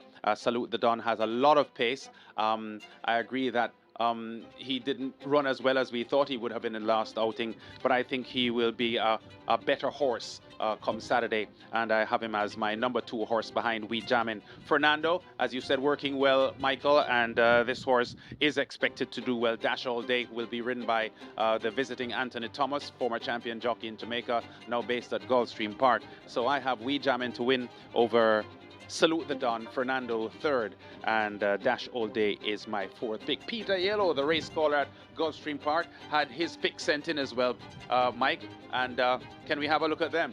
Yes, our very good friend Pete, and he goes for Salute the Don. This one trained by Gear Sobrati, and of course Pete is a big Gear Sobrati fan. Gear Sobrati won a race recently at Gulfstream Park, so the energy is coming from Pete for Salute the Don. Pete goes for Wijamin to be 2nd, and then he has Bigger Boss for 3rd, followed by Dash All Day for 4th. So it's 10, 2, 1, and 4 for Peter Yellow, a very famous race caller from Gulfstream Park. He's going Salute the Don over Wijamin, Bigger Boss, and Dash All Day. Yeah, so he is going against the general feeling here that Wijamin is a safe pick. So let's see if Pete's selection, Salute the Don, can upset things. A good horse, Salute the Don, no question about it. I just identified how well bred this horse is. But Wijamin is a pretty confident pick from Michael and I to win the Kingston on Saturday.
On to the ninth and the one everybody is waiting for. So I wish I had more to tell you about the fixers betting for this one, but we're seeing absolutely nothing but support for number 2 with jamming. It's all with jamming. It's it's one-way traffic for we jamming here at fixers winner currently at $1.40, open at $1.60, down to $1.40. It's a 1-to-9 favorite, and we are seeing nothing else really taking any betting other than the favorite in the tote, number 2 with jamming. So good luck for race number 9.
Good afternoon, everyone. We're here at Caymanas Park for the sixth running of the Kingston Grade 2 race. And we have one of Kingston's finest exports here with us, a man who has gone from Kingston to the street, every street across the world. The king of dancehall, Mr. Moses Davis, Beanie Man. How are you, Beanie Man? With the Caymanas Park, we are wash some horse. They are right now down in the park. Bad man, they are we not talking. Where we go, you know, we not doing a skylark, but we bet some money so we know we have to win. What you betting on? We jamming, jamming, jamming, jamming, jamming. We jamming, jamming, jamming. Listen to the king. When the king just a sing, everybody knows me are the top ranking. I be in the man there from the gully banking. Listen when the dancehall king a sing, say we jamming, jamming, jamming, jamming. So, sounds like a hint to me for the pick to win the race at the Kingston later, not you? All right, Beanie Man, so tell us now. I know you've been to Caymanas Park before, those who were here at the Mute Mile back in 2023. Remember your spectacular performance on the infield. Yeah. This year's Mute Mile, the theme is dancehall glam. Can we expect to see you here again? Zagazang. And Beanie Man, this weekend is Mother's Day. You know, all the mothers are being celebrated. We know the love you had for your mother. So can you just tell us your favorite memory of her? Oh, well, my mother is the greatest thing. She was my best friend. She was the only person that I can go to and tell my everything. My mother was everything to me. And she's still everything to me. I'm still talk to her. So I'm still going to be there on Mother's Day. Tomorrow, bright and early, me and her have a reason. Even though she's not listening. But I'm there talking. Zaga. We're jamming. I just want to say happy Mother's Day to all the mothers, to all my baby mothers, and all the women that have kids in this whole entire world. Happy Mother's Day. Zaga. So. Thank you, Beanie Man. Happy to have you at Caymanas Park. All right.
Horses take the track for race number 9, the sixth running of the Kingston, a graded stakes event for native bred 3-year-old colts and gelding. The distance, 1,500 meters. Wagering offered on double exacta quinella trifecta, superfecta, high five. Get your bets on.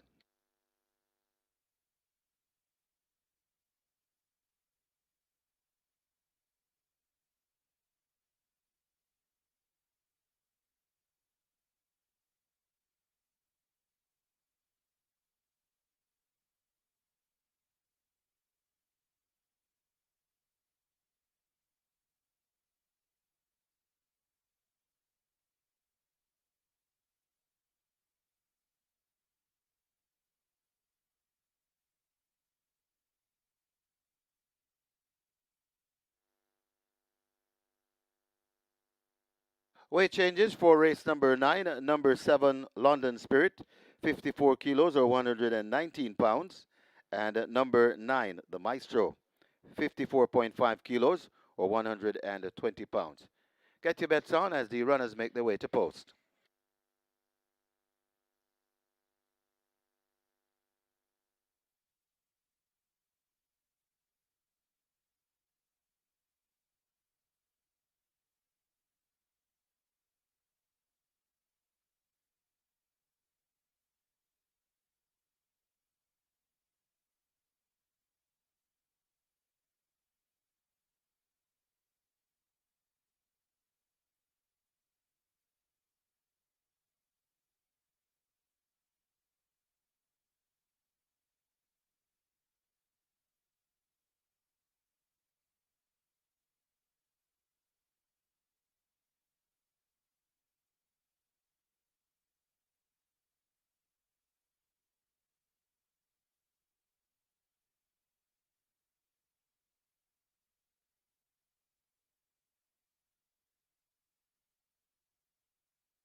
Ruby's Knight getting the job done there in race number 8, a double for Anthony Thomas and a double for Greg Fennell. And Ruby's Knight got a good start today. It wasn't all that slow out of the gate, and that proved to be the big difference in the end. Golden Lawyer ran a brave race after missing the break and was able to secure second. Lap ticket gone on the mandatory payout place spot 8, now 88 with 3.2 million plus in the net pool, and the Twilight 6 lap ticket down to 3 with 5.8 million plus in that net pool. So you're into some big dividends already, whatever happens for the Twilight 6. It's time for the feature, the 6th running of the Kingston, and we have a field of 10 Colts and Geldins. They go 7.5 furlongs or 1,500 meters. The purse is 3 million. And we have a big favorite here in the form of number 2, We Jammin'. 6-time champion jockey Omar Walker, right, returned to Peter number side, and owner Paul Lumsden has won 3 or 4 races, inclusive of the win the Costa D Jamaica.II Stakes, where he won by 5 lengths on only his second appearance, and he beat Salute Don and Fernando that day. Runner-up behind the imported Colt American Aviator on his seasonal debut on the 1st of March, but then bounced back to winning ways among local bred horses. That was on the Prince Consort, won by 5 1/4 lengths with 57 kilos. Alone weight all round. Dash All Day was second. Salute the Dawn was third. 9 of the horses present in today's event were in the Prince Consort. And of course, Wijamin had 8 of those behind. So indeed, Wijamin is going to take a lot of beating here. Your 1 to 5 favorite. Number 10, Salute the Dawn. Ian W. Spence picks up the mount, replacing Dane Dawkins. And this one has been for the place. Usually tries to make all. However, if Ian Spence can get this one to rate a little bit better in the early going of the contest and then try to make that move midway the contest, we could see a different scenario here at the top of the lane. Usually, Salute the Dawn leads and then is taken on by Wijamin, and then Wijamin gets the better of Salute the Dawn. So maybe today, if they allow Wijamin to lead and then try a different tactic to take on Wijamin at some stage of the contest, maybe it could turn out a little bit better for Salute the Dawn. He has been well beaten by Wijamin though, second by 5 lengths behind Wijamin in the Jamaica.II Stakes, and third by 5 3/4 in the Prince Consort. But his impressive victory in the Sir Howard Stakes, won by 8 lengths in 1:13.4 for 6 furlongs with 57 kilos. That effort really speaks to the class of Salute the Dawn. He's at odds of 8 to 1, and he'll be giving it another go here to try to topple this big favorite Wijamin. Number 3 is Fernando. This one used up early in the pace last time out in the Prince Consort. He flew coming from way out of it in the Rimsky, and he appears to be the type that prefers to be held off the splits. He was coming off the pace in the Jamaica.II stakes, though fourth at the half mile and the quarter pole. He had some lengths to make up, and he got a little bit closer in deep stretch. So Fernando's best chance is to be held off the splits and then produced inside the final 2.5 furlong. Let's see if that's going to be the approach here from champion jockey Rajesh Roman. He rides for leading trainer Anthony Nunes, and owner preferred 2 racing. 8-1 the price here for Fernando. And number 8 is Stardom. This one was well bet in the Prince Consort, went off at odds of 5-1. That was only his 3rd start. He was only able to muster 6-11 lengths in arrears to Jamming, Dash All Day, and Salute the Don. Notably, Dane Dawkins is off Salute the Don, and on Stardom, tongue tie has been removed by Gear Sabati, and this Stardom is a half to Calculus, who was a former St. Ledger and Jamaica Derby winner. So Stardom, out of the Bernardino Dam trinket box, is bred to stay, and he is going to be one of those horses to look out for the longer distance races. Make it 2-10-3-8 in the 6th running of the Kingston. We're jamming to get the better of Salute the Don, Fernando, and Stardom.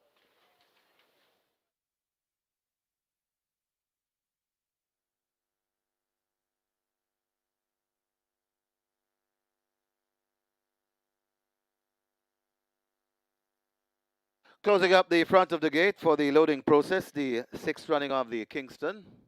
High five wagering approaching 450,000, late double on its way to 1.3 million. Get your wagers on as the runners are about to be loaded.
Horses loading.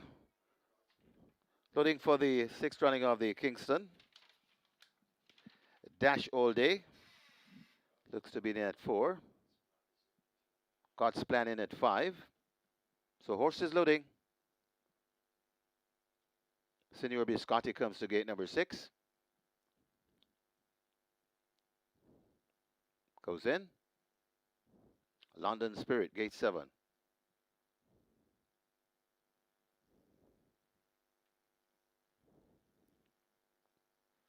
Stardom, gate 8.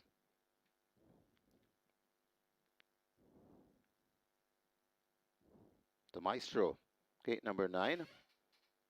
The Maestro coming up to gate 9.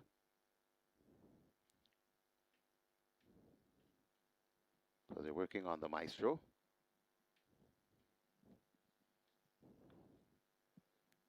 Rider comes down from Fernando. That's a Sneaky Fox Radish Roman.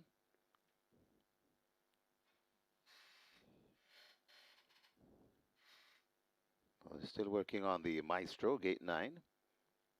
Got a 1-5 favorite with Jamin.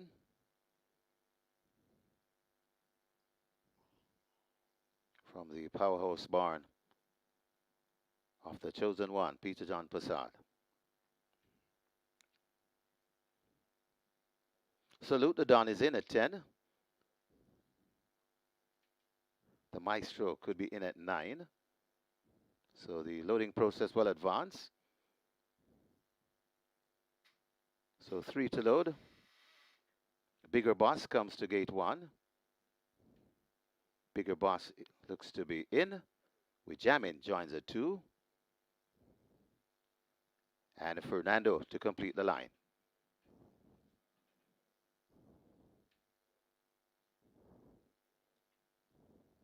Fernando goes in. 7.5 furlongs at the trip. This is the Kingston.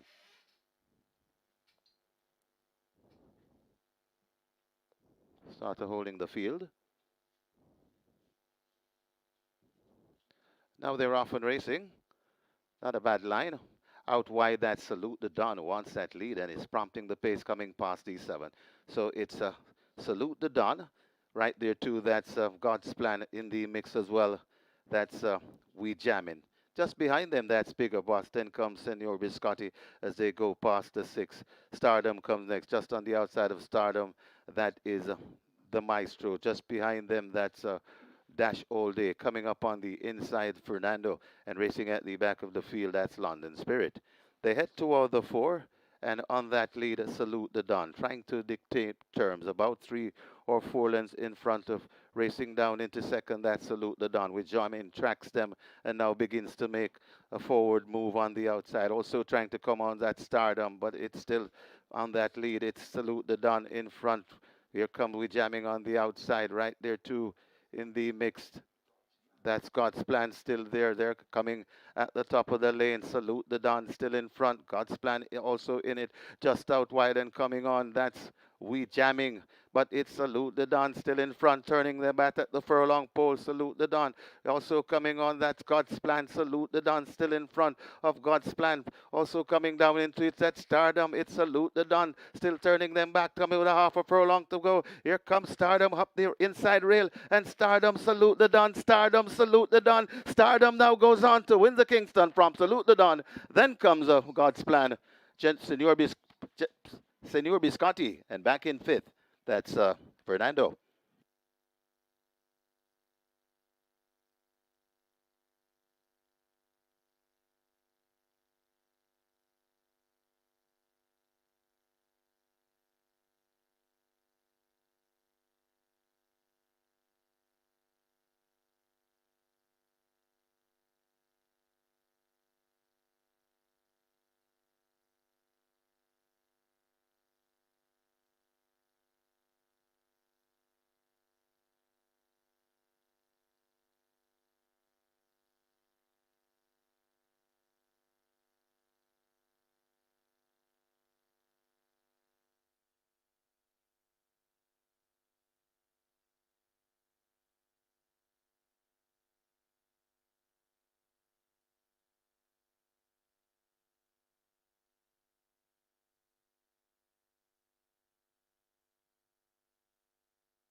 Your attention, please. There's now a General Stores inquiry. General Stores inquiry. Hold all tickets.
And trainer Gary Sabrati has the trifecta in the Kingston. 1, 2, 3. Congratulations, trainer.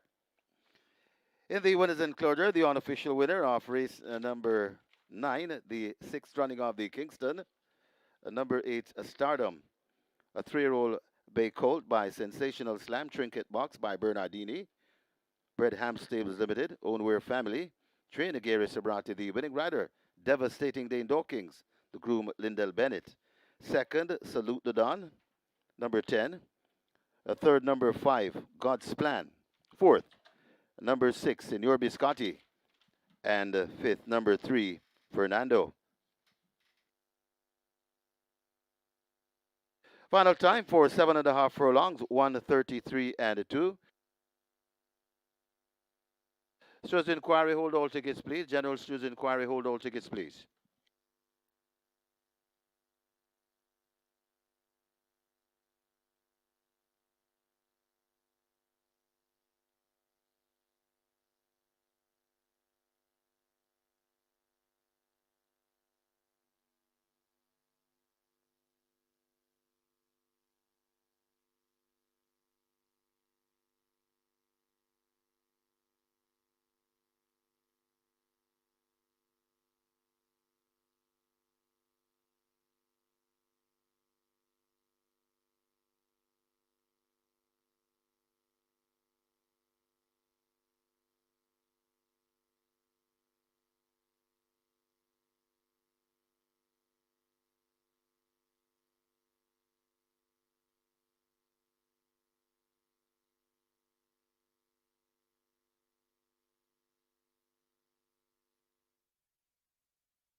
The 6th running of the Kingston goes to Stardom, ridden by Devastating Dane Dawkins for Gary Sabrati and Ownwear Family. And this was Stardom's 4th outing, and indeed stepped up to the big stage. And what a big ride, Dane Dawkins. Congratulations. Thanks very much. Tell us a little bit about the race. Your stablemate, Salute the Dawn, went out in front and looked all over winner at the quarter pole. And of course, you rode Salute the Dawn on all previous outings. And today, you're aboard Stardom, and you got a perfect trip along the rail. Yeah, I know my horse is a better horse going longer, so that's why I picked that choice. Get a good break, just leave him there, make sure he get relaxed as always. And by the time I reached 3 furlong, I asked him and he responded, coming to the straight. I gave him a couple cracks and he responded same way. Congratulations once again, and we take it that this is your 2,000 guineas ride. Yes. Wonderful. Thank you very much, Dane Dawkins. And he's going to be riding in the last race. So coming in shot right now is the man of the moment, Gary Sabrati, Gary the Horse Whisperer Sabrati. Congratulations, trainer, on a fine 1, 2, and also God's Plan 1, 2, 3. Thank you, Michael. Everything was going bad for the last trials. I was disappointed with a couple of them in the race, and we just reprogrammed, changed some things, and everything seemed to work in the right direction this time. And Salute the Dawn had them off their luck for a long way and appeared to be the winner half a furlong from home. And God's Plan, what a big effort by him as well. Oh yeah, definitely. All 3 horses ran incredible, and they're very, they've all been training well. I didn't press them very hard because I pressed them hard for the last race and I didn't get any results. So backed up a little with the training and it went very well for us. So this Stardom, out of the Bernadine the Dam trinket box, is a half to Calculus, who you trained to win the Derby and St. Ledgers. How about that? It's not a Bernadine, it's Calculus full brother. Oh, it's Calculus full brother, not a half brother, but a full brother. So that's going to augur well for the longer distance races. That's why we bought him. Congrats once again, GR.II. Thank you very much. So that's GR.II, trainer of Stardom and trainer of Salute the Dawn, as well as God's Plan. 1, 2, 3 in the 6th running of the Kingston. Now they're off and racing. Not a bad line. Out wide, that Salute the Dawn wants that lead and is prompting the pace coming past these 7. So it's Salute the Dawn. Right there too, that's God's Plan in the mix as well. That's We Jammin'. Just behind them, that's Bigger Boss. Then comes Senor Biscotti as they go past the 6. Stardom comes next. Just on the outside of Stardom, that is the Maestro. Just behind them, that's Dash All Day. Coming up on the inside, Fernando. And racing at the back of the field, that's London Spirit. They head toward the 4. And on that lead, Salute the Dawn, trying to dictate terms. About 3 or 4 lengths in front of racing down into second, that Salute the Dawn, which Jamin tracks them and now begins to make a forward move on the outside. Also trying to come on that Stardom, but it's still on that lead. It's Salute the Dawn in front. Here comes We Jamming on the outside, right there too in the mixed. That's God's Plan still there. They're coming at the top of the lane. Salute the Dawn still in front. God's Plan also in it, just out wide and coming on. That's We Jamming, but it's Salute the Dawn still in front, turning their bat at the furlong pole. Salute the Dawn also coming on. That's God's Plan. Salute the Dawn still in front of God's Plan. Also coming down into it, that Stardom. It's Salute the Dawn still turning them back, coming with a half a furlong to go. Here comes Stardom up the inside rail, and Stardom, Salute the Dawn. Stardom, Salute the Dawn. Stardom now goes on to win the Kingston from Salute the Dawn. Then comes God's Plan. Senor Biscotti, and back in 5th, that's Fernando.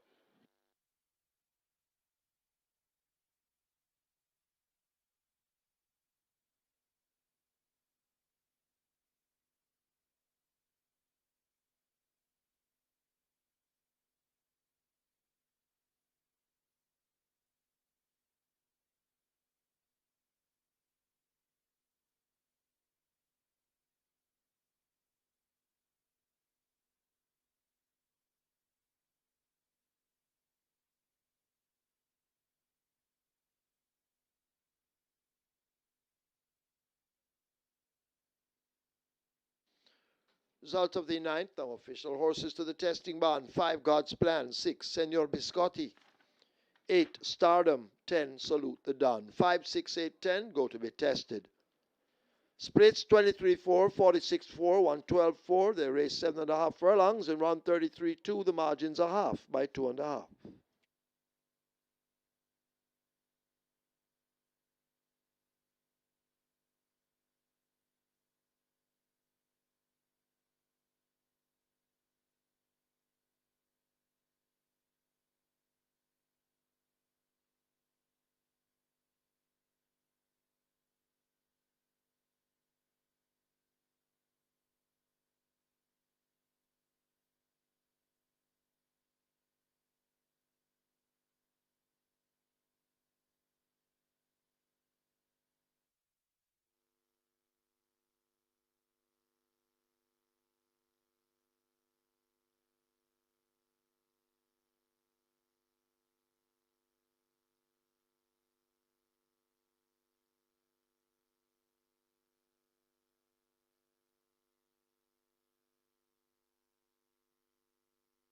Ladies and gentlemen, your attention call to the winners enclosure for the presentation of the Kingston, the 6th running of it. Making the presentation His Worship the Mayor, Kingston and St. Andrew, Mr. Andrew Swaby, and he presents to Winston Craddock. Also in the presentation party, international reggae superstar, the Doctor, Beanie Man, Mr. Moses Davids. And also in the presentation party, Camille Lee. Winning trainer, Gary Sabrati. Had a clean sweep this afternoon. 1-2-3 in the Kingston. Congratulations to the winning connections. Race number 9, the 6th running of the Kingston. Coming up next will be the ceremonial cake cutting.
Afternoon, we've just had the 6th running of the Kingston, an exciting race with Gary Sobrati getting the trifecta. Congratulations, Mr. Sobrati. We're here with His Worship, the Mayor, Andrew Swaby. Welcome to Caymanas Park, and we're also here with Beanie Man. How are you? How are you? I am fine, darling. Everything is good and everything is all right. We are here just having fun.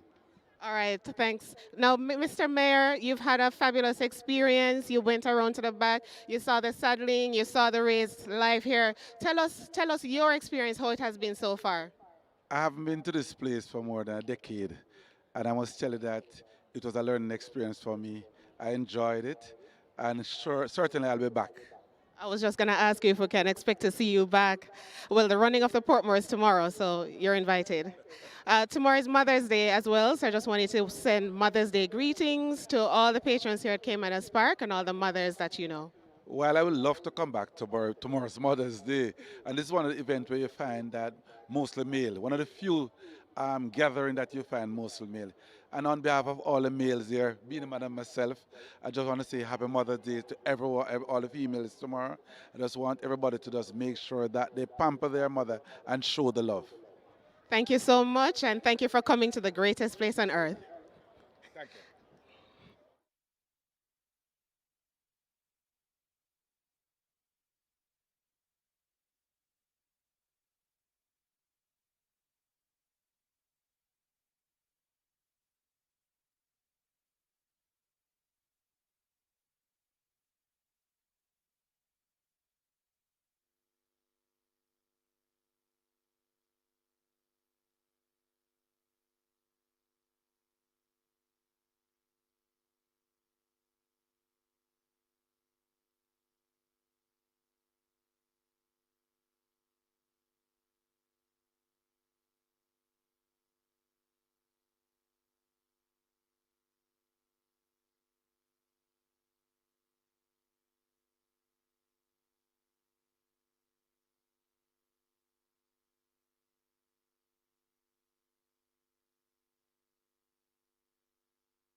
So the winning connections making their way to the cake cutting. Coming up right now.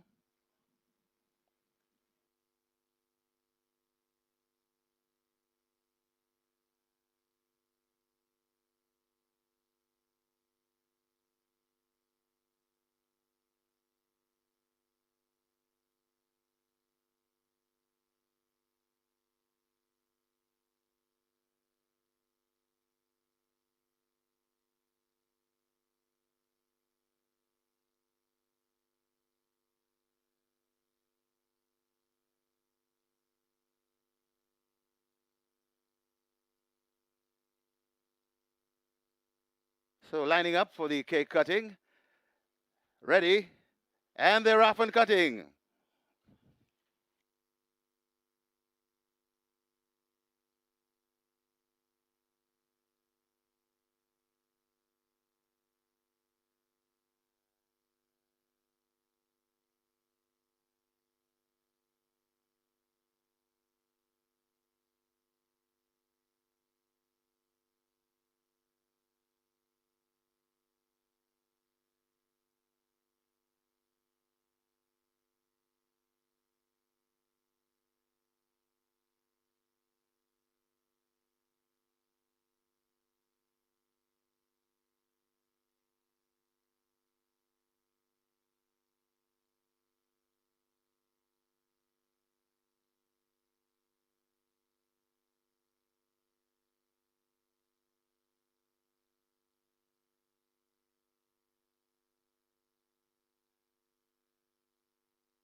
Final and two very interesting, one very interesting big play here at Fixers Winners. Number 2, Generational, took some good money here at $16. The other one that's getting really good support is number 13, Whiskey, currently at $2.40. So Whiskey is actually the best back runner here, and it's a 5-2 joint favorite in the tote there, but Whiskey at the Fixers Windows is the best back runner, but good money has come in for Generational, and then a couple others are getting some sprinkles. Prince Aman currently at $4, and the outside horse 14 Laban at $6.50, but it's really Whiskey. Best back runner here for race number 10 at the Fixers Winners. Good luck, and we'll see you tomorrow.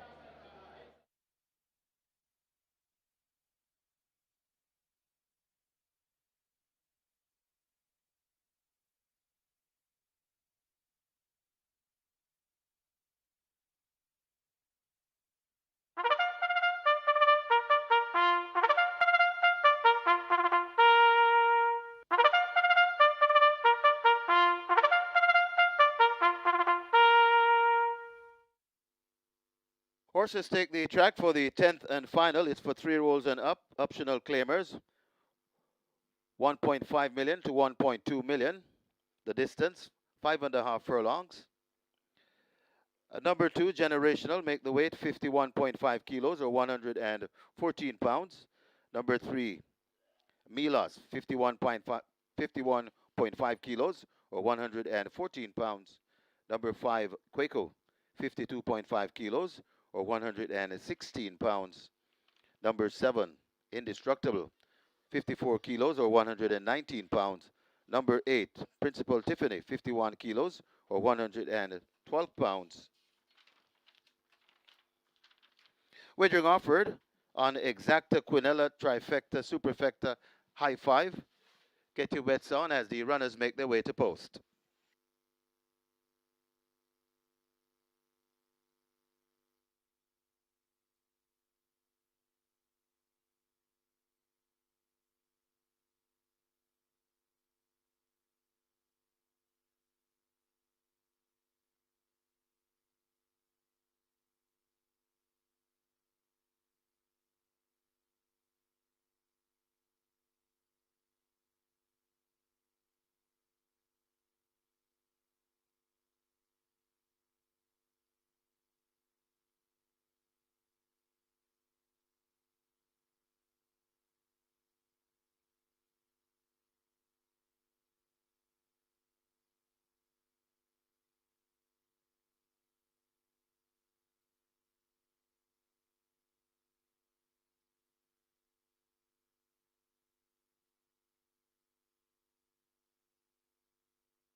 So the 6th running of the Kingston goes to Stardom, running on only the fourth occasion, and that is indeed a rare turn of foot. Got a flying run on the inner rails there, and that's Dean Dawkins riding for Gear.II and owner of her family, and a notable change of rider from Salute Dawn to Stardom, and it works like a charm for Dean Dawkins. Salute Dawn led for most of the way, looked all over winner pass in the front on pole, but just ran out of steam close to the wire, and that's Ian W. Spence in the side. He's a tournament jockey, he's a veteran, and he really rated this one well, but just ran out of gas close to the winning post. Salute Dawn is definitely going to be one to make a note of. So Gear.II first, second, and third. God's Plan.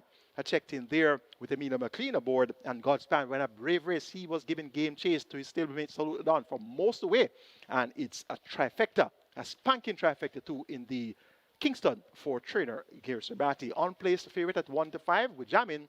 Something clearly went amiss there. Live ticket count on the play spot 8. The mandatory play plus 8 is down to 7 with 3.2 million plus in that net pool.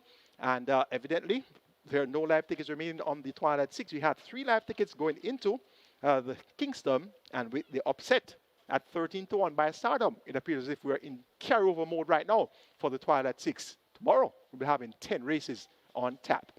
Let's so take a look at the 10th and final on the Kingston card. $1.5 million claimers, going a distance of 1,100 meters or 5.5 furlongs, and we have a maximum field of 14 at this distance of 5.5 furlongs. Top choice is number 13, Whiskey.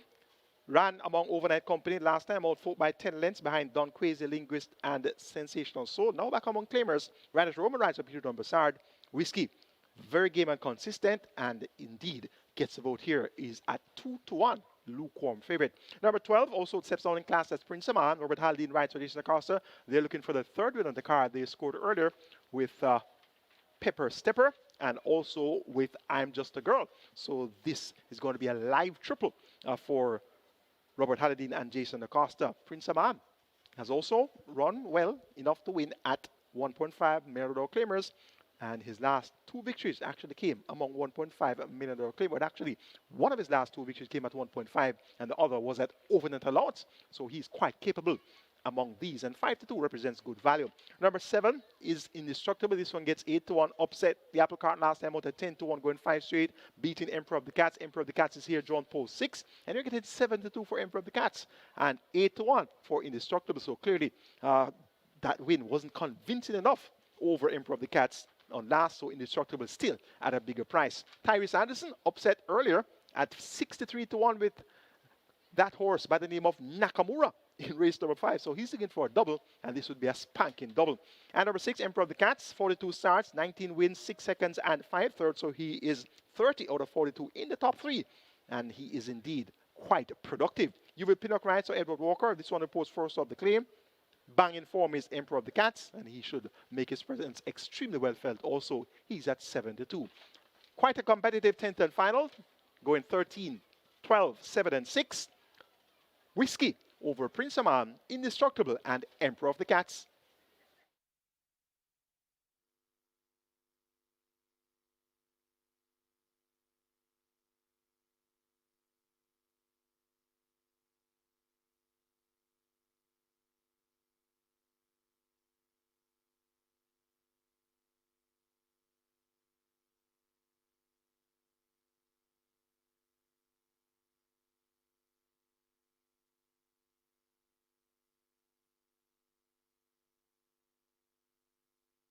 Horses loading, loading for the 10th and final. The first one to load, Great Win. Joined by Milos, gate number 3. First Offense, gate 4.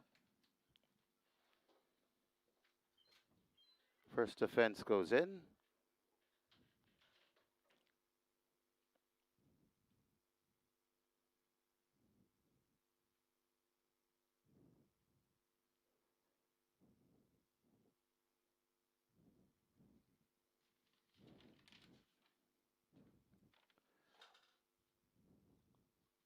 Principal Tiffany,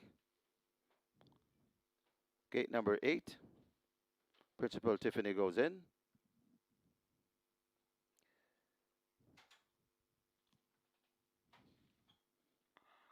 Super Alex, gate 9. Strike Smart, gate number 10. Smart Trick heads to gate number 11.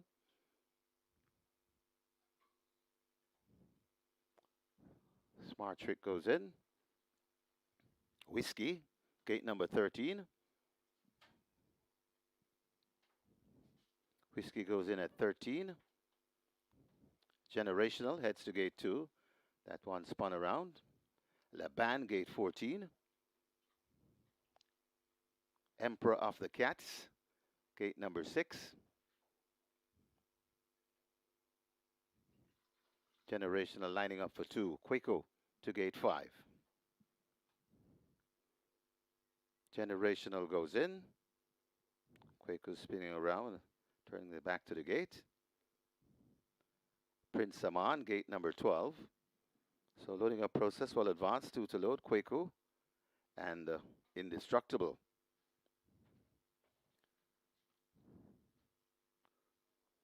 Quaco in at 5. 1 to load. Indestructible.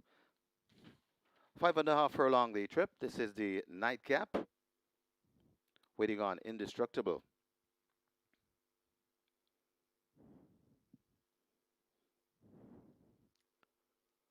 Indestructible. A bit hesitant to load. Holding up the start of the nightcap. They'll try again.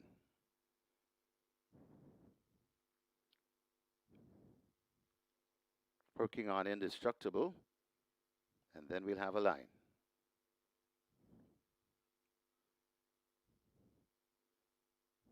Indestructible goes in. Starter Denzel Mill is ready. And we're ready.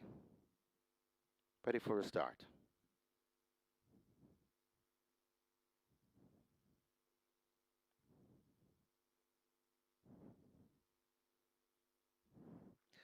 They're off and racing. That's a beautiful line.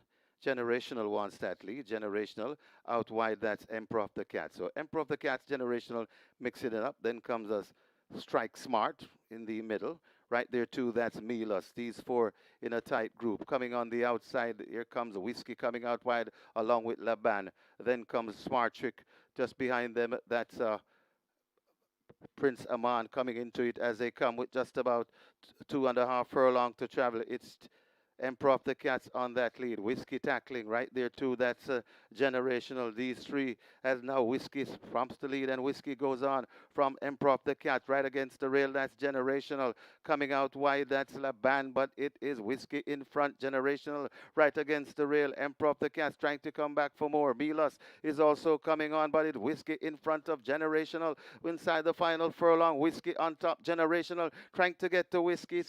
It's Whiskey still in front. Generational fighting, but fighting hard. Will only be second best. Whiskey begins to pull away. Whiskey goes on to beat Generational by about 5 lengths. Whiskey beats Generational. Got tight for third. Either Prince Aman or Indestructible. Fading back into 5th. Looks to be Milos.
In the winners enclosure, the unofficial winner of race number 10, number 13, Whiskey, 7-year-old bay horse by Savoy Stomp. Raise Your Voice by Shuffling Madness. Fred Richard Azan and Wilbert Bagwandine. Owned and trained by the chosen one, Peter John Passar, the winning rider, the champion jock, Radish Tosiki Fox Roman. And of course, he's sponsored by Chew Shake Nutrition Shake, the groom, Jason White. Second, number 2, Generational. Third, number 12, Prince Aman. Fourth, number 7, Indestructible. And fifth, number 3, Milas. Final time for 5.5 furlongs, 108 flat.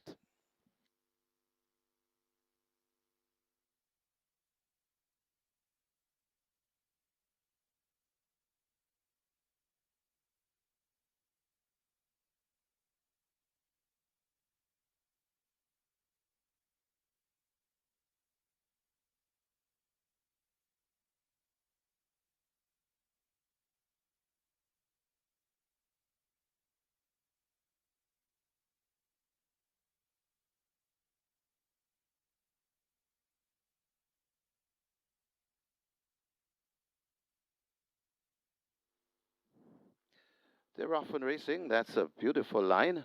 Generational wants that lead. Generational out wide. That's Emperor of the Cat. So Emperor of the Cat's Generational mixing it up. Then comes a Strike Smart in the middle. Right there too. That's Milas. These four in a tight group. Coming on the outside. Here comes Whiskey coming out wide along with Laban. Then comes Smart Trick just behind them. That's Prince Aman coming into it as they come with just about 2.5 furlong to travel. It's Emperor of the Cats on that lead. Whiskey tackling right there too. That's Generational. These three as now Whiskey prompts the lead and Whiskey goes on from Emperor of the Cat right against the rail. That's Generational. Coming out wide, that's Laban, but it is Whiskey in front. Generational right against the rail. Emperor of the Cats trying to come back for more. Milas is also coming on, but it's Whiskey in front of Generational. Inside the final furlong, Whiskey on top. Generational trying to get to Whiskey. It's Whiskey still in front. Generational fighting, but fighting hard will only be second best. Whiskey begins to pull away. Whiskey goes on to beat Generational by about 5 lengths. Whiskey beats Generational. Got tight for third. Either Prince Aman or Indestructible. Fading back into fifth looks to be Milas.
Results of race number 10 now official. You may cash your tickets. Horses to the testing barn, 7 and 13. 7 indestructible, 13 whiskey to the testing barn. The splits, 23-3, 48-1. Final time, 108 flat. The margins, 4.5 by 2.5. So that's it for the local side of things. We have a simulcast racing until 10 o'clock this evening. We close with Charlestown. And now it's time to toss you over to the racing analyst for a recap of today's happening, Mr. Michael Kay.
A great day of Thoroughbred races come to a closure here once again at Caymanas Park, and indeed it was a big day. The Kingston, the 6th round of the Kingston, will feature the final major prep for the Colts and Geldings for the Jamaica 2000 Guineas, and we'll take a look at that replay in a little while. The leader lights on the card in the Jockey's Colony. Anton Thomas visiting us had a double. Robert Halliday also had a double, and Tevin Foster also had a double. So those three riders are responsible for 6 of the 10 winners ridden today. In the trainer section, champion trainer Jason Acosta had 2 winners, and so did Greg Fennell. So a double for Greg Fennell, double for Jason Acosta, and double for Anthony Thomas, Robert Halliday, and Tevin Foster. We have one replay. That's going to be the 6th running of the Kingston, where the big favorite at 1-5 was number 2 with Jamin, expected to win as he did in the Prince Consort Omar Walker for Peter Numbasard. But there were other horses. As a matter of fact, 9 of the 10 entries today were in the Prince Consort, where Jamin won by 5 1/4 lengths. So he was expected to steamroll this field once again. Let's see if that was forthcoming. They're coming at the top of the lane. Salute the Don still in front. God's Plan also in it, just out wide and coming on. That's We Jamming, but it's Salute the Don still in front, turning their bat at the furlong pole. Salute the Don also coming on. That's God's Plan. Salute the Don still in front of God's Plan. Also coming down into it, that's Stardom. It's Salute the Don still turning them back, coming with a half a furlong to go. Here comes Stardom up the inside rail, and Stardom, Salute the Don. Stardom, Salute the Don. Stardom now goes on to win the Kingston from Salute the Don. Then comes God's Plan. Senor Biscotti, and back in 5th, that's Fernando. My horse is a better horse going longer, so that's why I picked that choice.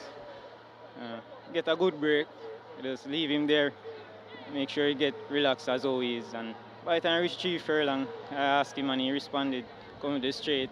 I gave him a couple cracks and he responded same way. Congratulations once again, and we take it that this is your 2000 Guineas ride. Yes. Wonderful. Thank you very much, Dane Dawkins.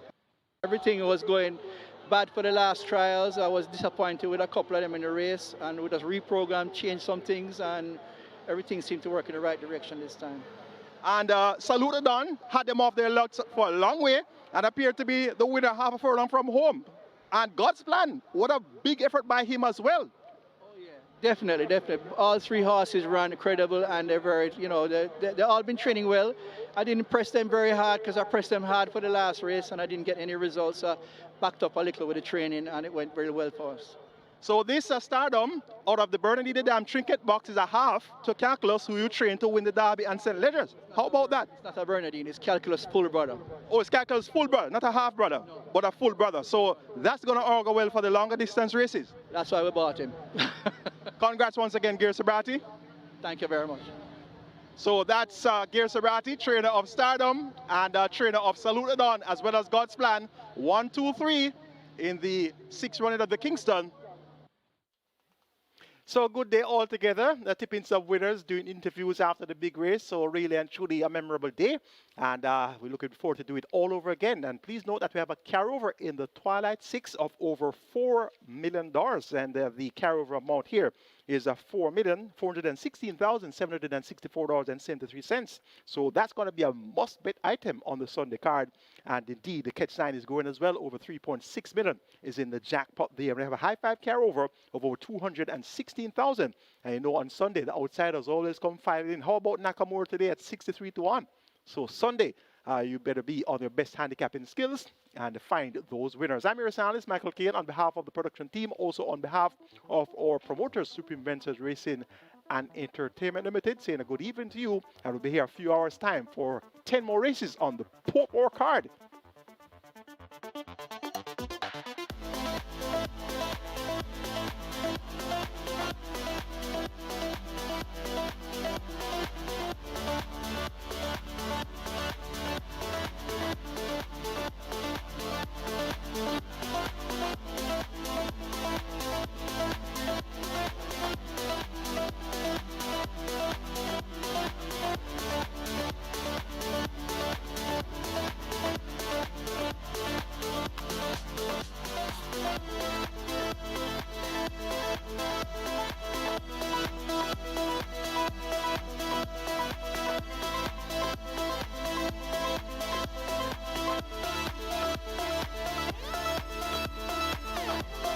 Stardom, Salute the Dawn. Stardom now goes on to win the Kingston from Salute the Dawn.